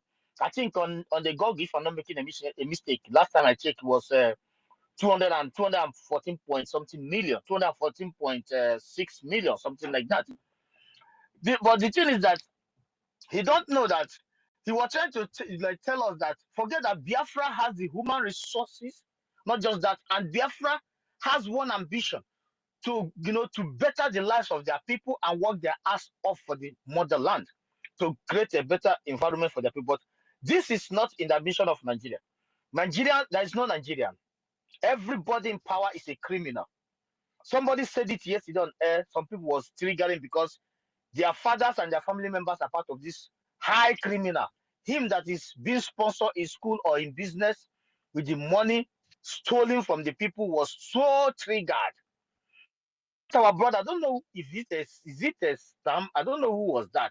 Is it a Kokari? I don't know who said that. Or sorry, Justice. When Justice was making that reference, he even mentioned the document, how fake they are. Justice did not mention Oluwale, anybody from Oluwale or Afanjo or Fulanis or Hausa. He used our own Peter Mba as a reference. But when the monkeys jump in, then capitalize that, oh, how can you call us Nigerians criminal? How can you call us Nigerians fraud and all those things? Because he has looked into his cupboard. His father or the mother or his uncle is among these criminals, this cupboard of bunch of criminals, or maybe he has some atomy of the terrorist, new business terrorist organization business. Then he has no other option to encounter justice. So the point I'm trying to make is that the guy is trying to tell us that how are we gonna make it with over 50 million, but he doesn't even know that we are over 100 million. And this population, with the setup of Biafra, it is running like a different state inside the United States of Biafra. Not this one that one idiot, because of his hatred for Imo State, he will install a non-entity that does not know that his people need electricity. His only ambition is to do the bid of the Fulanese. A non-entity that does not know that his people need a viable road. His ambition is to make Southern Sokoto happy. A non-entity that does not know that the people need the universities and the well-equipped hospitals and a research center for the youth and the those that are interested. But he's interested to do the bid to Southern Sokoto to keep his 23 oil well he stole from the ancestral land. That is the difference. But in China, they are working for the good of the people, building an enabling environment for tourists, building an enabling environment for their children, planning ahead of 2050 for the kind of viable moving trains that can travel from, if it is 40 minutes, it can go 20 minutes without no car, without no problem. That is the difference with billions of citizens. So your zoo is a terror, but the difference between we 100 and something million OGOJA is still shocking to compare billions in India and Indians also the same thing. So the point is that he just wanted to use, oh, Nigeria is too big, we cannot come together, use it to create Mazigo, that guy has a Nigerian mentality. I know him. He has a Nigerian mentality. Exactly. So He yeah, always I'm comes gonna with stop a here because Nigerian I see our mentality. sister hand to come up, Mampis, before he starts cursing me. So, so the point is that he wants to use to make you feel exciting of Nigeria. I think it should be calmer. It should be calmer. It should calmer. I think it's so long. Sorry, I'm not the co-host before Chukuma attacked me. So you want to use Nigeria is too big. It can be controlled to tell you how bad Biafra, with the population of Biafra, maybe we can get some division as their founding criminal fathers go on wanted to divide us. Maybe they can continue from there. But the thing is that we have come here with, immediately I come up with billions of population of India and China and their growth of their GDP and all those things. He flee. He say, yeah, you have a point. Biafran people is not people you come and turn around and knock them from front and back. That era has gone. This is not IPON, not IPOB, because they can't be B. They are N. IPON of Nigerian DOS, the gullible container businessmen. These are people who have their motherland just right in our hearts here. Very soon, I don't like my brother. Sorry to cut you off. You have said IPON. I remember something. You know, here in Korea, I was once a national secretary to IPOB. So when you say this, it touched my mind. As I said, I be signboard. I know they hide. No problem, my brother. I know everything that go wrong. As I did like this, I know everything that go wrong. One day, there are those who are not supposed to step their foot in our land. Mabasi. Sotovo Mabasi. Those who supervise the killings of our brothers. Those who rejoice over those commanders, innocent young youths who volunteer there. Ikonso, my man. Time will tell. My brother, all this is that is why once Biafra is Yeah, Kobos, I must go ahead. rebuilt, My brother, though, yeah, very good. Just, I believe that everybody that throw the coins they use for us will be thrown back on them. That one is fact because I believe in this government. I believe on the people of Biafra and they are high intelligence. So when it comes to the security, everybody will be picked up and serve him according to his own coin. That is simple as ABCD. Even if it's my mother, go ahead, just to secure the life of the good people. Thank you. all right. Thank you, brother Ugo. God bless you for your submission. Queen, our mouthpiece, has your space gone down again? Ahmad, please request back. Kama, Yes. oh yeah, come up. Thank you so much. Are you hearing me very well? Yes, we are hearing you loud and clear. Okay. I don't know who this person that came to ask question and trying to bring different version of stories and orders, and at the end of the day, after going round and round, there is something he actually mentioned. He said, even though I know that at the moment, Biafra is not up to 50 million. That's his word. But it's also good to have a kind of a preventing measure so that when Biafra now come, our population won't get to 100, which tells me that this guy did not even vote. Because if he voted, he will not be talking about the population of Biafra at the moment, because through this vote, we know that Nigeria has lied so many times about our population, and I keep asking them this question. If our population is not as big as they say, how come we are the second biggest in Lagos, in Abuja, in Kano, and in some of other Yoruba countries, we are the second majority in those areas. And not just only back home, also offshore, we have quite a number of people outside the shore of Nigeria, So this guy doesn't believe in what we are doing. No matter how he's trying to put his word, he does not believe in what we are doing. The population of Biafra is not a problem. When people are busy working, they'll be thinking on how to live a good life, not on how to produce babies. So population has never been an issue at all. Let's get what we want first, and then when we start building and everybody is busy, you won't be telling people on how to live their life. If someone have money to have 10 kids, it's up to that person. If someone want to live a better life that is better than having too many children, it's up to that person. So that population is not our problem at this time around. Coming up here to tell us about the population, I don't know what he really wants to find out. I don't know where he's getting that concept from. The zoo is down. We have pinned them down. We have exposed them. We have put them where they belong from every ramification. They are the one crying now. Biafrans are not crying anymore. We have already started rejoicing, at the moment.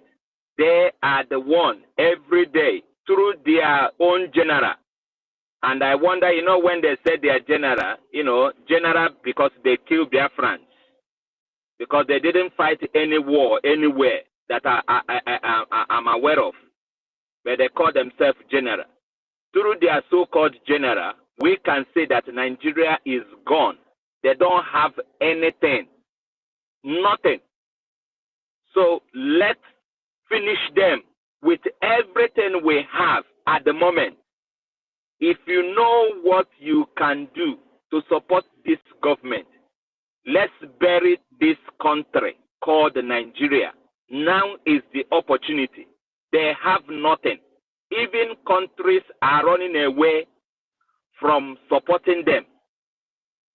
A lot of countries. It's only those corrupt ones that already have a stake, have something as a collateral, are the ones giving them money. But other ones that understand the system of Nigeria are running away from giving them because they don't want to lose. Companies are leaving them, different companies, where they get their own manpower, their own weapons.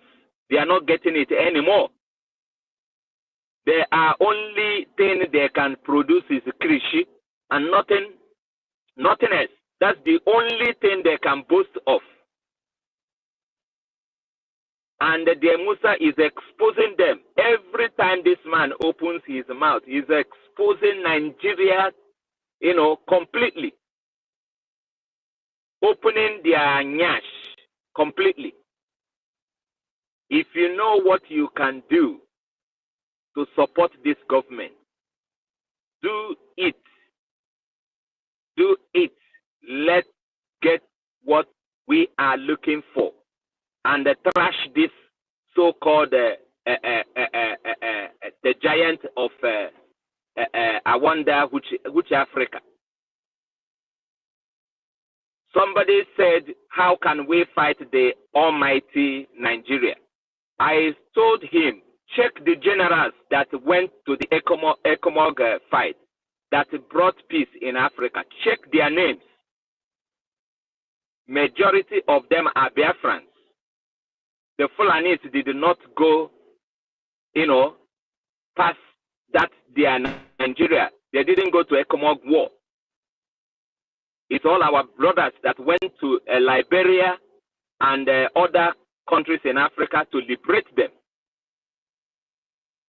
Check the reason why they got jealous in 1940-50 is because all our Biafrans are everywhere in the army. Check today the people they are using as intelligence. The people that they front all the time, that speak on their behalf, are Biafrans. So they have nothing. There is nothing like almighty Nigeria. Nothing. Without Biafrans, these people go nowhere. Check the people in business industry. Check the people in banking sector. Check who they are. None of them are Fulanis. None of them. The only thing they know is how to steal money. That is all they know. Front their agbada and all that. Speak political language. That's all they know. And then empower their foot soldiers to kill people. They have nothing. They can't fight back at the moment. But we have to sustain the momentum with everything we have. Support every angle of this government, every arm of this government. Support it. Because it's very, very important. Very, very vital. The IOU is there. If you don't want to give for free, give so that you will get something in return. That's why IOU is there. Support as much as you can. Be part of the system. Be part of everything. Be part of the media. Come out and preach the gospel. Every Biafran at the moment is a media personnel. That's why they are scared. Very, very, they are scared. Because each time they open their own platform, the next thing is that they will see Biafrans coming to preach the gospel there. Without fear, without even giving them any favor at all. So they can't stop us from anywhere at all at the moment. We are the only one that can stop ourselves. Look at IDP camps, every other states, everywhere, to an extent that they want to import them into our own land, just to make sure that they have IDP camp in our land. But our people said no. They went to Kwama and killed people there. And the next thing, the front is IDP camp. And the people say no. Even if there is nothing in our land, allow us to go and live in our land. They are looking for any means possible just to bring that their IDP camp. They call it IDP camp. You know, it's indefinite. It's not a temporary thing. That is why people in Benue State for 10 years are still in IDP camp. They know what they're doing. And we will never allow such a thing to happen in our own land. It's not going to happen. Our people are ready to go. Anybody trying to bring logic to tell us that our population and all that is not our problem. That is why this government started from scratch, creating database. Database will tell us our population. We don't need a Fulani man to tell us our population. We don't need a white man, a Caucasian to tell us our population. We will be the one to tell the world our population. So at the moment, it's not our problem. All we need now is support from every angle, every corner, every penny counts at the moment. Let's do these things once and for all.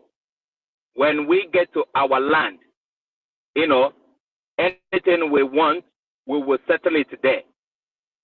Thank you so much, everyone. Thank you. This space has been on for over 15 hours. And I thank our people for the good job they're doing. Thank you so much, and sir. Thank you, sir. Thank you, sir. From Mazimbatuegu, I want to put my submission. It's already to 9 p.m. here, so I can make out something and sleep. Yes, before you do that, Chukwumeze, please, my co-host has been down, and I can't pick him up. I can't bring him up, please. If you are here, if you have not gone down, please try and see if you can bring him up. My brother, Kama is real. We love your submission, and that is what it is.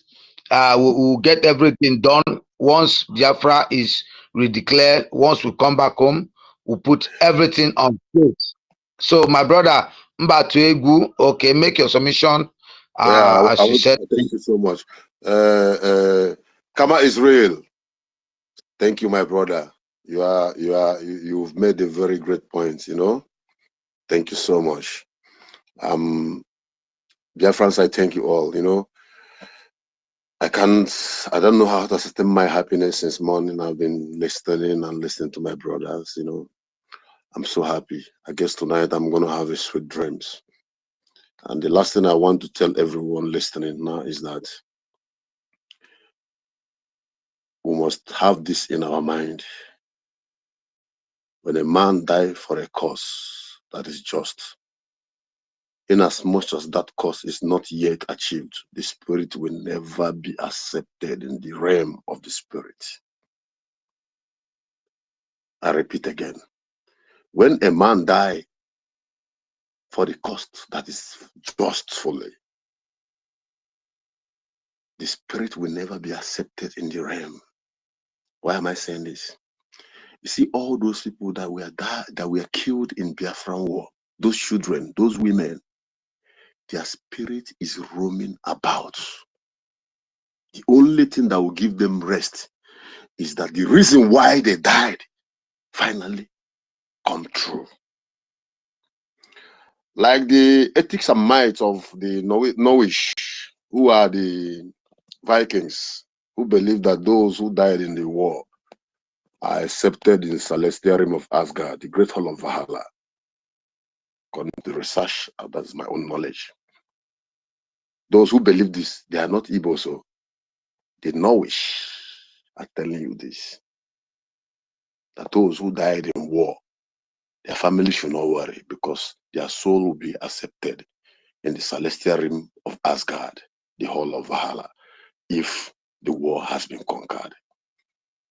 Imagine for how many years millions of spirits roaming around Biafran land, and they are waiting for you and I to do the right thing so that they will rest. Whoever that is listening to me, think about this. And remember, we need money to support what we are doing. God bless you all. Airborne, or Biafra. Good night, my brothers. Yeah, God bless you. God bless you for that submission. That's what it's going to be. Everybody has to put their hands together to make sure that those people who lost their lives are rest. The soul will rest in peace when we get Biafra, and that we must get. That's our primary object, to make sure that Biafra come to existence. You see, during that war, many died. So many also have come back to finish this job. When we must finish it and make sure that Biafra is actualized. It's not something anybody must play with. Simeon E. Prince, Simeon Ekpa Prince, please, can you on your mic? Let's hear what you have in submission. I salute everyone. Thank you for having me once again. According to the topic, the Biafra has won the zoo. It's been a long time we've won, and Chukwuokike has confirmed it. Because if you check what is going around, like our leader always said, and our PMs confirmed it, and most of us, we've always said it on our spaces, that Biafra is in him more. We are doing a spiritual thing. So God, our Chukwuokike himself, he's been bringing out those that are worthy to carry the mantles in one way or the other. So he's been positioning every one of them, and they have been doing a marvelous and a great job. So no one is going to turn us down. That being said and done, like the guy that spoke before, Mbatuegu and Ugochukwu, that guy that came was talking about the population and so on and so forth. I believe maybe he listened when we were discussing in an open mic before, something like that, before the topic was about to end, before, after Elias went out. So I believe he overheard what we were our discussions. So like, he wanted to come in again with that their propaganda, wanted to tell us that maybe only the Igbos that are going to be the Biafrans, like they always say, their propaganda, the Igbo speaking tribe. But they never knew that we are united and no one can break us apart again. Just like what Starman was saying before, he made mention of these Ile-Binu people trying to claim where they don't own. I don't know if Starman is still on the space, because I wanted to let him know there is a video I saw.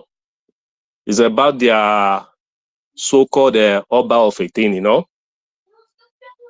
when he was making his utterances, like talking about their history, he made them understand that their bloodline is from the Yorubas, all the way from Oromia, before he now said that by the special grace of God that he is the 49th or 50th Oba of Benin. And to my surprise, do you know what? Even the chiefs, I don't know if they're all from Yoruba, I don't know, because they were all like hailing him, without nobody questioning that what this man is saying is not their tradition, which means that this man is a foreigner. A man that is standing before them, that they are bowing down, licking his toes every day, claiming to be God, is now telling them that his grandparents came all the way from Yoruba land. And you know, it reminds me of, like, you know, why they are struggling to keep us at one, as one Zugeria. If you remember when we were back home, you know, if they take light, if the light goes off in your house, you know, everybody runs outside, you know. It's something that bothers me, why people runs outside. Because we run outside to see, to make sure that it's not only in our compound or in our own house that the light went off. Sure, you understand? And when you find out that it goes out in the whole area, you see everybody thanking God. I mean, that is stupidness. Where are we thanking God that there is a total blackout everywhere? Just because it's not only in your house, you now have to thank God. You see, that is what these people are doing. They are trying to keep us within their reach so that we'll be in the same sufferings with them. You understand? Like, I was having some conversation with some guys from that Edo area, from Ekpoma, all those Ishan people. I was trying to let them know that we are one. And they were telling me, you know, some of them were discussing. So I now told them that Biafra, we've gone. And they were telling me, no, Igbo will not go, will not let Igbo go. I said, not Igbo. Biafrans have gone. The 40 states of Biafra is on their way out. He now said, no, you people will not go because you are our China. If you go, we will suffer. Suffer will kill us. I said, but you people knows this. And you don't want to stand firm with us, you that are our brothers from the Ishan part, Biafra land. You know, it's very, very annoying and a laughable thing sometimes, you know, like our people will say in our own dialect, you understand? It's very, very laughable. Then on the other hand, you know, what Mbatwe said about religion, you know, I was not in the space since last night, you know, because I went to work in the night. When you're talking about religion, what he said about the Catholic Church, he is 100% right, you know. There are a lot of things that these religious people hid from us. Like there was a time when Nnamdi Kanu was speaking at the initial stage, I think during 2012 or 13 or 14, thereabout. There was a guy from Germany that made a video in YouTube. He was going for car hunt, you know, he deals on Tukumbo cars, you know. He was going for car hunts in some areas in Germany. So he said he went to a province and I saw something like a statue that was in the village center square, you know. So he went there and he shared the video on YouTube. He found out that it was Ofo. And that Ofo was named Ofo Ikenga. You understand? In the Igbo dialect. And now they wrote it in another Dutch language to make their people understand what it is. And this guy said he went out looking for the mayor of that town. And when he found the mayor, he asked, what is that thing doing in your civic center? And the man said, and where did you get it from? He said they got it from Africa, from the western part of Africa, the Igbo land.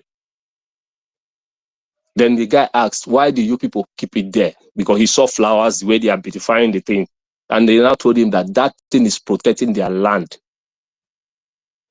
So you see, there are many things, when we talk about religion, there are many things that we need to find back, you know, when Biafra come. Our leader has been saying it when he said that we'll all add Chi Uku, whoever is answering Chuku, you make sure that you put that I to make it sound the way God, our Chukwokike wants it. Not Chuku, but Chiuku. He said that we'll change our names to make it sound great so that we'll honor our Chukwokike. You know, there are many things we need to find out about our tradition. And it's very, very paramount for me. It's very, very important because with that, we are going to find back our roots.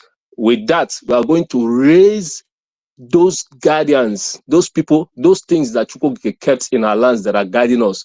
And our land is going to grow. It's going to be more fertile, you know, and our enemies shall be blinded. So, like, in all shed, we should try and support our government, support our prime minister. The guy is going through a lot, you know. He doesn't sleep. He's been disturbing himself day and night, trying to make sure that December 2nd is a reality. And we need to support him, support our bridge government in any way we can. Let us try and do our best and make December 2nd a reality. I hit my mic, brothers. I hail everyone. Thank you very much. Airborne, we move. Thank you, my brother. Thank you, my brother, for your submission. Let's see who else is on the mic now. Brother Ridge Firu, do you have anything to say for your submission? Brother Ridge, are you on mic? Okay. Otunwa Maya, Minister, Otunwa Maya, have you guys gone down? You see, this is what we are saying. Biafra is a spirit and it must be actualized at this particular time. No matter anything that is happening, we need to understand this. We are coming back home with full force, with everything we got, every education we have. Sorry, Onyisi. I think you guys have to bring Miles Dake back. He's in listening section. You people should make him a co-host again. Yeah. Yes, we try. I don't have the listing to bring him up. I'm trying to call Chukwumeze to see if he can do that. I don't know. He has gone down. I don't know. Brother Chukwumeze, please, if you can bring him up, please try and bring him up. We need to bring him up so that he can co-host, because he has that this thing with him to pick up. Brother Chukwumeze.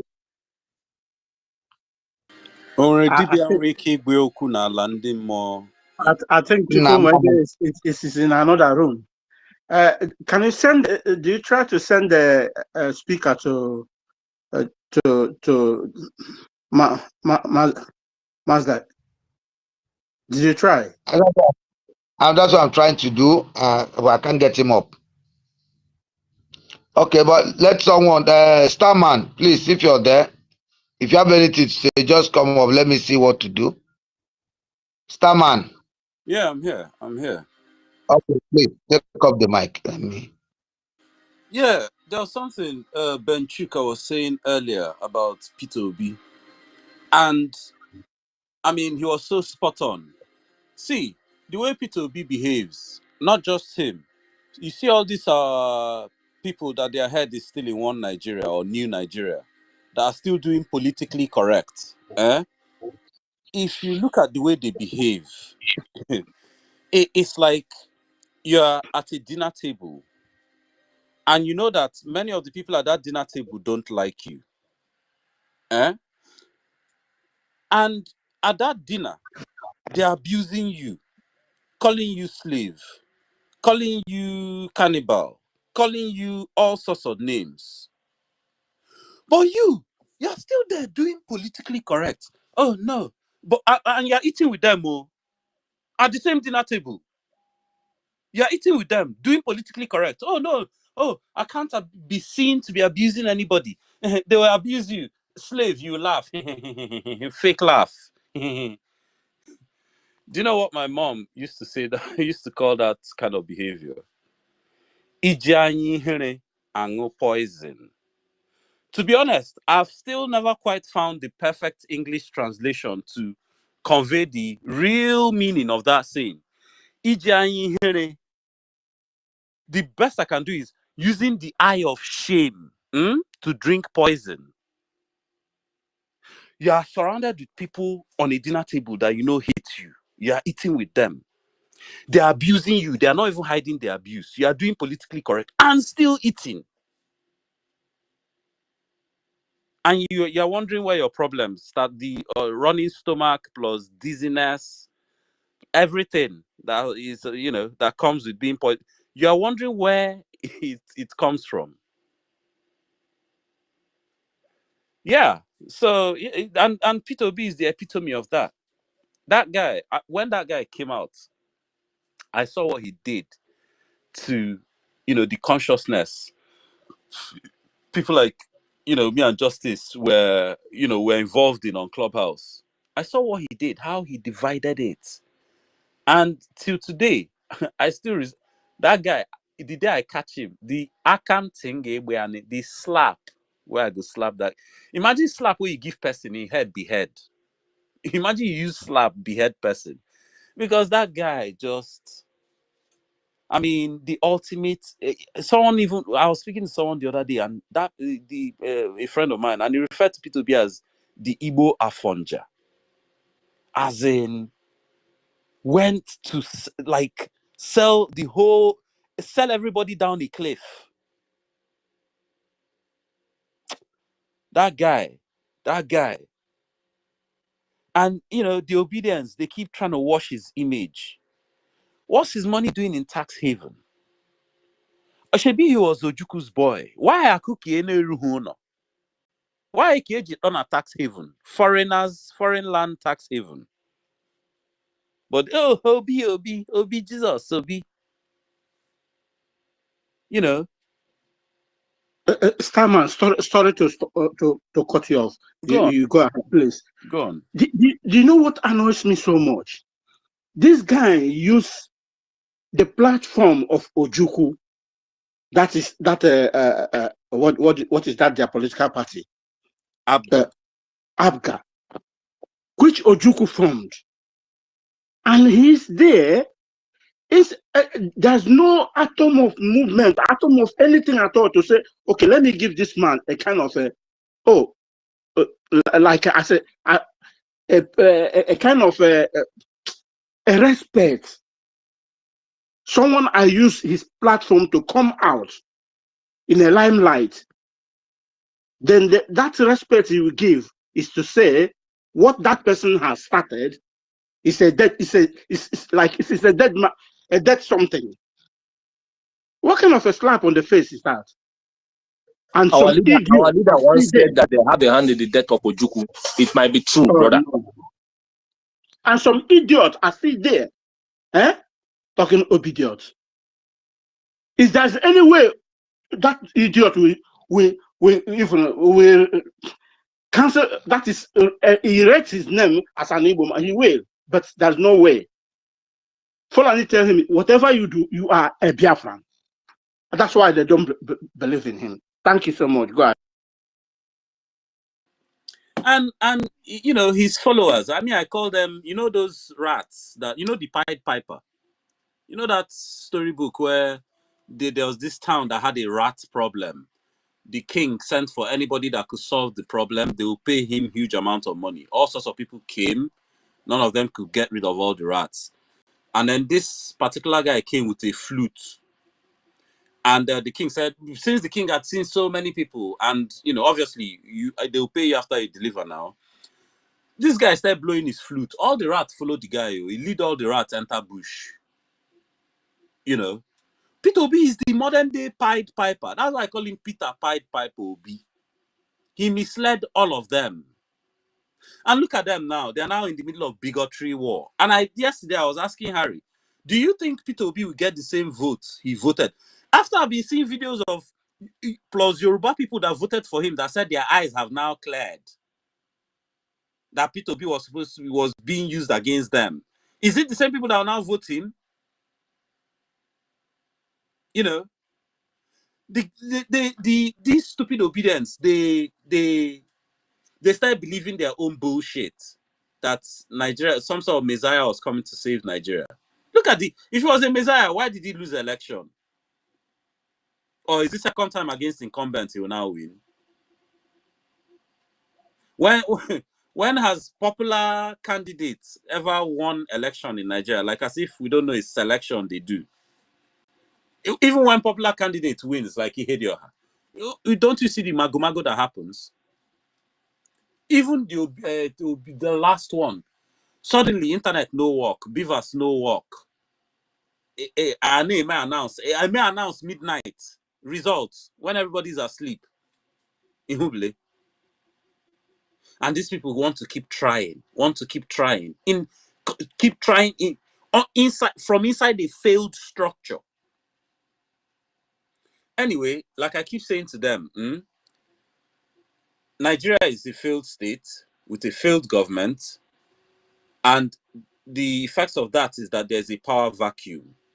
None of you has any structure, any plan to fill that power vacuum, except the Biafrans. They are the only people in the whole contraption that have anything resembling an alternative plan and structure. The rest of you are just playing, wasting your time, hoping for miracle, dreaming, playing ostrich with your lives. Yes, you are still there waiting for the same politicians that created the mess to save you. Hey, nah, man. You know, I see new people up on stage. So let me even, I was in a space the other day, and the Igbo politicians and Igbo economy. God, those ones. You see how they've, because our Akro building, how all of them are mapota like a full force. Nah, because Akro building, I was listening to them, and hey, what were they even saying again? That they know their politicians, those ones are already rotten. For them to enter, the wahala inside, the oil, amount of palms you have to grease inside, the selection process, all those they are delegates nonsense now. The delegates, delegates will create godfather that to say give them money. Okay, this is our interest. Then the delegates is the ego, the money you two bring. Or delegates will be bribing to get our people to speak for us in. Once we start bribing delegates, what's the difference between us and them? You see, when I tell them they have no plan, they have absolutely no plan. They don't know what to do about the governors. They don't want to use violence because the governors are the only hope anyway. And their only hope with the governors is that hopefully they will change one day, or will harass them. And then one day, Holy Spirit to touch them and they will change. That's all. And then, or last, them that are still supporting one Nigeria will push and enter that government. And they believe that we believe they will do the right thing. What? Because are he the only people, Holy Spirit, na Libo or in Biafra land? Well, we are talking of the this in the southeast economy and politics. So yeah, and I'll keep telling them, you guys, you have no structure, you have no plan, you have no control of anything, but yet you are the ones abusing the ones that actually have structure, have plan. At least they have something to. Listening to you guys is just listening to hopelessness. Or if you listen to those guys, all they do is complain. No solution. All their solution is just two left leg dancing. Abra lebe. Two left leg dancing. Complain. No solution. I complain a purchase space. That's all you get from them. Many of them don't even have any historical perspective on anything that's going on. But they are the ones that think that what we're doing is a joke.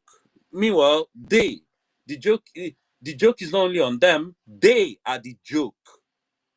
They are the ones, they know Nigeria can never work. None of them even argues again that Nigeria is not a failed state.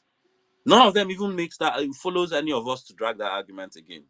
But yet, they are still hoping that somehow a miracle will happen. If you are following these people, you will lost. You will be there watching years of your life bleed away, waiting for nonsense. Anyway, let me land there for now. I see there's more people on stage, and yeah. All right, Starman. Yeah, thank you very much for that submission. Let me call on MID, please. Hello, MID. Okay. Ndị be anyị ekene m unu. Ọhaneze ndị Biafra ekene m unu. I greet all our people.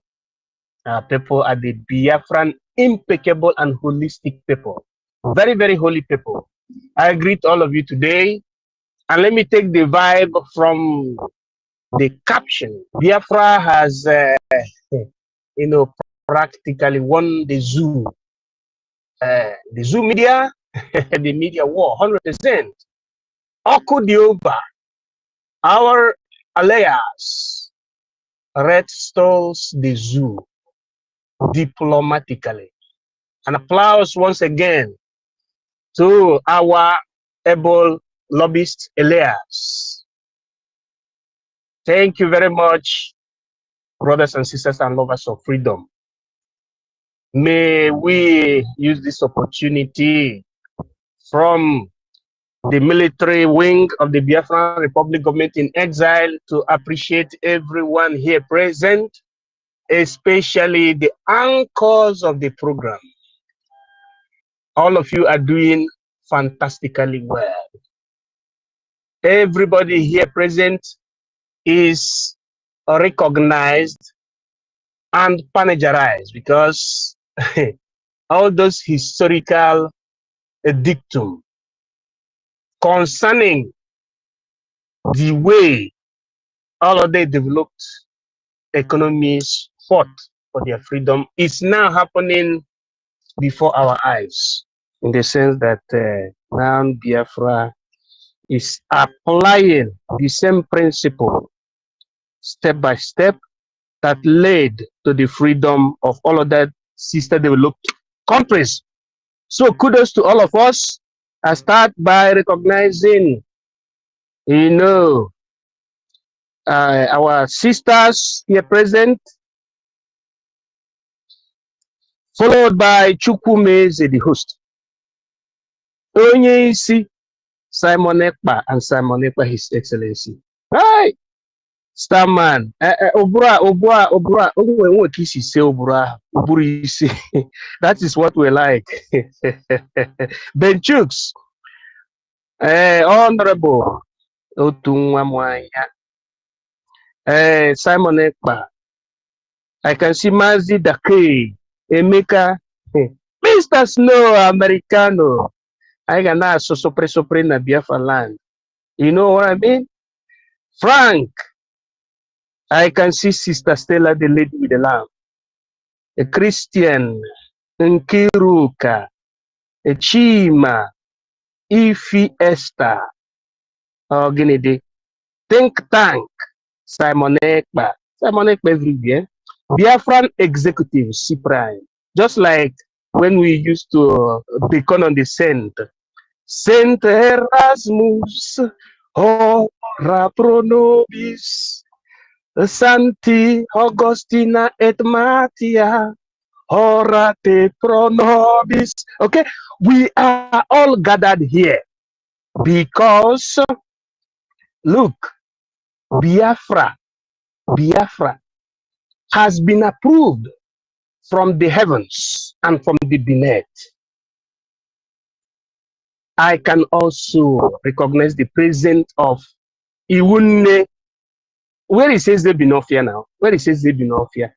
In all these people, they are so spirited in this Biafran holistic struggle. Anastasia, Tony DIE, Freedom, Frank AG, Angus. Yes, we are too much here. We are too much here. I want to tell our people that the zoo has been defeated because there is a way we watch things from the military perspective. We saw that before. The zoo and their sheepish followers do not used to come to Twitter.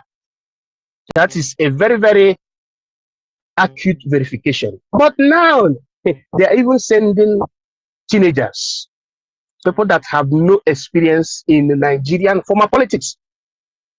They are sending them to come into Twitter space talking nonsense. They are sending them there, thinking that they can win or they can do anything through online propaganda. We are not doing online propaganda. We are on ground. We are on ground doing the needful, because this fight is fought in multidimensional strata. You have the fight diplomatically, just as our Elias came today visiting us on this space, encouraging us, telling us whatever he has been doing, the one that could be open.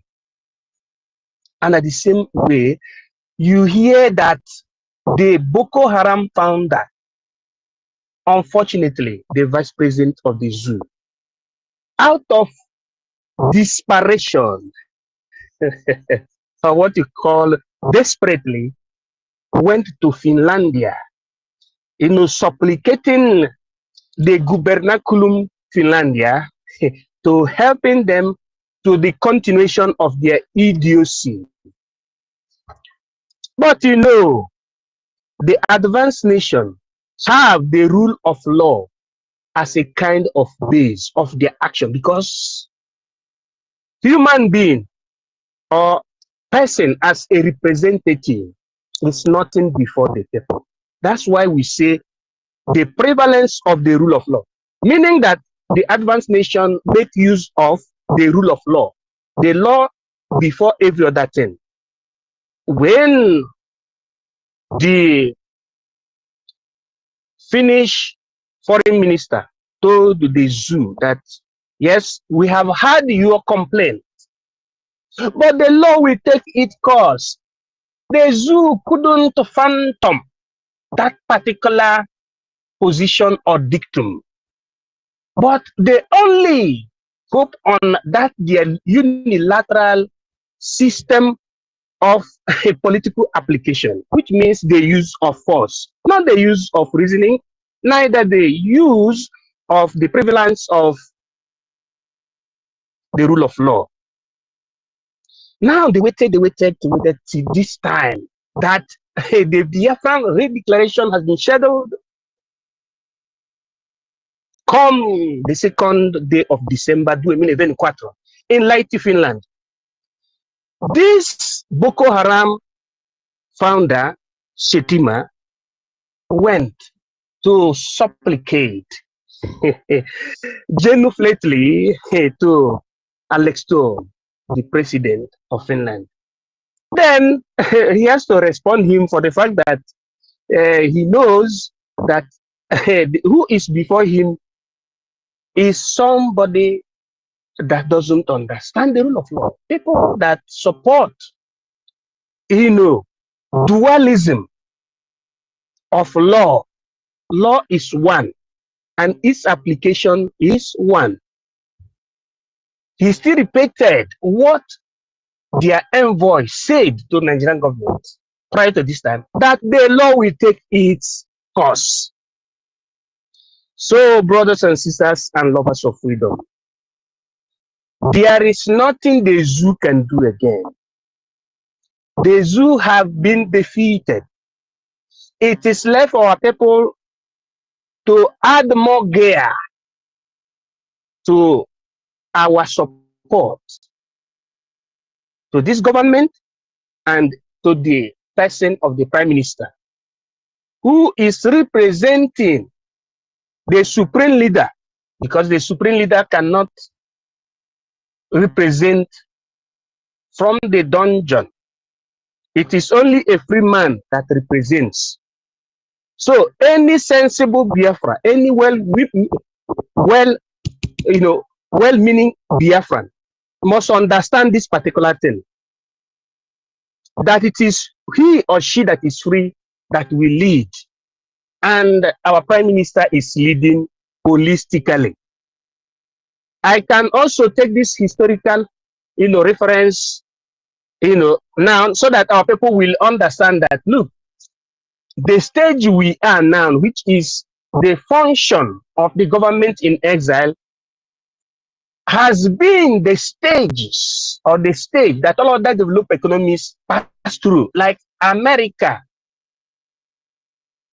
America, when it was fighting to liberate itself around 18th centuries, prior to 1789,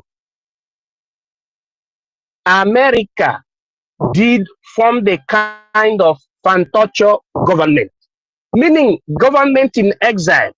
While George Washington and the group were fighting, militarily, then diplomatically,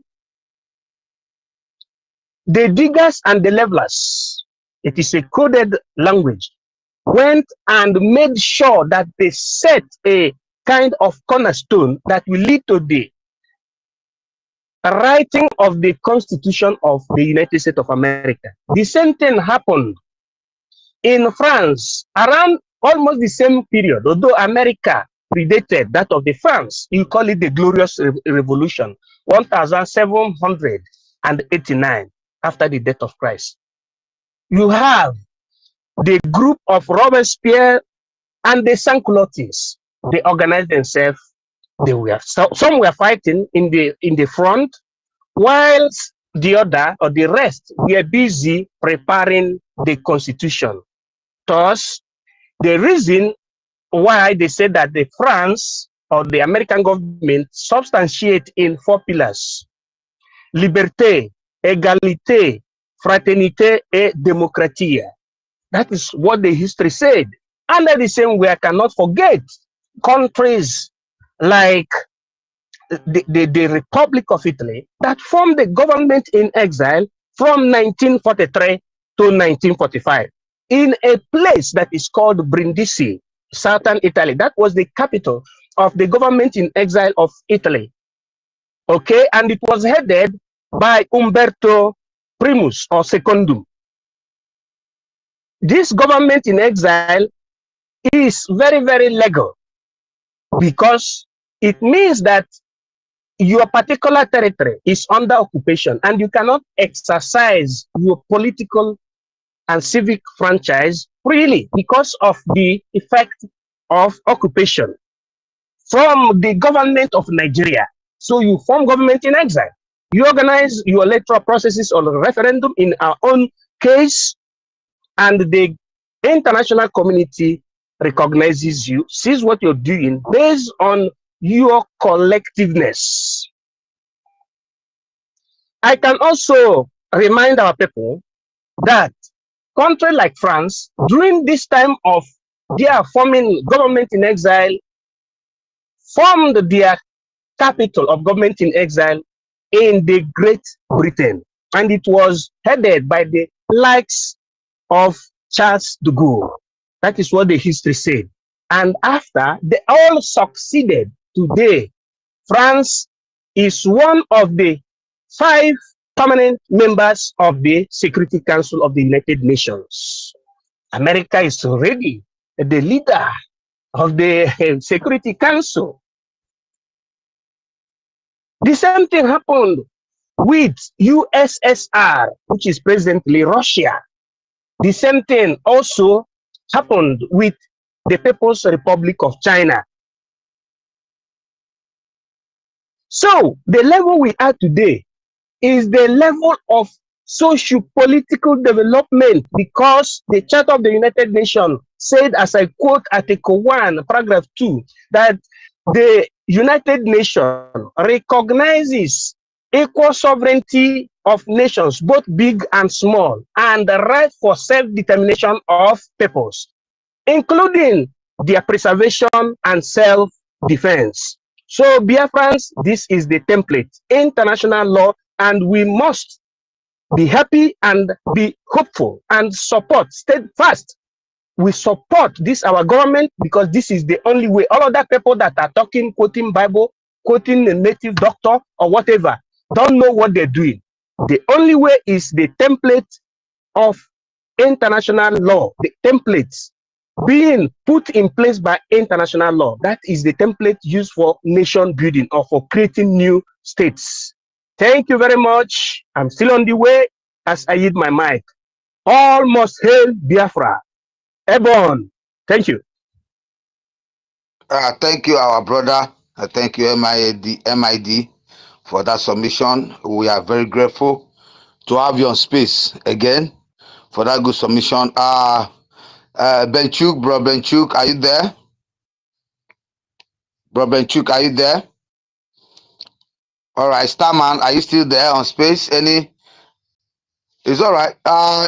Chukuma Eze, I don't know if you are still awake. Our brother here need to be brought back Yeah. home as my co-host.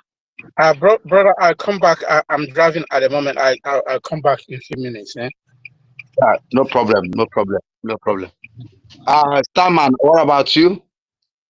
You have anything for the Biafrans? Yeah, I'm here. I was just doing something. I was a bit distracted. But apparently Shetima went to Finland to solicit for support from Finland to something on the Security Council. What was it again? For a permanent seat at the Security Council. And of course, I'm sure, they would have discussed, what's going on in the Southeast. And the Biafra agitation.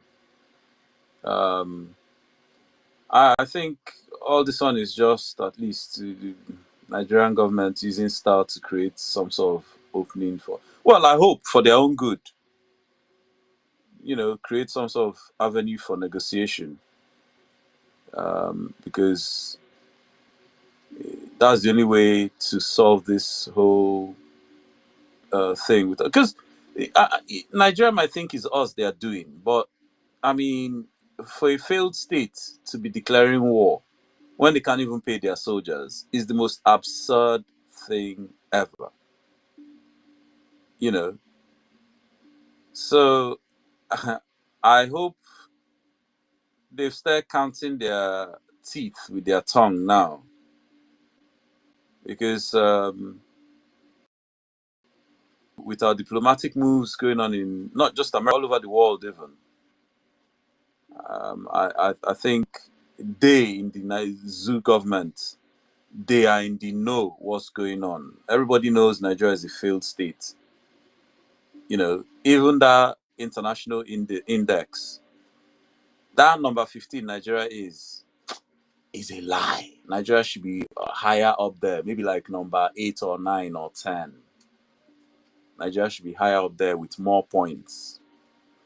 But where Nigeria is still bad. I mean, it doesn't. It's not like it hides anything. I mean, if there's 6 stages and you're at stage 5, and even that stage 5, okay. So stage 5 is from 81 points to 100 points, and Nigeria is 98 points. Come on, 2 more points. You're in stage 6.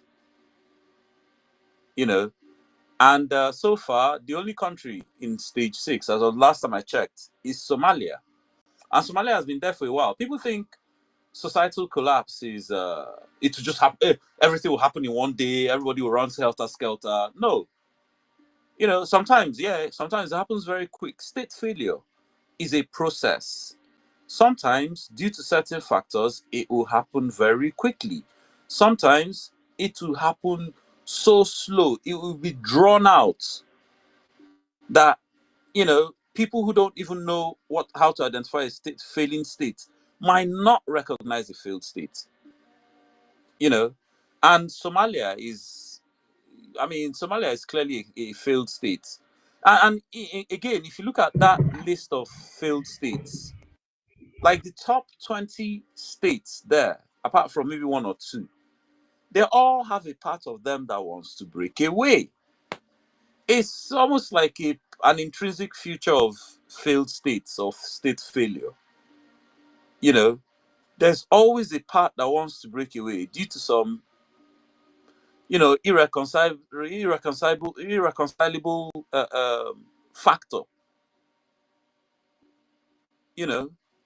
So, in fact, let me try and find the list. Mazi Staman, there is a very, very important job that I and you are going to do concerning this team concerning this topic we are discussing now, and Yeah. Nigeria is a failed state. We're supposed to, even if we can give it a week, to explain it to our people the meaning of failed state, starting from the characteristics. Yes. Because when they say, because yesterday I think we were in a space handled by one BC or so similar, something BC and BC.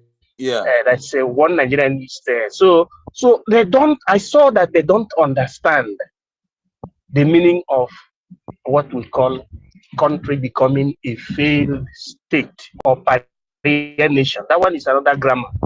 So I think we're supposed to substantiate, our argument is supposed to substantiate on explaining to our people, to the audience. I know many of us understand the meaning of failed state, so that they will understand, because the characteristics of failed state is number one, your military has lost the control of the territorial integrity.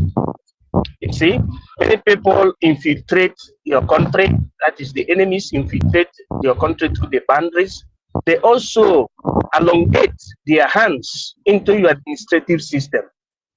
There is no respect for the rule of law, etc., etc. I think that is the place we're supposed to work more, so that our people will understand we are not yapping Nigeria just to yap. Exactly. Dialectical. Okay, go on. I always just it's not just talking from out an emotion. When we describe Nigeria as a failed state because we want to win arguments, like this thing, anyway, there is international indices for measure. You know how they have international indices for measuring terrorism afflicted states, or their terrorist global terrorist index. They also have the same thing for measuring state failure, happiest countries, most progressive countries, all these things they measure. They have all sorts of indices for measuring these things. Same thing with failed states. And the thing is, all the main indicators that are used, that are like the focal points that are looked at to say, okay, this particular indicator of, say, something like group grievances, like if there's two or more groups in that state, is there grievance between them? Okay, yes. Okay, no. On all of them, Nigeria fails. Every single one. In fact, there's about they are classed into, there's three classes: social, economic, and I think political. No, sorry, there's four classes: economic, political, social, and general cohesion. And under them, you have things like economic decline and poverty. Is Nigeria not Almajiri, capital of the world? Uneven development. Hey, I mean, come look. Let me not even spill all the beans before the tomorrow. That's because even the way I'm looking at it, the whole thing my last 3 days, the presentation, 3 days. And see, economic development. Think about it yourself. Human rights and brain drain. Human rights. Where SARS, Nigerian army go buy people, nothing go happen. Brain drain, jackpa. State legitimacy. From 1999 constitution to amalgamation, which one was legitimate? Public services. Hold on. Public services, but you are providing your own water, providing your own electricity, providing your own security, providing your own everything. So where's the public services? Somebody will come and tell me now, they just built rail line from one place in Lagos to another place. Oh, is Lagos the whole of Nigeria?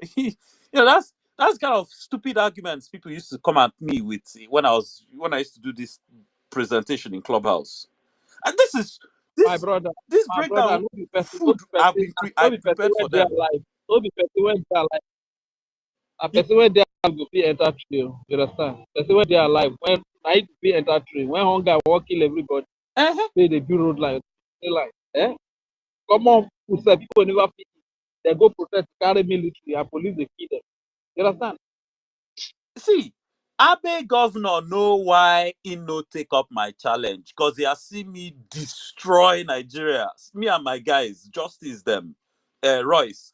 We've destroyed Nigeria with this presentation several times on Clubhouse, and you know, say that place even get international audience. Like you can't host a room there where it will just be only Biafrans or only people from one country. No, Chinese go there, Indian go there. We destroyed. He knows the only reason he took me up on that challenge was just to save face.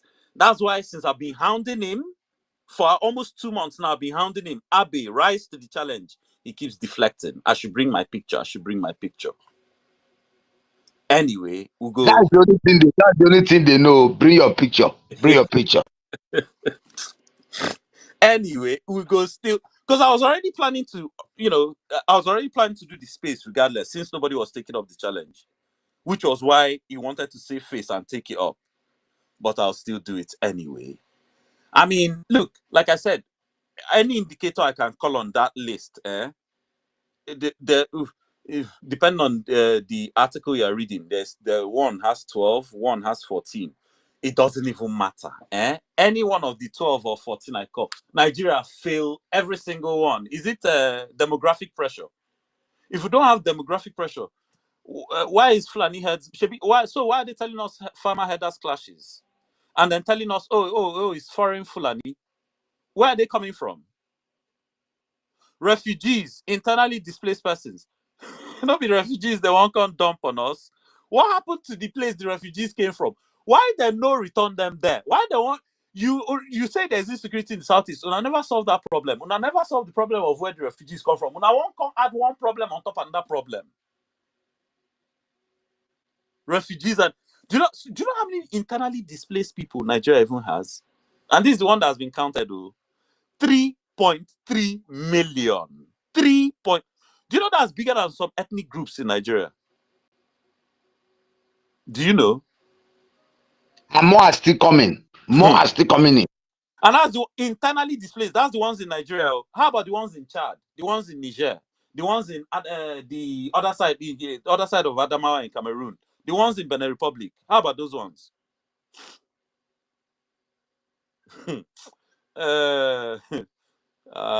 See, Nigeria no get case. Our lie. In fact, I set up that space yesterday just because I looked. It was Sunday, and you know, say Sunday is a good day. I even wanted to do it early in the morning. Then I realized, oh man, in fact, someone notified me. PM is doing town hall meeting tomorrow. But maybe no rush. Maybe I don't need rush so that I cook very well for people. Yeah, they will see that there is no redemption for the zoo. See, if you are scoring 98 out of 120, and that 98 is based on bad points, meaning that you only have 22 good points out of 120. Please, somebody should tell me any school or institution or, I don't know, organization or structure anywhere in the world where 22 out of 120 is a pass mark. Please.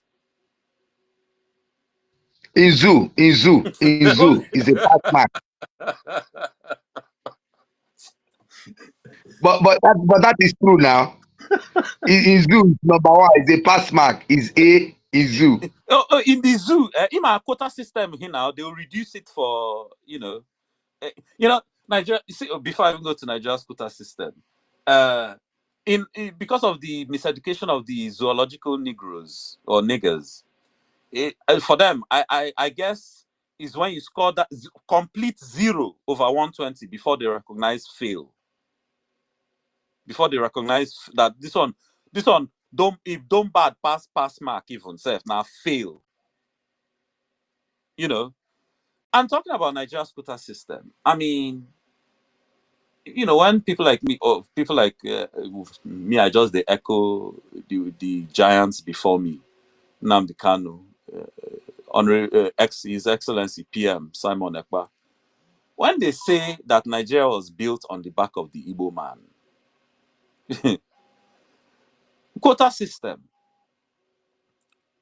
In America, Oyibo people, where they control everything, where they are ahead of the black people, then do quota system. Their quota system, not to reduce mark or qualification barriers for the black people where they disenfranchised. Some of them will, not even all of them, some of them to come up. In Nigeria, you have a place where the Fulani are in control, but they are still stuck in the 17th century. And then they are holding everybody else back. And their own quota system, even though they're in control, is to give themselves more advantage, more privilege, reducing mark for themselves. Nah, man. Nigeria upside down is upside down. Nah, I don't even know how some people can put up with this nonsense. Especially the ones that, oh, I'm Igbo, they'll beat chests in an Almajiri system. Nah, the thing, You see, Starman, yeah. when you hear them say Igbo, and when you allow them to go further, they will tell you they were born in Kaduna, they were born in Zamfara, they were born in Abiyokuta, Igbo. So their way of reasoning are still where they are, because Igbo say, where are you from in Igbo? Can I see your picture? Give me that no Igbo had nothing to do with Igbo breed at all. That's why we'll checkmate the full time. Or the ones that will say, most of you are in diaspora. You've not even been to your village in 10 years. So, like, say, when I leave my village, I don't leave any family member for village, and I know they call them. Now when I mad me pass. You don't even have stake in Igbo land. Show us your stake. But then, all of those Igbo economic clowns, when you look at their stake, oh, so you're happy paying your brother 30,000 naira, less than $1 a day. That's your development you're bringing for your brothers now. These people lack vision. They lack vision, but they think they are some sort of elite because Ahihunde in Nigeria in a voice to speak for us. They think they are some sort of elite. That Alex Oti, I've been shouting and calling out those nonsense road he's building. Those things are worse than road.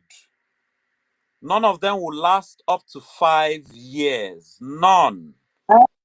You are giving him award now. 5 years, you have given him award. It says 1 year and 6 months. You're giving them award. See, the reason I said 5 years is, just because you see as Rochas do them. They do those projects, just put enough in it to win election again. That's all. Many of them, when I say 5 years, it's not as if they'll all be good and then they'll start breaking. No. They'll start dilapidating. On 5 years, the rain would have washed all of them away. The 5 years is too much. No, I didn't say 25. I said 5. I mean 5 years. 5 years. That 5 years is too much, because one, even within 2 years, erosion has started bringing it down. Erosion has washed it out. They will now bring one Alamajiri boys and bring cement and you see where they mix cement and kolota. They'll mix it and open that place and pour it. The next day, another hole will come from another place. I mean, their way of engineer, I don't know where they get their own from. Sometimes you'll be driving past, you feel that they call it maintenance. They will just dig that place where that race started eating it, because the thickness of the tar itself is something not to write home of. So giving them 5 years, you've really given them award. 2 years. Yeah, From 2 years they'll start breaking down, but by 5 years, none of those roads will be pliable anymore. You know, and many of them know this, even though many of them are now married. I've been asking them, are you guys aware that some of these projects is going to be funded by Sukuk loan? See, I've been asking them that question since the beginning of this year. Orule, how many months now? Almost nine months. I never get answer. I never get answer. Anyway, and they're just jumping up and down. And many of them know that the whole thing is a charade. Because I was in a space the other day. One of their political urchins was even challenging the obedience that they should show him the development in Abia. That where is it? He can't see anything. Maybe because there is nothing. The obedience are just using that one to ginger, like I say for. For the truth, is there anyone? They will say that America, they will use America for reference. Is it? They use America for reference, that America, it took America 200 years for them to have their freedom. That is why Nigeria will have to, they will have to be waiting for Nigeria to, you understand? Yeah, I mean, and when America had their, the time it took America to have their freedom, it's taking us Biafrans the same time, and to be honest, it's a miracle we didn't get lost in Nigeria. That one Nigeria identity project they were pushing, that were still some people come and tell you, oh, I'm Nigeria first before Igbo. If that thing took roots, hey, nah, man. Then, all those state of origin that become state of residence. People even lost more after that one. Nah, hey, Nigeria, plan ages right now, Nigeria. My brother, Nigerian themselves need to go and buy a good chicken. Ọkụkọ kara aka, okokpo ọkụkọ, shila Nnamdi Kanu of ji were ji gwọọla ya chicken ya kpaa. Because without that guy, without him, the state we are into now, me and you are here in this place now. If our prime minister did not, let's be sincere, pick it up when Mazi was finally arrested the second time. Oh, Nigeria, even they would have tumbled the language. By now, me and you wouldn't have been speaking Igbo or coming on space to dialogue. We have been talking about one Nigerian politician. Point of correction, my brother. He was not arrested. He was kidnapped from Kenya. Yes, it was kidnapped.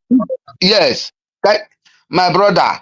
If not for that, that is kidnap would have by now. I don't know. Sometimes I was talking to my brother. I was looking at the scenario where the prime minister was not in the forum at all, and I looked at the people, as many of us who were following Mazi when he was kidnapped.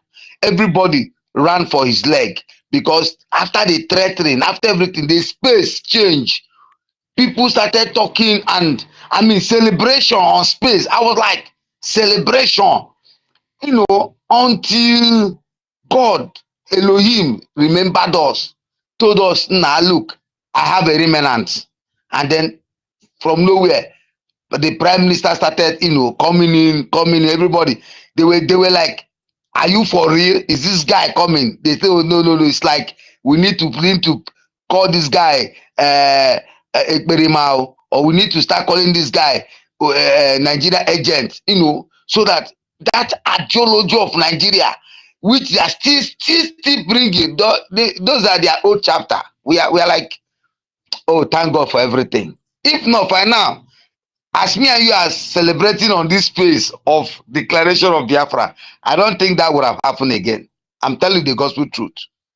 See, there's something I thought about one time, and it sounds very awkward to say, but in a way, I don't know. I actually think so. I think the only person that can rule Nigeria with equity is Nnamdi Kanu, and he will do the right thing, and he will be the shortest president of Nigeria because he will just send everybody back home. That's the only person that can actually do the right thing in that seat. But he doesn't want to be president of Nigeria because we know what happens when Igbo man tries to save Nigeria. You know, but nobody else would do it. Nobody can, balkanize Nigeria for the sake of saving lives. Because, all these people that like talking about our history, how we used to eat human beings and all that. They think it's only that they know how to talk about people's history. See, there's an ancient incursion into their Yoruba land from as far back as 900 years ago that set off a chain of events similar to what happened in the north when Fulani came about 700 years later. And I think those people, they need to go and deal with that. They need to ask certain questions and deal with that issue. Because that's why, even in their own part of the country where you think they should be awake, they should have, be preparing themselves, they look so disorganized, disjointed, confused. But that history, that one is for another day. that one will cause wahala. But I don't even intend for it to cause wahala, because for me, it's just saying what I've seen in history and for people to go and ask questions and think about it. It's not even to... My brother Starman, Yeah. you said something that the only person that would have, suit Nigerian government and to be a president and everybody go home with is Mazi. Yeah. And Mazi himself oversaw that it was not possible, because it were possible the first time they arrested him before this kidnapping. See, he would have accepted that position, but he, after coming out of that first arrest, he made people understand that there was no need joining any politics in Nigeria, because if you join it and then peradventure you're giving that post, you will be even worse than them. I'm not even Look saying at in terms of joining politics. I'm saying it in terms no, of the wisdom. yes, The wisdom, the right thing. so now look at Good Luck. When Good Luck tried to came in, he told people very good things he was about to do, how he was going to manage the country. He had a good project, but the minute that guy sat down, they implicated that guy.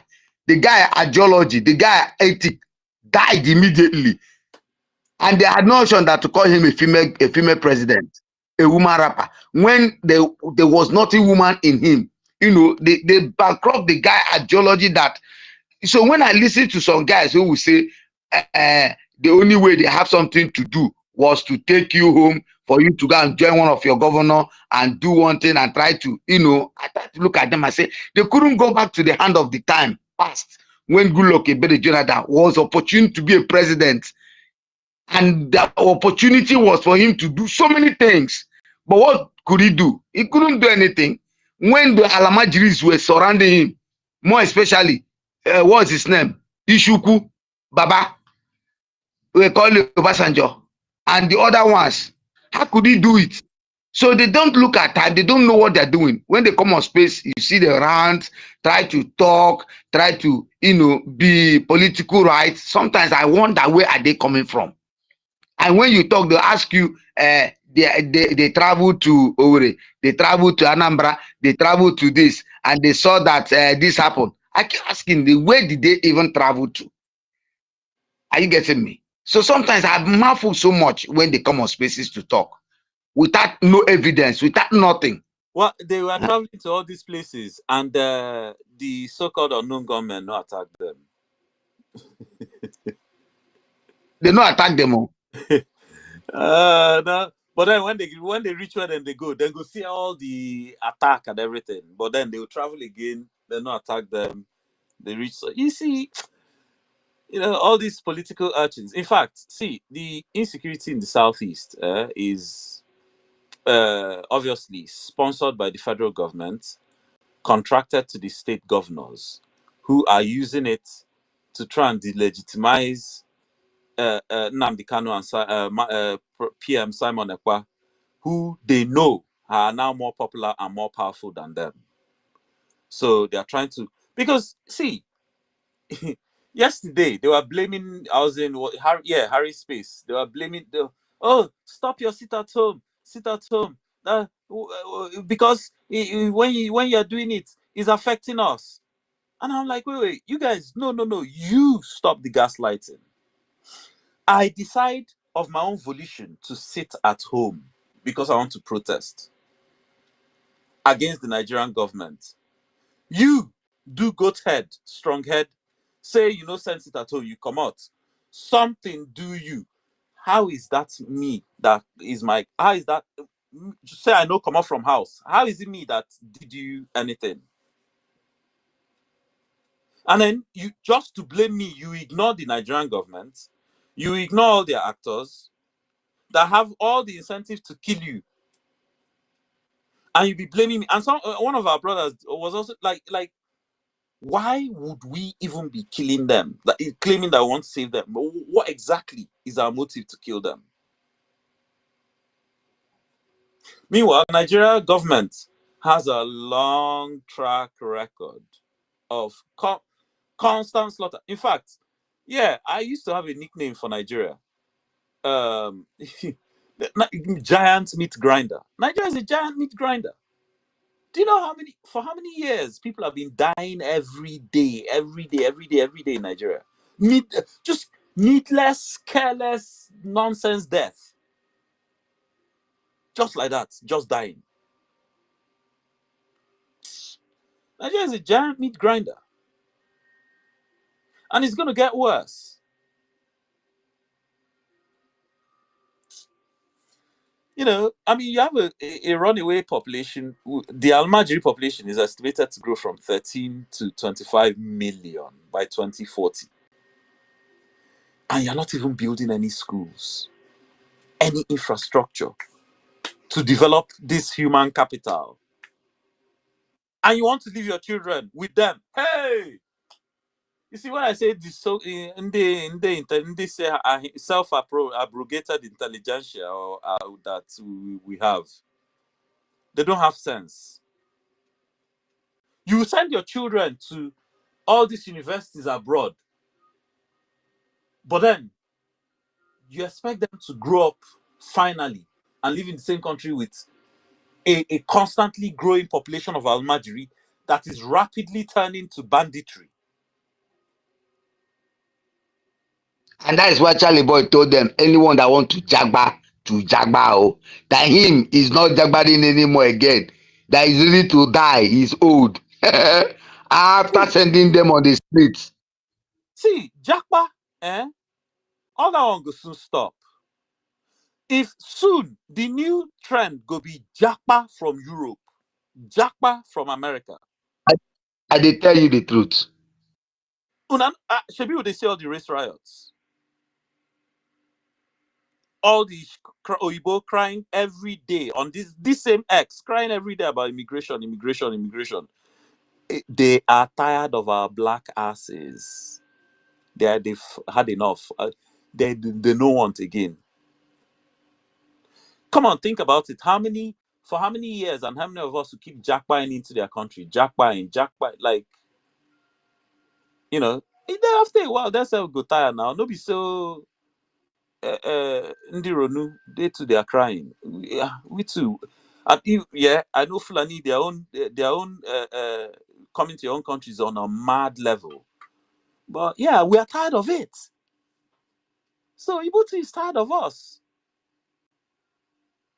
I don't know why. You see, that's why I love Trump so much. Even when Trump started explaining to the black men, the black races in America, told them why he doesn't want migrants anymore. That the blacks already that are there cannot even get a job. The blacks have now started understanding Trump. Before they believe that Trump hates blacks. He said, I don't hate you guys. The weight of blacks falling in already now, criminals that have been you know, that had nowhere to stay are coming in. You yourself, you're not even more safer. You know, if the Nigerians cannot, you know, be safe for men and their jagbaring, when how will America be safe for them? Because in this generation, between now and 5 years to come, people will jagba back home. That one I is don't know where. no. Yeah, I've been saying by the end of this decade, you no longer be hearing Japa from Nigeria. What you'll be hearing is Japa from Europe. People will not even feel afford them for Europe. We don't stock for Europe. That haven't even phoned home for years. They will phone home. If they don't feel buy tickets, asking for help to buy tickets to come out. See, this thing I'm telling you guys, I'm not making it up. This is the cycle of European history. From time to time, when they are tired of, if it's not Jews today, it's Slavs tomorrow. Brexit was UK being tired of the Slavs. I saw all the East Europeans in this UK. That it was even when they started coming, I realized these Europeans don't carry racism for head like the West Europeans. There were so many of them.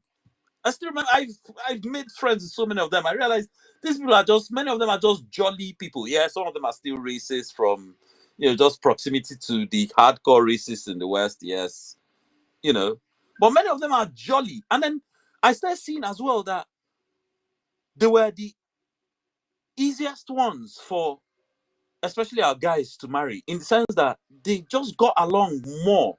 Well, they didn't have all these issues with like the Western European, especially the English girls. They've called police for you. They've kicked you out. These Europeans weren't that savage, So yeah, they've kicked out. If it's not Jews today, it's Slavs tomorrow. If it's not Slavs tomorrow, it's Gypsies next tomorrow. And these are fellow white people. So if they can kick out white people, what more you with your black ass? And then today, the Arabs are now the ones, even in their face, provoking them. But look at what started the race riots in the UK. It was a black African guy, Christian, with mental health issues. But the neo-Nazis quickly spun it. Black African immigrant. The guy grew up he grew up in the UK, even though his parents were from Rwanda. They spun it. Black African immigrant, Muslim. Hey, race riot, Ibido. See, some people think, oh, it has stopped. See, the police got overwhelmed. If they'd continued that thing, people would have been entering plane by now. And the people that did it, they themselves know. They just tested water. They will do again. They are going to do it again because they are still complaining about the immigration. And immigration is one thing. The West, this diaspora, it will soon come to the end. Some of us think, oh, enjoyment, stability. It will soon come to an end.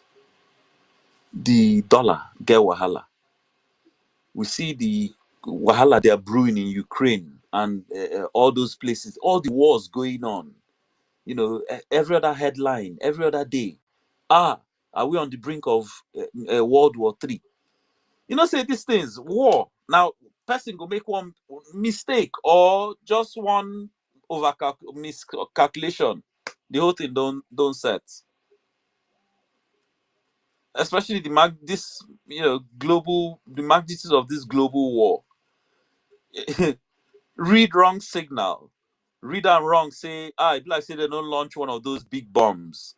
You to release your own. Oh boy, there's no coming back from that. And I don't think any of us wants to be anywhere in this one not even Europe. You don't want to be in the northern hemisphere if something like this happens. And I don't even want to wait for it to happen. So, I keep telling people, prepare for Japa from Europe. But then, as they are Japaing for Europe and preparing for it, ask yourself also, the place I'm Japaing to back home, how conducive is it?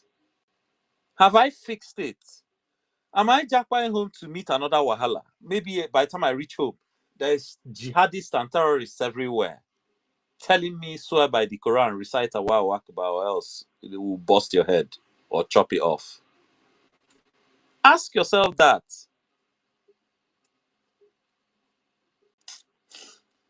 Yeah, guys, man. Nigeria. They are really sick. Nigerians are sick. They don't want to think. They don't want to think. They think after Jagbaring, they won't come back.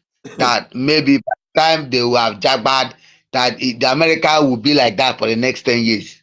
They don't know that the global war is changing.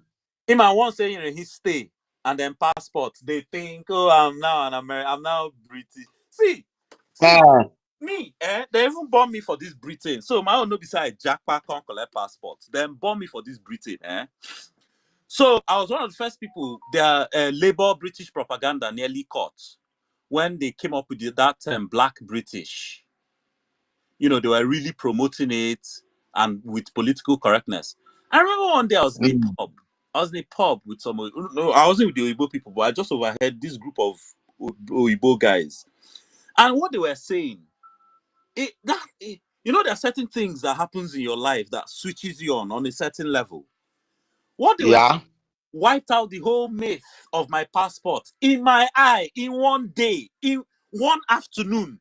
The myth of somehow I'm special because I have British passport or anything like that, erased. They were saying that what's all this? Jack Straw was the was it secretary? No, not no. Was the I can't even remember the because I don't even send British politics again these days. Just a clown show. What's this? Their office again? Can't remember. Yeah, Jack Straw. Jack Straw was seriously pushing that Black British narrative on the on everybody. And these Oyibo people in the pub, they were saying that this Labour government, they are really they really think everybody is stupid. So first of all, they were talking about how all of a sudden Black people are now everywhere on their TV. They're even twisting all sorts of things. There was this thing they did about Troy, the history of Troy, where that main character in Troy, what's his name again? Archimedes was now a black man. They were pissed off about that. Like even they were complaining about BBC, that BBC is now part of the agenda, blackening everything. Opera David. Your mic is hot, and I'm off too fast. Thank you. So yeah, that the BBC, they were even upset at the BBC that they were now part of the agenda, blackening everything. And then I remember one of them saying that, and that this new term they've been pushing on them now, Black British, and the guy laughed. He was like, "That do they really want them to believe that?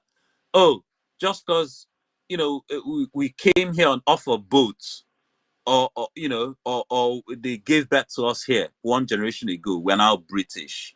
Is that now what the British values is about? As in, they were actually now angry at Jack Straw and Labour Party for that policy. That basically they were talking about it as if that the Labour Party was trying to fool them into thinking Black people were now part of British heritage, and that they weren't fooled. Because one of them said that because many that no Black person in Britain has heritage going back 4 generations. They're not fooled. They're not fooled. Many of us are fooled. But it's true now. But it's true. It's true. Yes, I know there's 1 or 2 from slavery days, but come on. You know, it was not a sizable population. And they were hidden. They were sub-working class and hidden out the way. Many of them mixed in, became mixed race, further mixed in.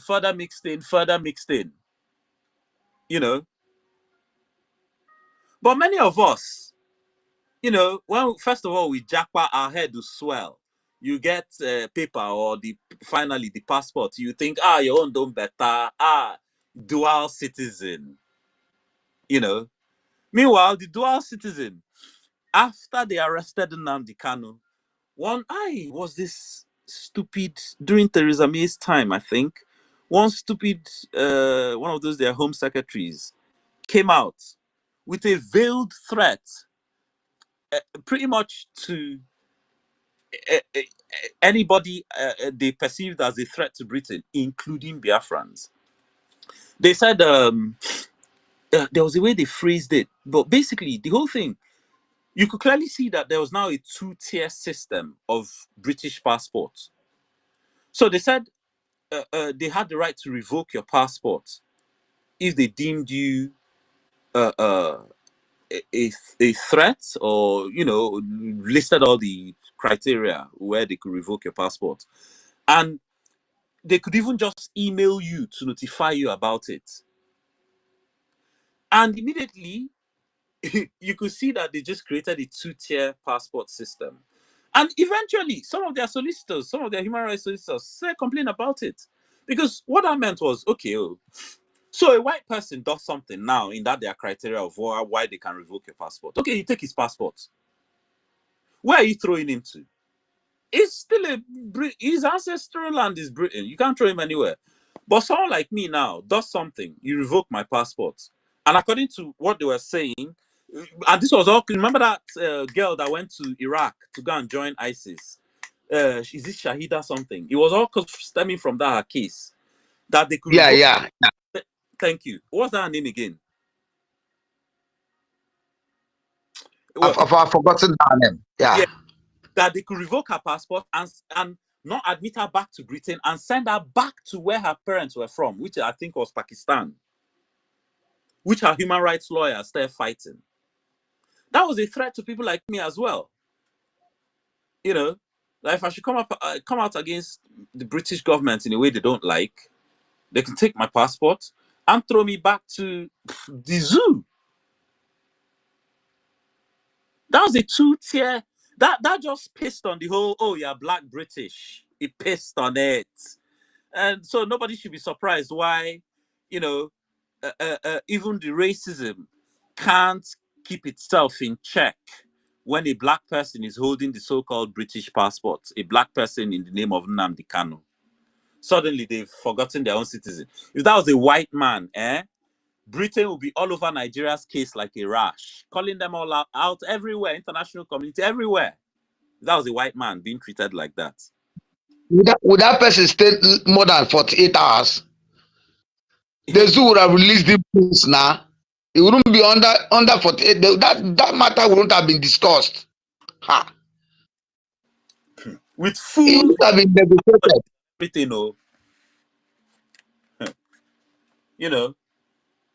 So this Britain, man, their time is over, Sha. Their time is over. Them and France, their cup is full. The evil those two countries did in Africa, I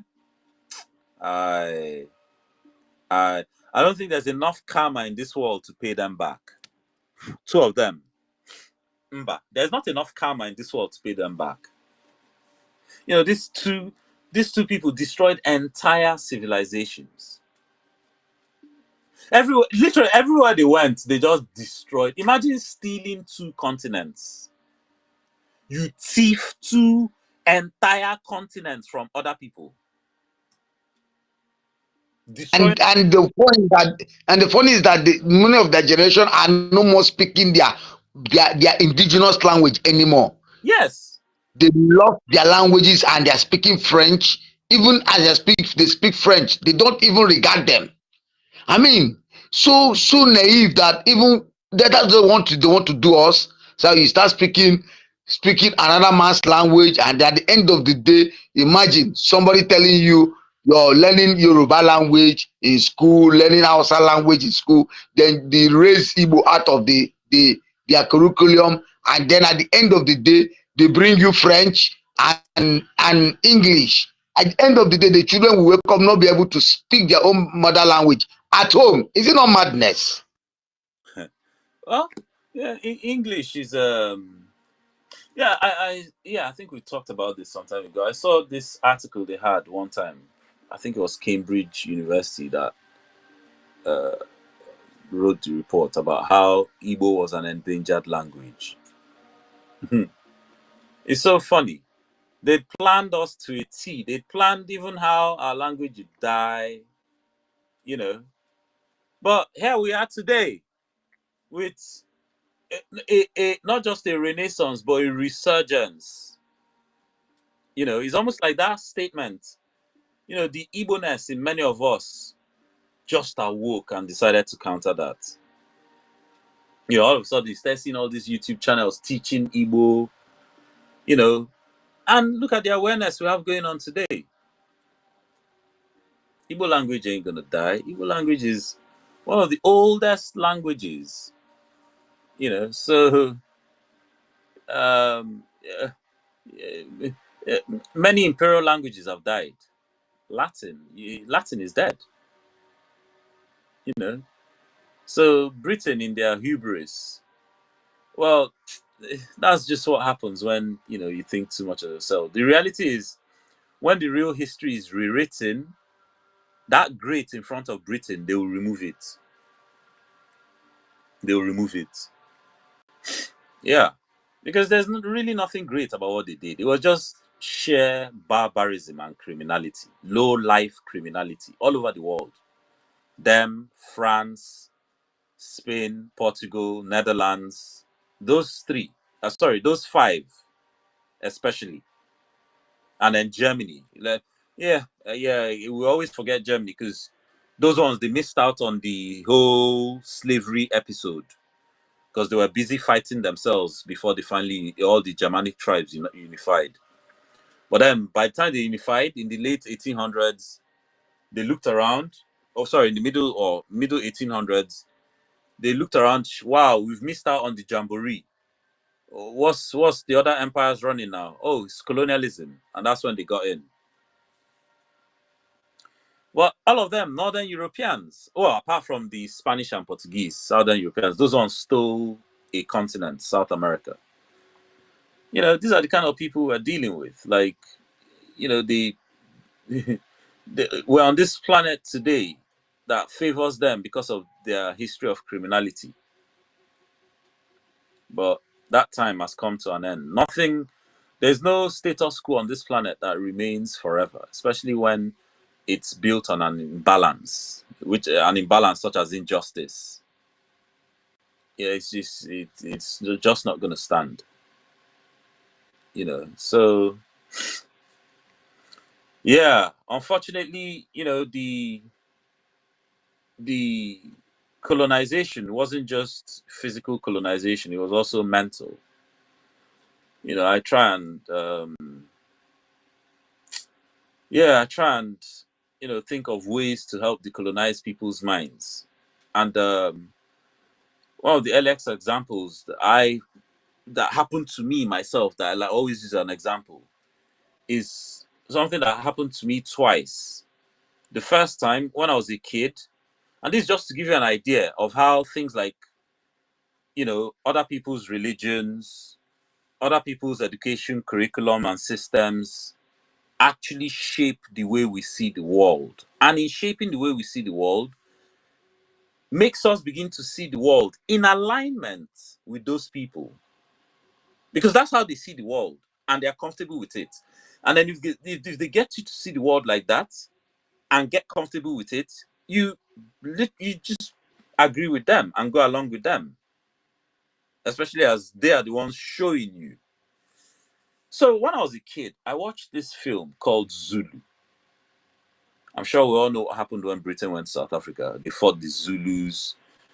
Even though they had agreements with the Zulus, so eventually the Zulus said, okay, you guys take and stay on this side of the land, of the river. We, this side of the river, will stay here. Do you know that this same British, they were actually scheming and looking for excuses for a war? Like, they just wanted all the land. They had this reckless, I think it was a colonel. There are too many names. So I can't, sometimes, you know, I can't remember. This reckless, let me call him commander, but I think it was a colonel. This guy just wanted war because he believed, he had the cannons, he had all the rifles. In his eye, the Zulus were primitive. They were holding spear and shield, even though some of them were now beginning to get guns from the Dutch. So eventually he got got an excuse for the war. He violated a part of the treaty they had with the Zulus, and then the Zulus started mobilizing. Before the Zulus even mobilized, finishing already set up. But the way they framed this film, when I was watching this film as a kid, and because I'd grown up with all this indoctrination about how Britain's colonized and civilized the world, Great Britain, a country so that they had to put great in front of it, you know how all these things, their propaganda history tells us how the colonization was good for us so that we don't feel bad. I grew up with all that. And I mean, I'm saying I was like a teenager, like 14. So it's not like I was too young, or at least I developed sense. And I remember watching that film as the Zulu were approaching. So apparently there was about 200 British soldiers, and the Zulu were about 3,000. And the way they made the Zulus look all primitive, making noises, ooh, ooh, all those their chants, made them look, even though that obviously you can imagine watching a white brain, to you is just some primitive African tribe, which is how I also felt as a kid then, because that's what the history told me when they turned up, were like in huts and running around naked and primitive, So the Zulu were coming at the British. The British lined up their formation with their guns, but then the Zulu literally overran them. And I remember watching through the period where the British regiment was being overrun, including that colonel. I think he even got killed. I can't even remember clearly now. This was like almost 30 years ago. They were overrunning his regiment. And I remember pitying the British, hoping that they will win. I don't even know why, but I thought they were the good guys. Even though they were killing black people, my own people, with skin like me, I was rooting for the people with white skin. Anyway, the Zulu overran them. That was one of the most embarrassing defeats of the British, of any British regiment or brigade in their colonial history. The worst one was Afghanistan. Hey! But that's under history. Afghanistan used them to mincemeat. That's why, in fact, everybody has died in Afghanistan. That's why they call it the graveyard of empires. From Soviet Union, Britain, the Mughals of India, everybody has perished in Afghanistan. Anyway, so I watched this same Zulu years later as a grown man, like in my mid-20s. And by this stage, I was already well into history, even though then it wasn't focused on African or Igbo history. It was just general world history. But I kind of got a sense of a lot of the horrors of colonization and racism. And watching this movie the second time, I remember that same period where the British were being overrun. And I remember the same feeling I had as a kid. But I didn't have it this time. I just remembered it. I remembered myself as a kid having that feeling. But this time, I became very angry with myself, with my younger self. Like, why was I actually supporting the British? They were the bad guys. But obviously, I was a kid. I could have known no better. But this is how somebody else's narrative can hijack your brain and influence the way you see the world through their own eyes. It's a very powerful thing. A lot of us will say, oh, they still have colonized brain, they still have colonized brain. This is what I'm talking about. And this is why I say the worst ones, if you look at them today, they're the ones also calling themselves our intelligentsia. Even and then call themselves, why? Because they're the ones that have gone to school, speaking the grammar, speaking the phoneme, with the degrees. Look, that Western curriculum is even worse than their religion. Believe me. I used to think the religion was the worst. But the curriculum is worse, especially those people that study the social sciences, from sociology to economics to all those stupid social sciences. Well, let me not say stupid. They are the worst. They're the ones that will still be telling you, oh, Africa needs more foreign direct investment, more capitalist investors. Like as if capitalism ever did anything good for Africa. Look where capitalism has got us today. How can you have all the resources, and as they are being stolen, you are asking for foreign direct investment because you went to go and collect one stupid economics degree? God, you read sociology, finish, and you are still doing one Nigeria. What exactly did you read in the sociology then? They are the worst. The so-called intelligence, they are the worst. As in, obviously, the ones still doing one Nigeria, because they are the ones that the programming still has their brain on lock. Me too. I just described how me too I went through it, but somehow I was able to free myself, like many of us here. We've freed ourselves. The only thing now remaining is to clean out the remaining remnants of that colonization from our brain when we get Biafra with proper institutions. My brother, we are going to do it. We are going to do it. That's number one. One of the priority we will act once Biafra is redeclared. Like my brother said before, we'll bring, we import ourselves here because many of us have been really doing the job. We're not going to bring any of them from abroad. We're going to do it ourselves. We're going to state out a psychological place for them in whatever places they feel they have been, and then address their mindsets. I'm telling you, put it in place. It's really killing them. Yes, I mean, we need decolonization of the brain. Ultimately, it's not this.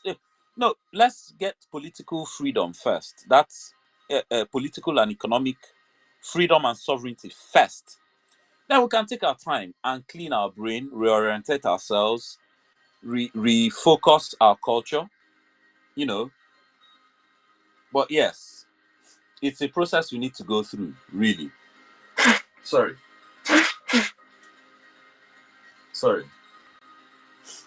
So yeah, you know, be careful of Western curriculum, Western religion, especially that curriculum, especially those social sciences, sociology, economics. I can't even remember all of them, but I'm sure you guys know the class of social sciences I'm talking about. Sorry. I had one flu like this a few days ago, but it's still lingering. So yeah, those many of them are the ones that will come and talk without joining the dots in there. You can just all their points are disjointed. You can tell they can't even connect dots, and they'll be pushing you everything. All the economic policies Oyibo has told them, according to Adam Smith, that clown. Adam Smith is an economic clown. I don't know why they revere him so much in the capitalist world. Him and that other one. Oh, John. Okay, maybe not. John Locke is not even as bad, but they are both clowns. And then the worst clown of all, Milton Friedman. Milton Friedman, that they asked that who is to blame in a society where one of the members couldn't pay for the heating and he died from cold. Milton Friedman, champion of capitalism, said his neighbors that they should blame his neighbors. I mean, anyway, unpacking that response is another rabbit hole. So maybe another time, But then these are the kind of ideologies these courses put in our people's heads. And they will carry it back home, doing intelligentsia and elite for us. These are the kind of brains underpinning the so-called Southeast development, foreign direct investment based, when you have all the resources. Rage and Fury, I see your hand. Yeah, you can take the mic. Yes, my brother. Can I? Okay, thank you very much. Am I being heard? I Can I can't be hear you heard? clearly, sir. Who was speaking? Okay, let me remove my ear. Can you hear me clearly now? Yeah. Yeah, I can hear you clearly. You can hear me, okay. All right, thank you very much. Once again, let me appreciate you guys for the great work, man. It's not easy. They say in one of our Biafra languages, that is the Soko language, there's a proverb we give that no be small person, I they born or roast a sheep beaten by rain. You understand? It's not easy. You guys have been here since yesterday, doing the work of God, doing the work of freedom, and then the thing is that at the end of the day, there is nothing that will be able to reward us or reward you guys, but I believe freedom is the only reward that we all are going to get at the end of the day. Thank you very much once again.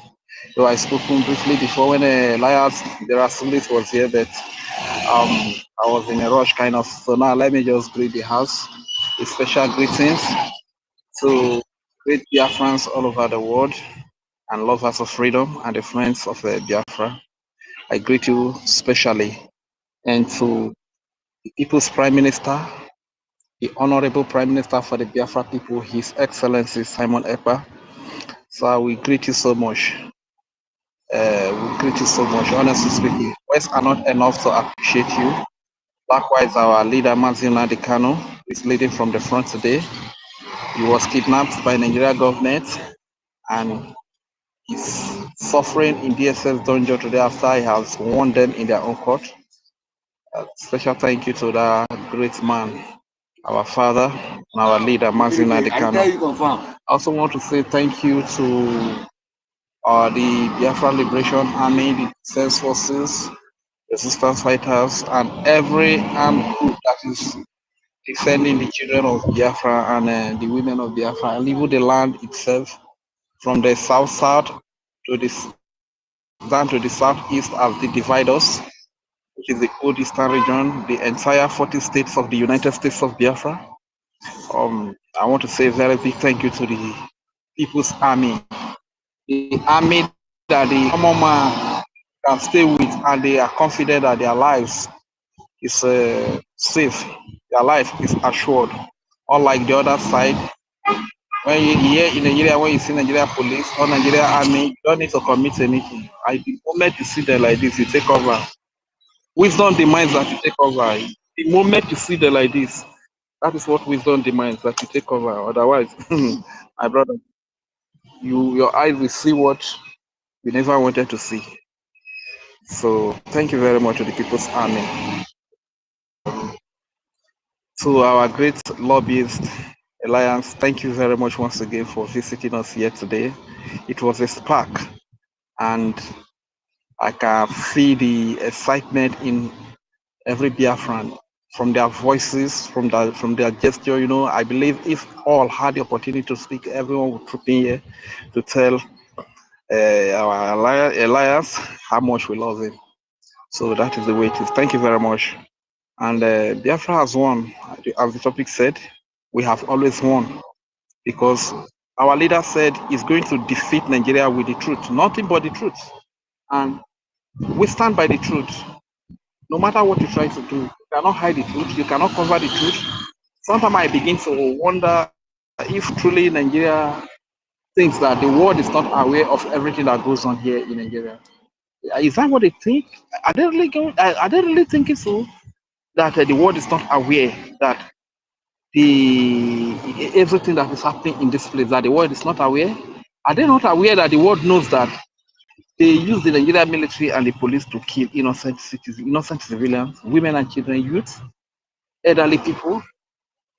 So does Nigeria really think that the world is not aware about that? Look at the height of hypocrisy that the vice president will go all the way to United States of America in a United Nations Assembly to solicit for the freedom for a people so far miles away miles away from him, which are the Palestinians. He said they deserve freedom. And freedom is their inalienable right of all humans.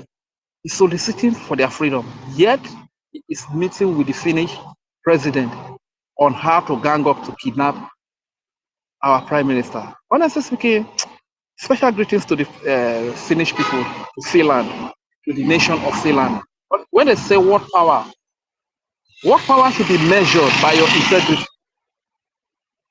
If you are that type of a country that don't have integrity and cannot stand by what is right, you cannot stand by the truth, you cannot stand by justice, you don't need to be referred to as what power, no matter the weapons of war that are in your possession, no matter how much you have as a nation. If you don't have integrity, that ability to stand by the truth, to stand by justice, you are not meant to be called power. So at the end of the day, the word power we know is the not Britain, no, is the Finland of this world. These are the world powers that we know. You understand? And thank you very much to the nation of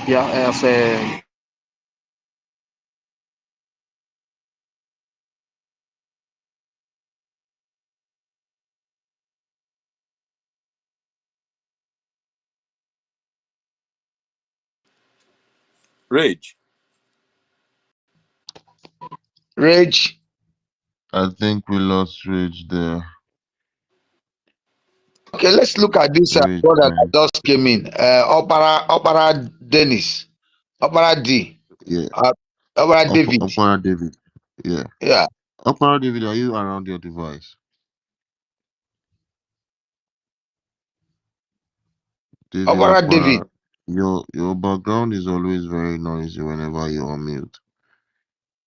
Are you around your device? This is Apora David. Are you people hearing me? Yes, we can hear you. Yeah, Your we are background hearing is you. very noisy. Speak, I greet the house. So I've been following this space, not today. I've been hearing a lot of incredible voices, and I have learned much about the history in this space, and I'm so much happy. I thank you. I thank you, my Prime Minister Simon Ekpa, and the government of Biafra, government in exile. And also I thank our leader, Mazi Nnamdi Kalu. I thank you all. I thank you for the great effort that you people have been pushing for we to get our freedom. I appreciate you all. I don't have much to say. I'm in a very busy place at this moment. I'm at work doing some things, so I don't have much time to speak much, but I just want to greet the house. Just I rest my mic at this moment. Thank you.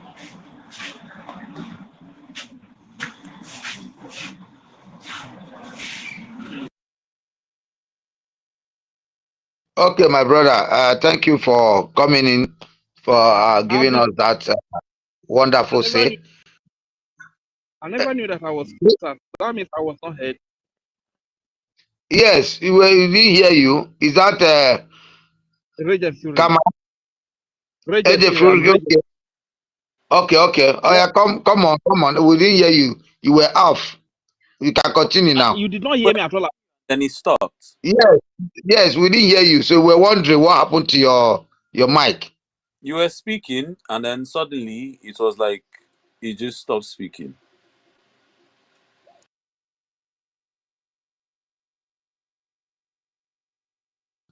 Rage, can you hear? Was it Rage? Rage. It was Rage who was talking now. Continue.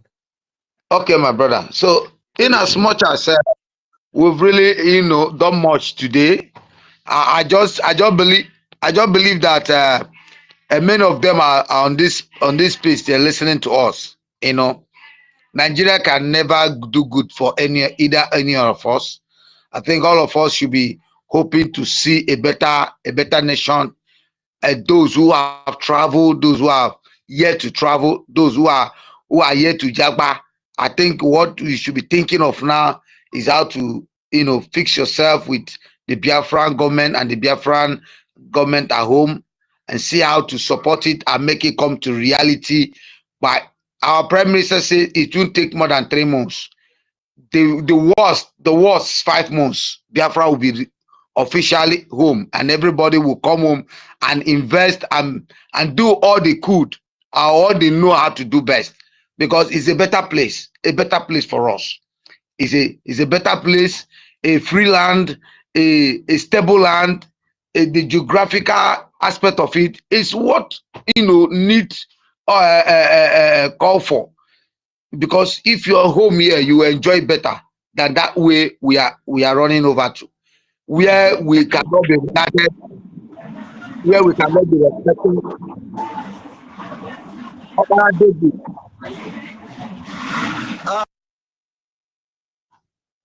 Do you want to say something? Where we cannot be respected, where we cannot be. Am I coming out? Am I coming out? Yeah. You have something to say?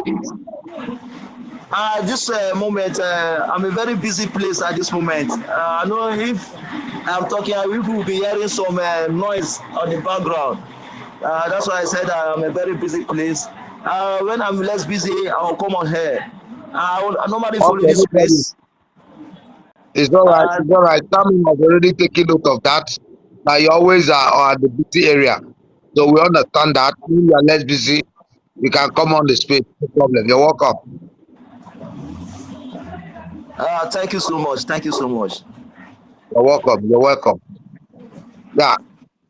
So, in as much as we are preaching the gospel of freedom, we want as many who are still at the window side to understand our pledge is to bring a betterness for all of us.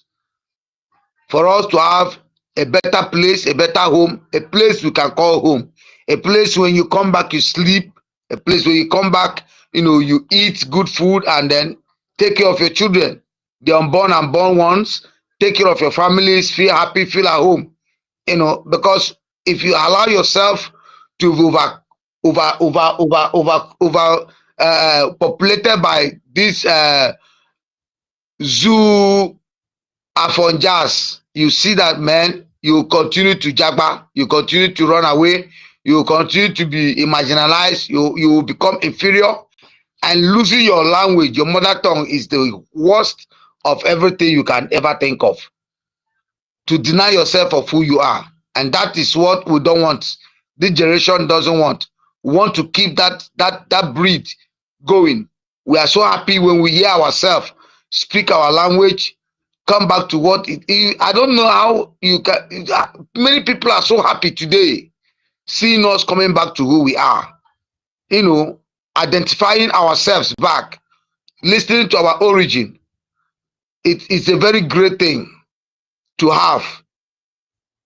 Because when you lose who you are, lose your tongue, lose your generation, what will you tell your unborn children? What will you tell them? Where will you tell them you come from?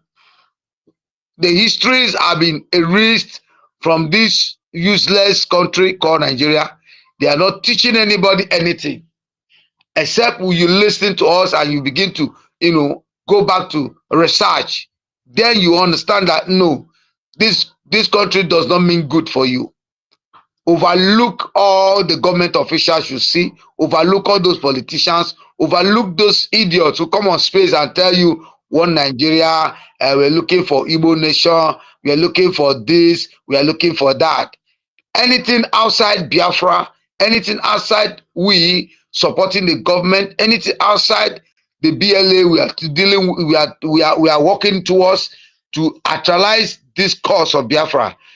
Any other person on this space doing anything is doing nonsense, because that is the only way out. The Biafran government, which God has given that wisdom to be actualized. And I'm telling you the truth, once our declaration is announced and declared on December 2nd, you will hear the breeze of freedom, the breeze of life, the breeze of liberty, because that is the only land. This is the only land we can get freedom, we can get liberty, we can get things done. Creative minds are here languishing because of the useless so-called Nigeria. And that we cannot let it be. We can't let our children fall into the mess where our fathers are falling. Fall into a mess and we selves are falling. Many of us are above 50 years and we are still suffering. And we can't let the unborn children fall into the same problem. And that is why we are asking you to support Biafra. Support it any way you can. Support in any form you can. You see anybody you see on space that says I'm a Biafran and I speak against Biafran, that man, look at his profile. He's not a Biafran. He's not a true Biafran. No true Biafran.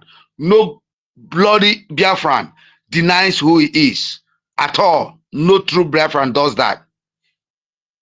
And anybody you see that comes to the space to condemn Igbos, condemn Biafrans, tell me of a truth where that man comes from. He's not your brother. He can never be called your brother. That is why the only place you need to succeed, the only way you need to progress is here where we lie, here in the Biafran government, here in the Biafra space, where the truth are being spoken of, where the truth must be listened. That is why we must continue to preach until we come back home, until we enter Biafra, and we'll continue to speak it until Biafra stands in the next 50 years, until people are understood what it means to be a genuine Biafra. That's why we are here taking our time. Many of us are still very weak because many have not slept. Many have not slept. You can see our host is having some rest somewhere, which I know in the next 1 hour, 2 hours, he will come back and then we'll continue where we stop. So I want to thank you all for seeing our brother who just came, who is taking some rest. Alliance, who is lobbying, may Elohim continue to give him wisdom. That is what we're talking about. Genuine men, genuine people. You know, without him coming today, many wouldn't have understood that this is real. Some have thought they're lying. Today, he came and made it clear. And you see that the Biafra agitation is not only in our own midst, they are lobbying it and it is true. And the world is hearing it sooner or later, as Manam Dekale, you know, said it before. They are going to sing it as a song in due courses. They are going to celebrate it. World are going to be hearing about Biafra. They thought Biafra will not exist anymore. It's going to exist. We are coming back to life, coming back to the world to understand that we are the origin of this world, of this generation. So I want to welcome you into the space. Kama is real. Kama is real. Ugoman. I don't know. Your speakers are on close to your mic. Are you close to your mic? Kama is real. All right. Simeon Ekpa Prince, are you there?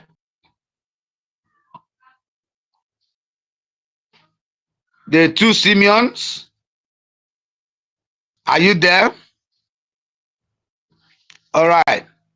I believe that all of us were doing one or two things. I want to be grateful to the host for today. We have been doing our best.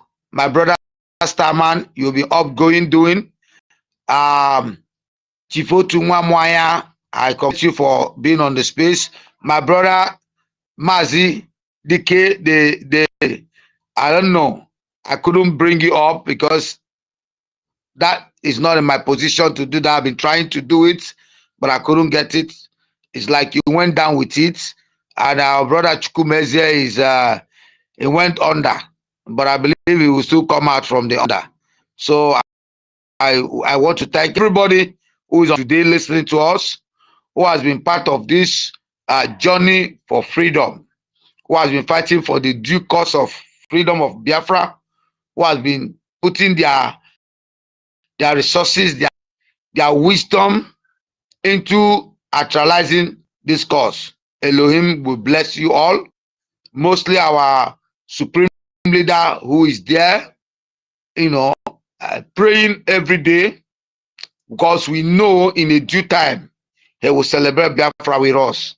He will celebrate this journey with us. And our Prime Minister, who God has given wisdom, who has not left, who has been doing his duties morning and night to see that we come to actualization of this journey. I thank you for being with us. Starman, do you have anything to say? I don't know if you have anything to add up to it. Please on your mic and do that. Thank you so much, Mazi. Thank you. Mas the case is already back again. Yeah? And yeah, highly welcome. Yeah, thank you, Onisi. Thank you for all your effort you have been doing. You really tried. Not easy. I thank everyone here.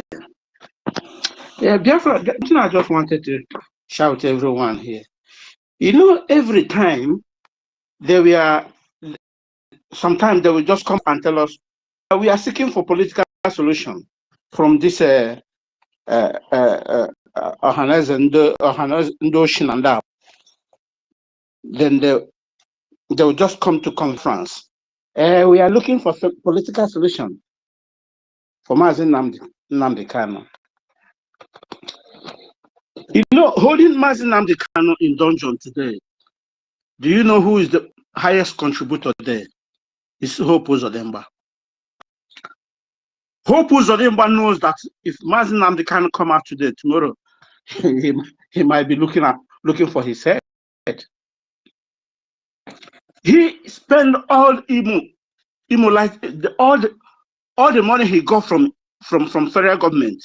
He spent it for his security and for trying to tarnish the image of Biafrans. He said over his dead body. But we know all what he's doing. I mercy for him. He's just walking. He is just walking. That guy has caused a heavy havoc in that country, in that entity. I don't call it a country. Nigeria is not what it is. It's an evil entity where people practice all sorts of evil. You know, when they just go and have that meeting, thinking that they are deceiving the people, we are seeking for political solution. And they will go in there and ask Mazi Nnamdi Kanu, okay, we're going to leave you, but if you come, you are not going to talk anything about Biafra. Are you ready? He said to them, fuck off. Go to hell with your Nigeria. You know, during the time he said, I will not disappoint you. You are the person who will disappoint me. He knows, he knows, maybe the spirit told him that something like these days is coming, it's approaching in the future. They have persuaded him in different forms, all sorts of promises, rubbish promises, money. He said, go to hell with your promises. All I want is Biafra. If everyone can watch him anytime he comes out in that their useless thing they call court, all his words is in code. He speaks in coded languages. It's only very few people can really understood what he's talking about. But some people doesn't know. The idiots IPOB Nigerian DOS, we go and meet the governors and the evil politicians to go and persuade him to drop Biafra so that he will be released. He said to them, go to hell. So Biafrans, This man that spent his life for the eternity, that spent his life, bring his life in forefront for everyone. So no, I can't leave my people to be dying and whiling in the wilderness for nothing. I must stand for them. Just even like somebody just sacrificing himself. He doesn't care to know, because he feel like you and I, 10 or 5 head or 10 heads is more than one. It's not easy to take this task at all. It's not easy to take this kind of task. Likewise, our PM. Everyone saw when they plan, when Nigerian government plan we kidnap him, we call all sorts of things. He stand, Gideon. Say, come on, bring up what you have. To the extent of inviting them for the convention. Is that not a shame? And they are still planning any way to eliminate him. I'm really sorry for the enablers. I'm really sorry for them, because we have so much enablers that is delaying this very movement that would have been recovered for a long time. You know, sometimes, you know, this Fulani, there is one thing they learned from British people. Our people could not be able, we have all the professors and all those, all of them is bullshit. But Fulani will call the Marauders, the cattle rearers. Learn one thing from British and they hold that thing. What is that thing did they learn from them? People that didn't even reach, highest maybe they are 20 million. The moment Fulani, those ones they call the elites, come to any office, he must fight by all means in order to, if he's leaving that office, his brother will come and take over. Then the people that call themselves the indigenous will be on the ground, even begging them. This is the plan of 1989 Abuja Declaration. The time they started planning all this evil, the so-called Afonjas saying that they're highest professor and bullshit. Professor rigging the election for Equatorians. Is that not a shame? This is a shame. And this is a time we have to call a spade a spade. This is the time to call a spade a spade. There's no more going back. And we are at a peculiar time. Very, very. No one should give up. Please, no one should give up. Because at the position we are now, if you give up, or if you mess up, the next person will just march on your head. We are not ready for any pamper anymore. What we are ready now is for, this is it. Forward ever, backward never.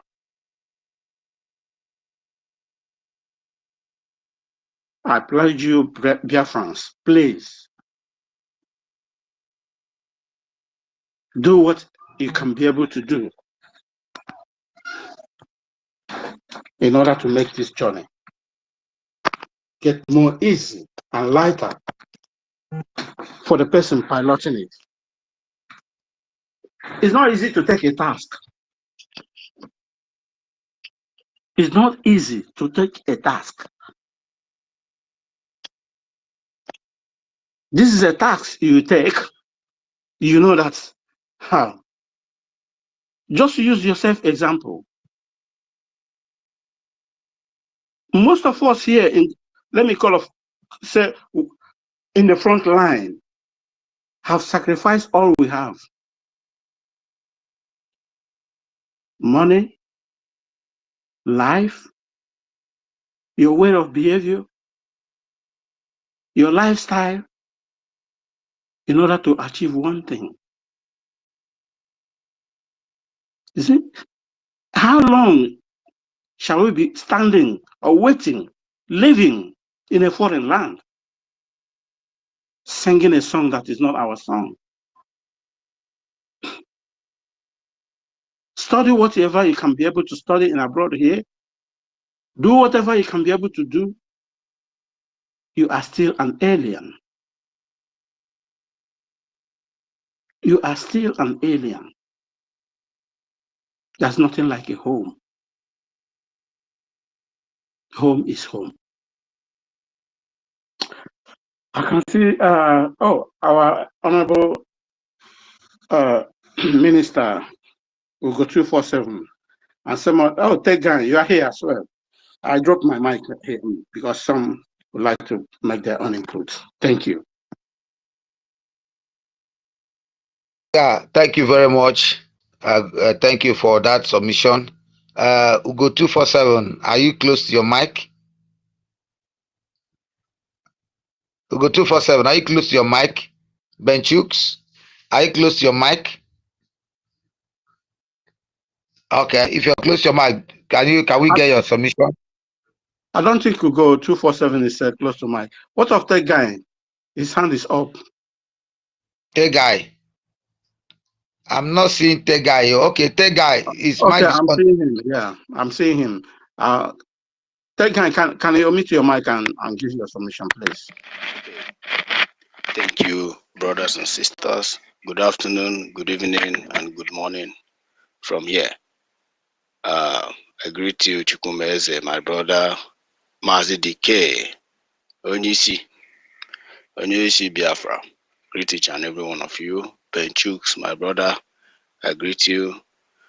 Minister Ugo 247, Rage and Fury, my man.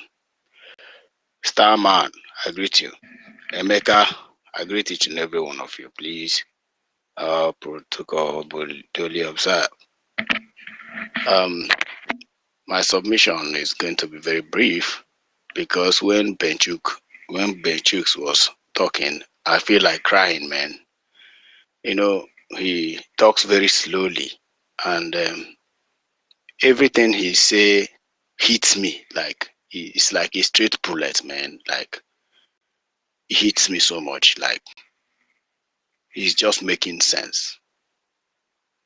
One thing I can pinpoint from what he said, no matter how many years you stay here in this country, you are an alien. Unfortunately for me, where I reside, I am easily identified by the people. Most of us who live in Asia, it is easy to identify you. But of course, in America and Europe, of course, you will be given citizenship, you'll be given chances. Even some will regard you as Black Americans, but it's totally different in Asia. No matter how many years you live in Asia, and even if they decide to give you citizenship, it's not going to be like you are not one of them. When you look at your color, look at your face, you are not sure.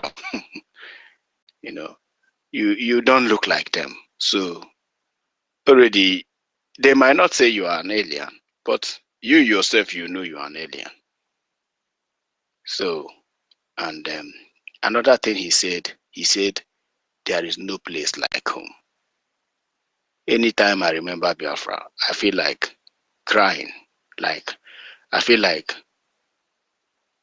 sometimes I begin to ask myself, why did God create me, man? Would have just leave me, you know, not now, not in this kind of era, please. At a time I will be frustrated. Trust me, no matter, even if you have PhD and you are living well wherever you domicile, even if you are a billionaire, trust me, you are not happy. You're not happy.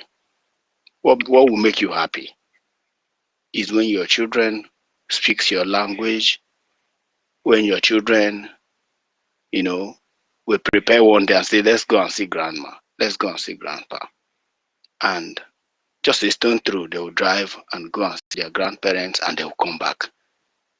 They will go there. Grandparents will share, you know, these love stories, past stories for them. The children will come back and you pretend as if you're not hearing them. The children will be telling the stories of grandpa and grandma. And probably next festival or during next holidays, they will be hungry to go and see them again in the village. These are our dreams that will live a fulfilled life. But unfortunately, the Caucasians, the Britain, and the Fulani partners in crime denied us this. In a situation whereby you have 300 in JAMB and someone from Katsina scored 60 in JAMB, that person will be given admission and you will be struggling to bribe your way into the university with 300. You have solved mathematics, you have studied English, you have done practically everything possible, but your destiny is hereby denied to you. Some of you studied what you don't like in the university. In fact, this is just the truth. You know, I have said this in one Nigerian space, and due to their wickedness, they refuse to admit that, man, this guy is telling the truth. And the only solution is Biafra. One person asked me, what is the solution to all these things? I said, it's Biafra. Biafra will end this nonsense once and for all. Even if you don't love your children, for the sake of posterity, for the sake of, you know, next generation, because you are condemned already, you don't love your children. Just love them for the sake of next generation. Join this Biafra and stop this your mess called space you are opening up and down. Before I know it, they throw me out of this space. So, my brother Benchooks, obviously, this your submission is a thing to ponder and to think about. Because if everybody reason the way you reason, everybody thinks this way, that all of us who are here thinks, trust me, we would have gotten Biafra. In Lagos State alone, Biafrans contribute to 70% of economy of Lagos, if I'm not mistaken. Yeah, you can doubt it, you can quote it anywhere, but the fact remains that statistically, Biafrans contribute to 70% of Lagos State economy. Are we not talking Abuja, of Abuja? Show me any hotel in Abuja. Just point any hotel you see in Abuja. If it's not a Biafran, if the hotel does not belong to a Biafran, and just maybe few little belongs to other tribe. But Biafrans, you know, build the so-called country. And here we are in foreign land, you know, every day we are restless because our identity is being stolen back home. But I have a good news for you, Benchooks, and Biafrans who are listening to us. This generation, this team, this government being spearheaded by our Prime Minister, Honorable Simon Epa, have come to end this. This Biafra agitation. This Biafra, we are not agitating. There is nothing like Biafra agitation. We have passed. There was a time, of course, we agitated. Yeah, there was a time we agitated. Most of us appear on a space to correct the narrative. It's not like even if we don't come out to space, anything will happen. The Nigerians might not know, but Nigerian government know that their time is up. And what Tinubu is busy doing is looting money. One of my friends told me that there is no PIN, there's no 1 naira in Federation account. Any money that just dropped there from oil revenue, boom! The guy that told me this thing is an Hausa man. The way he spoke it in Hausa, I laughed and laughed and laughed. I'm like, really? He said, Wallahi, 2027, Tinubu will not come back. And I laughed. Say guy. Yes. Sorry, I'm not cutting Yes. you off. The many banks are folding Sure. in Nigeria. Then enough, banks are folding. Heritage has folded, and another one are coming in. Banks are having issues, very serious one. I'm telling you. So Yeah. when the guy They said can't there's no sustain money, it. there's no money, and no country is about to borrow the money anymore. Nigeria is gone. It's over. It's over. This drum they have been beating. And Starman, you want to say something? Oh no, I just wanted to ask. So where are they going to get the money to pay the soldiers to come and fight us? Soldier go risk life and limb, facing rain of bullets, on credit, on old salary. Starman, that is why all the paramilitary, none of them is being paid. If they tell you how much they owe them, you can't believe it. They are not paying them. They're not paying them. Of the officers to keep them in check, to keep their boys in check. One contacted me day before yesterday. He's a soldier. This guy is a senior, he's a captain.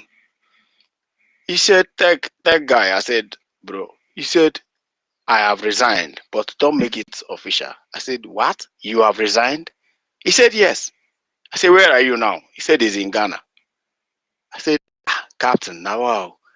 He said he's no longer captain, that they even gave him major.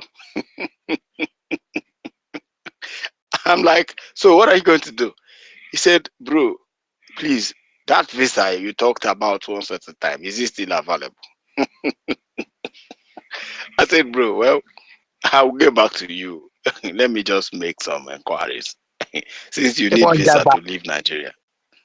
Now run now. Baba will run, bro. Life no easy. As I'm talking to you, he's in Ghana. I told him to join this space. I've been looking for him and on this space. I have not seen him. I don't know whether he's here. I don't know. You know, most of them have fake accounts to join us as usual. He's in Ghana now. He has to, for the safety of his life. Of course. he has two to. children. He have two children, and he have to run for his life. You go. How much be captain's salary? It ranges from 200 to 300,000. Then there are other allowances. But you know they do drugs. You know what they mainly do is cocaine transportation. Yeah. It's obvious. Then everybody know they did drugs. But even then, if 50K is $20, or okay, maybe $30, which is £1 a day. Are you sure the salary is not to that? Are you sure? They are working on credit. They are working on credit too. Don't forget that. They are working the on basic credit. salary.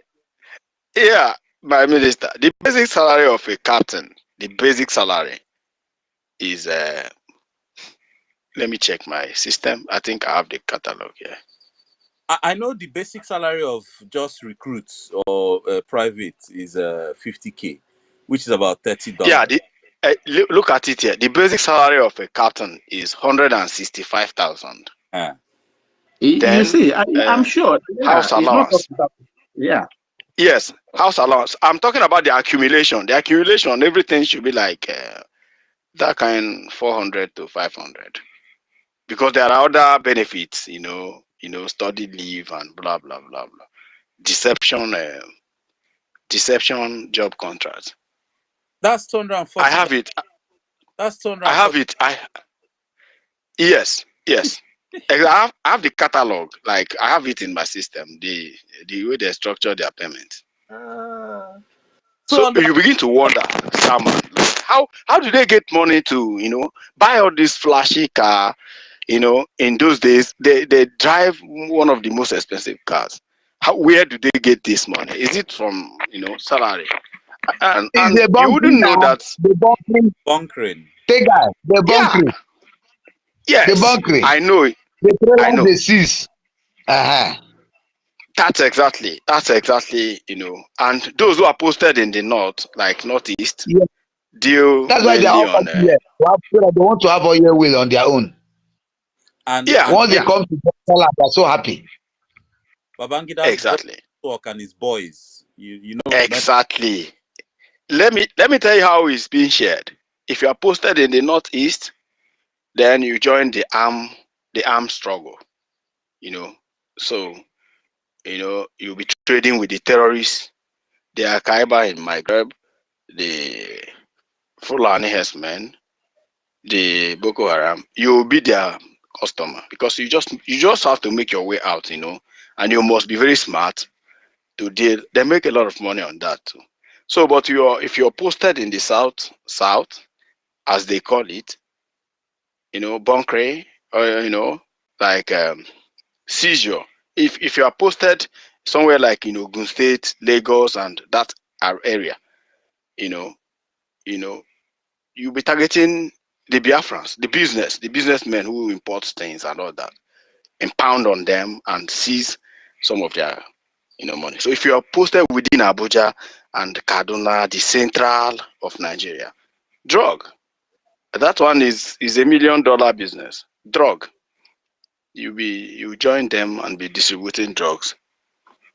So my guy don't do tire. He's on the run now. He's in Ghana as I speak to you, and he is looking for visa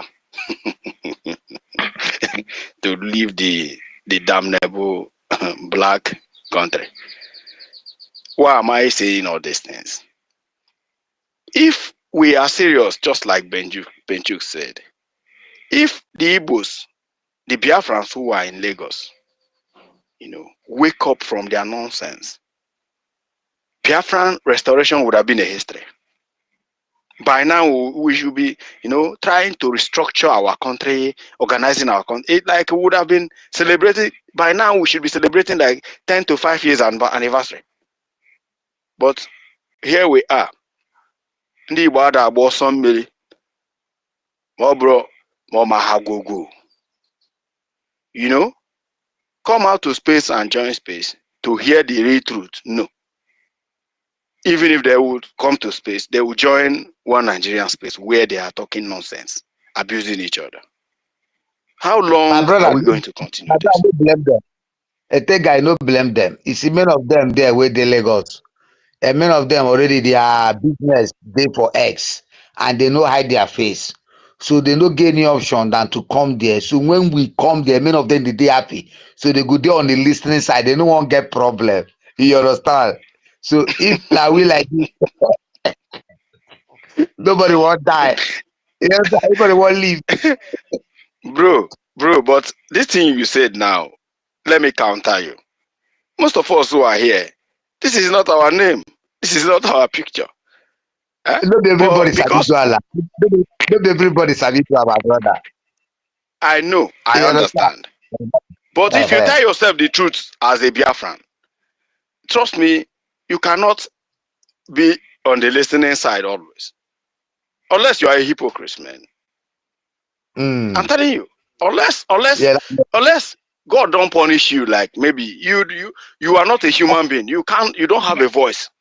You understand me?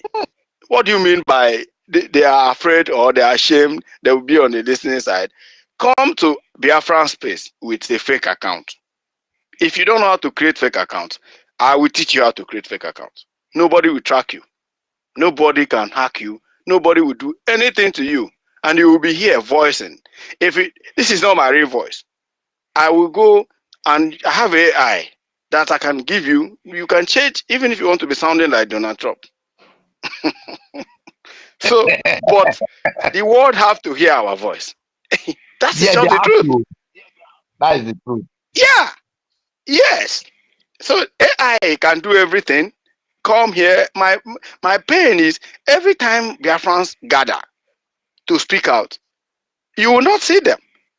When Afonja start burning their business, they will be shouting Simon Ekpa, Simon Ekpa. Simon IPOB. Ekpa kill you Come there. on. You get. So Biafrans have won the zoo media, like hands down. Every year, let me shock you with one news. Go and verify this.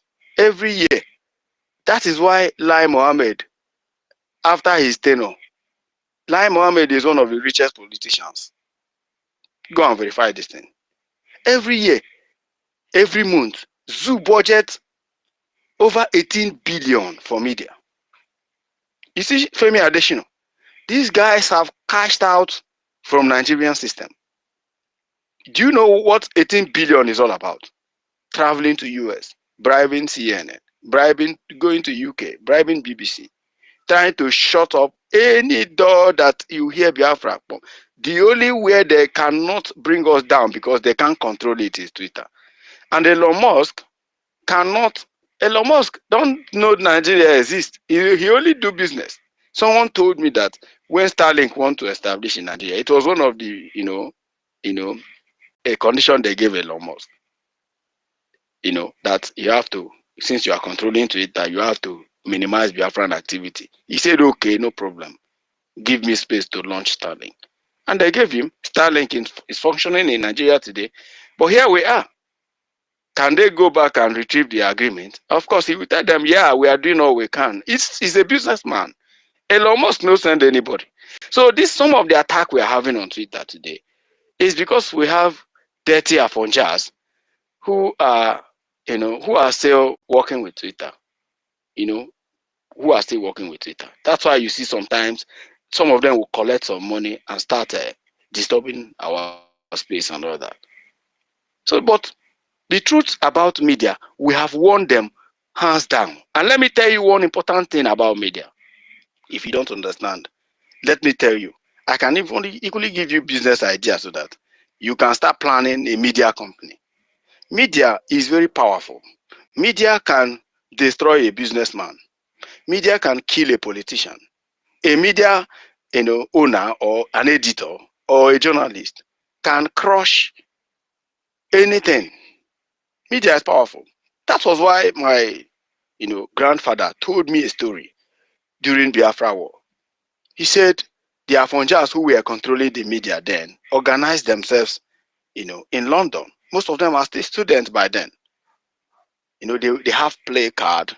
They were going about the streets of London with one picture, just one particular picture of Ikote Ekpene, the Kwashoko picture, the popular Kwashoko picture of Biafrans, children of Biafrans who are starving and all that. So, even when Biafrans are on the ground winning the war, internationally, the international body is not looking at it that way because they are Fonjas who hijacked the media with the support of BBC. We are saying, oh, let's end the war. Everybody have died. At the same picture, they will be showing everybody. It was when the thing becomes so much that Ojukwu said, if we continue like this, they might charge me war crime. I have to surrender and fly to Africa. Media was one of the things. It's not the starvation people are talking about. It's not the starvation. Of course, there is always casualty of war, but Ojukwu have seen that CCONO and some of the journalists then we are not doing enough because there are not many, and chances then there's no social media. Chances were like any media propagation. Nobody was listening to West African Pilot, which was one of the Biafran most popular newspaper then. Nobody cares about them. So the propaganda become too much that the truth disappeared, and Ojukwu have to run because that is the truth, and that was how we were subjected to this kind of torture and menace we are suffering today. Because had even Ojukwu they extended that war at least to 1985, At least so that some students of history in the London, the Biafran students in America, will be able to graduate and get license and start media. Because the war. Sorry, that guy. Would it be that they sustained that war till June of 1970? 3 months. Exactly. To be honest, it's because of the propaganda from the Afonja. Because they are the people controlling the media. Yes. You see? Somebody like Cyprian. Yeah. Somebody like Cyprian Ekwensi, you know, these Igbo writers, we have them, Chino Achebe. Some of them then, you know, have to join the war. Some of them were not active in journalism. Let me tell you what media, if I don't want us to go there, but I thank God that Biafran spirit have ravaged some of us that if we don't appear on a space every day, you will become sick. Sickness from nowhere will catch us. Because we have to come here to counter Afon. That is why Afonja is evil. These people are evil. The Fulanis are not the problem of Nigeria. It's the Afonja.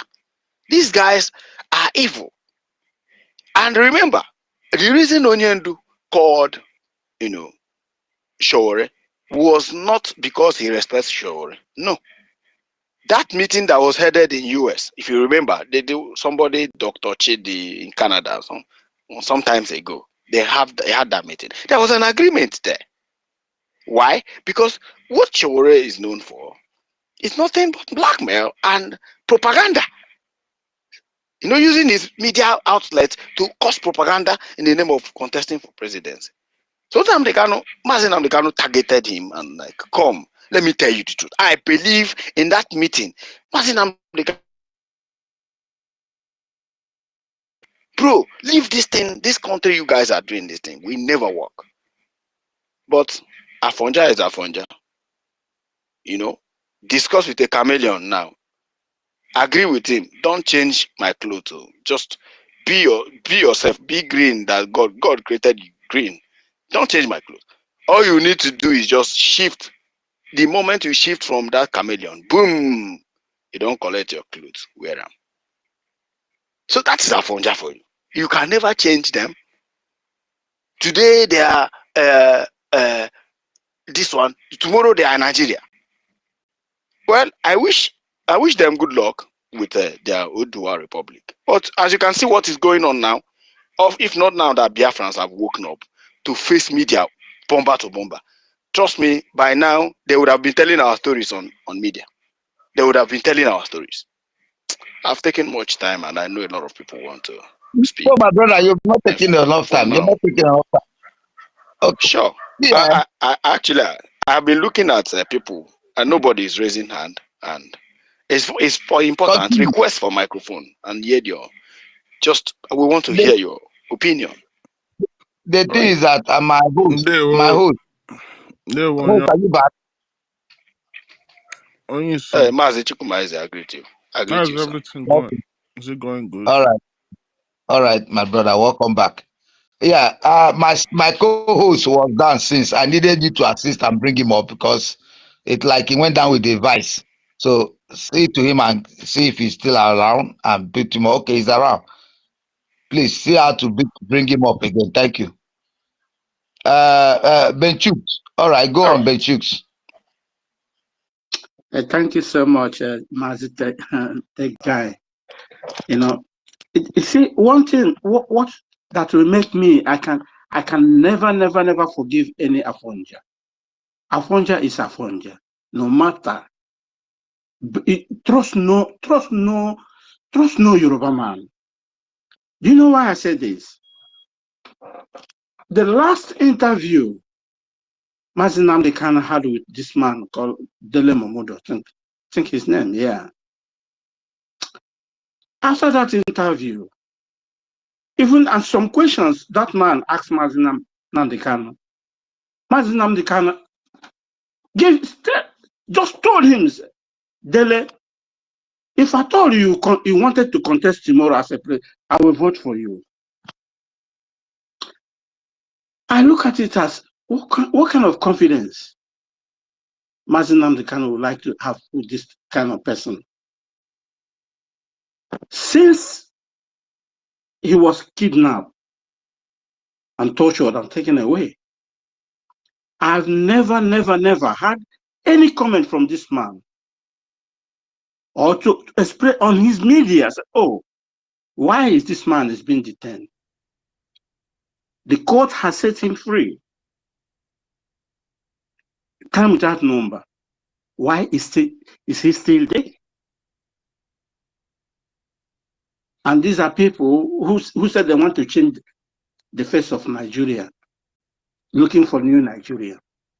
I don't know how much they gave to him. He just push out. They just push him out. He just go one corner. And he could not be able to say anything. Not to talk of sorrow. You know, our people, so they forget too much. They forget so much. If anyone could remember when our PM used to do some exposition, there was a time he exposed the evil Babangida. The interview, Babangida opened his rotten mouth to tell the world that he is one of the children born to change the demography and the system. If Babangida was to be an Igbo man, I don't think anything will smell him to be a military officer. He knows nothing. Empty head. But he was born in order to come to change the demography, because they found out that it was the Biafran Easterners are controlling the military. By the time he was in school, then he came and really start working on the mission he was being sent. In that mission, even he was using most of our people. I don't know why our people doesn't read history. Historians may die, but history cannot die. Our people doesn't read history at all. The only Afonja I can say when he was alive is Delegiwa, is he Afonja? I don't know whether he's from Afonja, yeah. That stand on his truth, on what he believed on. I think he studied here in London, I think so. And said, no, this is what I study and this is what I believe. I think Delegiwa is from today Edo State. Really? But the name sounds like Afonja, like a Yoruba man. Delegiwa. You know, this is the only man that stand on what he believes. And they say, okay, as you stand for what you believe, we're going to eliminate you. And this idiot, wicked Babangida, with his group, they eliminated this man. Still tomorrow, nobody is saying anything about that. And what our people believe is what they can gain for their own selfish need. And your people is dying in the wilderness. I think no person from Biafra that calls himself a politician is worthy to be called a politician. Like Patrick Lumumba said, they are not honorable, they are horrible. In one of the videos I saw, all of them put their head on the ground. He said it open to them. You are not honorable members, you are horrible. They were ashamed. What can make me proud to say I come from this evil entity? Come on. Biafra, never give up.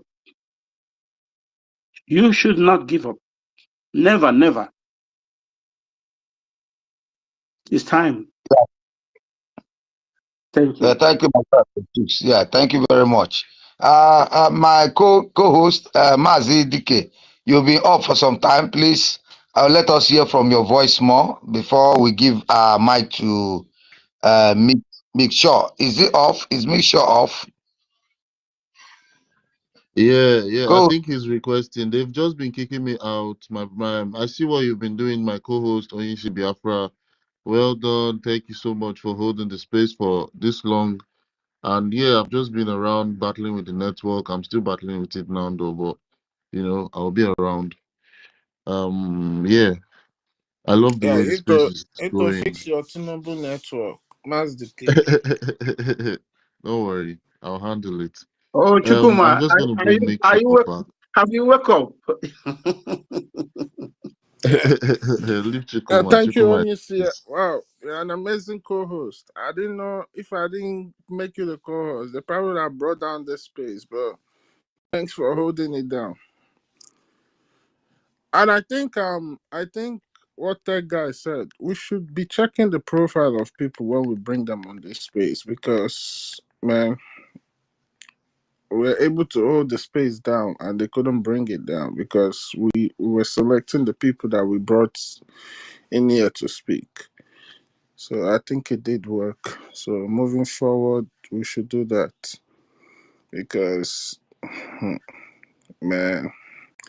Anyway, they won't know, I greet my honorable ministers in the house. I greet that guy, Starman. I greet everybody. One thing I want us to understand that we've had an amazing marathon. So, and I'm glad it happened because these paid agents, their paymaster increased their salary and they are not sleeping. So we're going to show them that volunteer people will do better job than paid agents. Because the paid people now, at some point now, they want to go and enjoy their money small. So they will go and be like the likes of that is posting Gucci sneakers and posting glass of wine. You see, that's why I said Nigeria, you cannot defend Nigeria and come out on top because Nigeria is a lie. How do you want to defend the lie? But you see, so far everybody's been breaking things down, we'll be analyzing it, and it's together. Together, we're gonna make this happen. And also, I want to remind people today is our fundraising. Please try to be a part of it. Go and contribute your fair share. You understand? Nothing is too small. Nothing is too little. I appreciate each and every one of us, and trust me, we just getting started because it's about to get hot. So we'll keep pushing, we'll keep moving, and nothing's gonna stop us. Thank you to this co-host, amazing co-host, Mazdike. Onyisi. Onyisi, I go to find you now. Anywhere where I no see you, I go message you, make you come up because ijikwa ọkụ gị na-ere ere. Thank you so much. I appreciate. Yeah. Who gave Ugochukwu this mic? Ugochukwu cannot come here and collect front seat. Please put him down. Bring him down. Bring him down. Ugochukwu, I don't like this. Every time you just come and take the front seat to sit down. Not in this space. Because this is not your birthright. So I will send you down very soon. But the same, I greet everybody. Yeah, thank you. I'm back. Thank you so much, my host. It shows in your voice that you're back. That was a very, very long ride underground. You're welcome. You're very, very welcome. And yeah, we had a very long conversation concerning the topic. Ugochukwu, this one that you're waving, you don't carry basketballs come. Unmute yourself. I think this guy brought you down. Chukwueze brought you Yeah, let me message him. Let me bring him back up. down.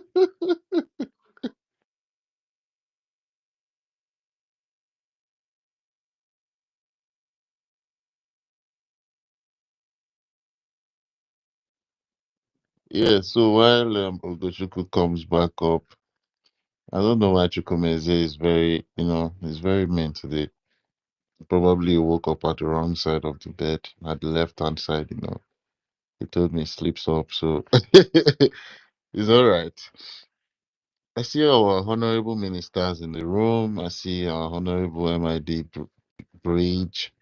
I see Otuwamonya is no more in the room. I see our honorable Ugo 247. Hey, Chukwumeze, I don't say you just wake up. I have one music I bring for you. This one will wake you up.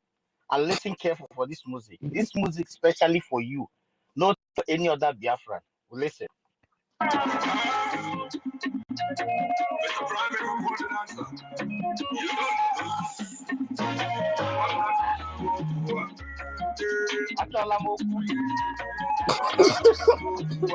Listen to me, listen very well.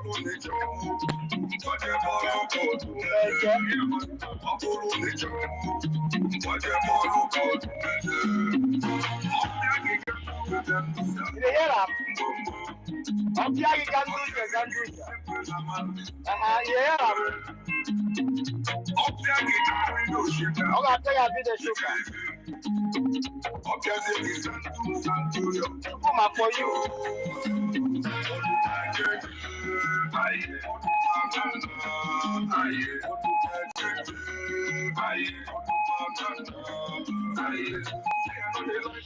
I know they like Wahala. I know they run at all. That's why I like trouble.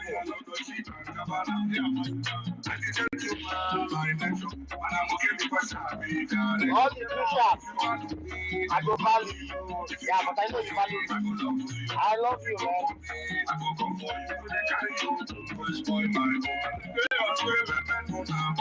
You don't see a man there, Balambo. You hear him? You're in trouble.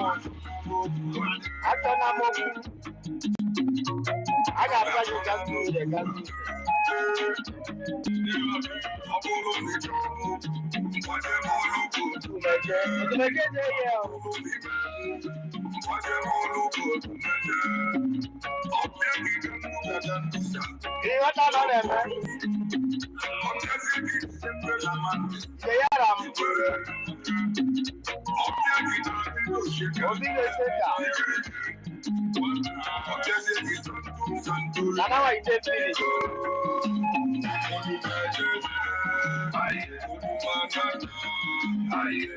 I stop here. You hear them? Now for this music, I go bring a special for Tukuma.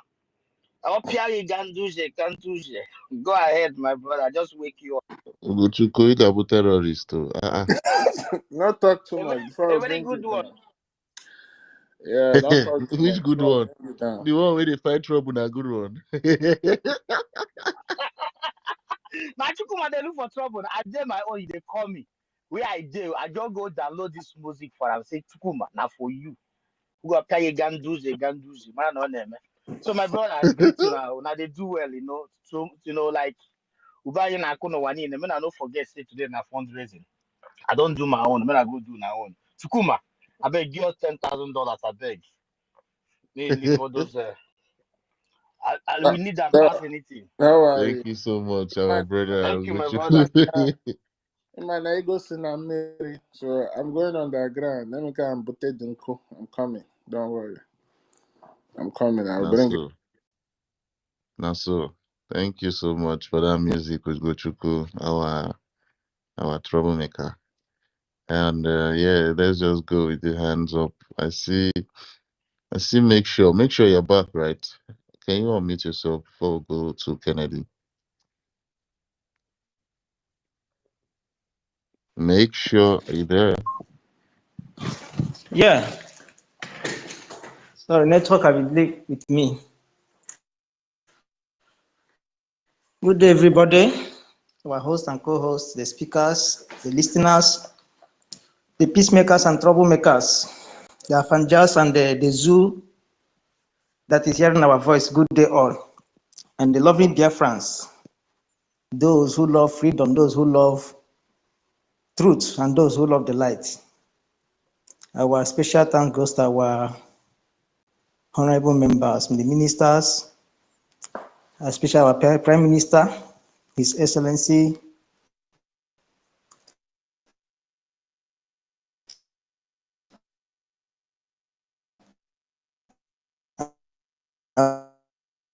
our Prime Minister, soldiers, Biafra Liberation Armies and disaster fighters, and all the media warriors.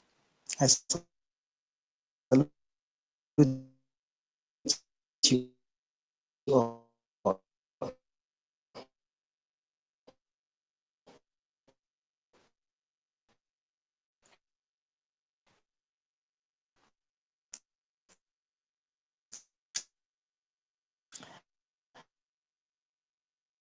I don't know, is your network having issue? We can't hear you, brother. His network has been having issues, I think.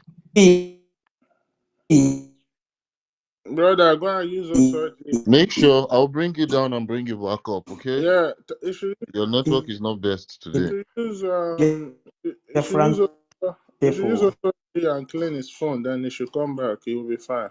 Use Osoji feature, put your phone. If I did get those who are The network is really bad. Make sure. I think I'll just bring you down, okay? You're breaking like you're on air. give Mazi David, let him speak.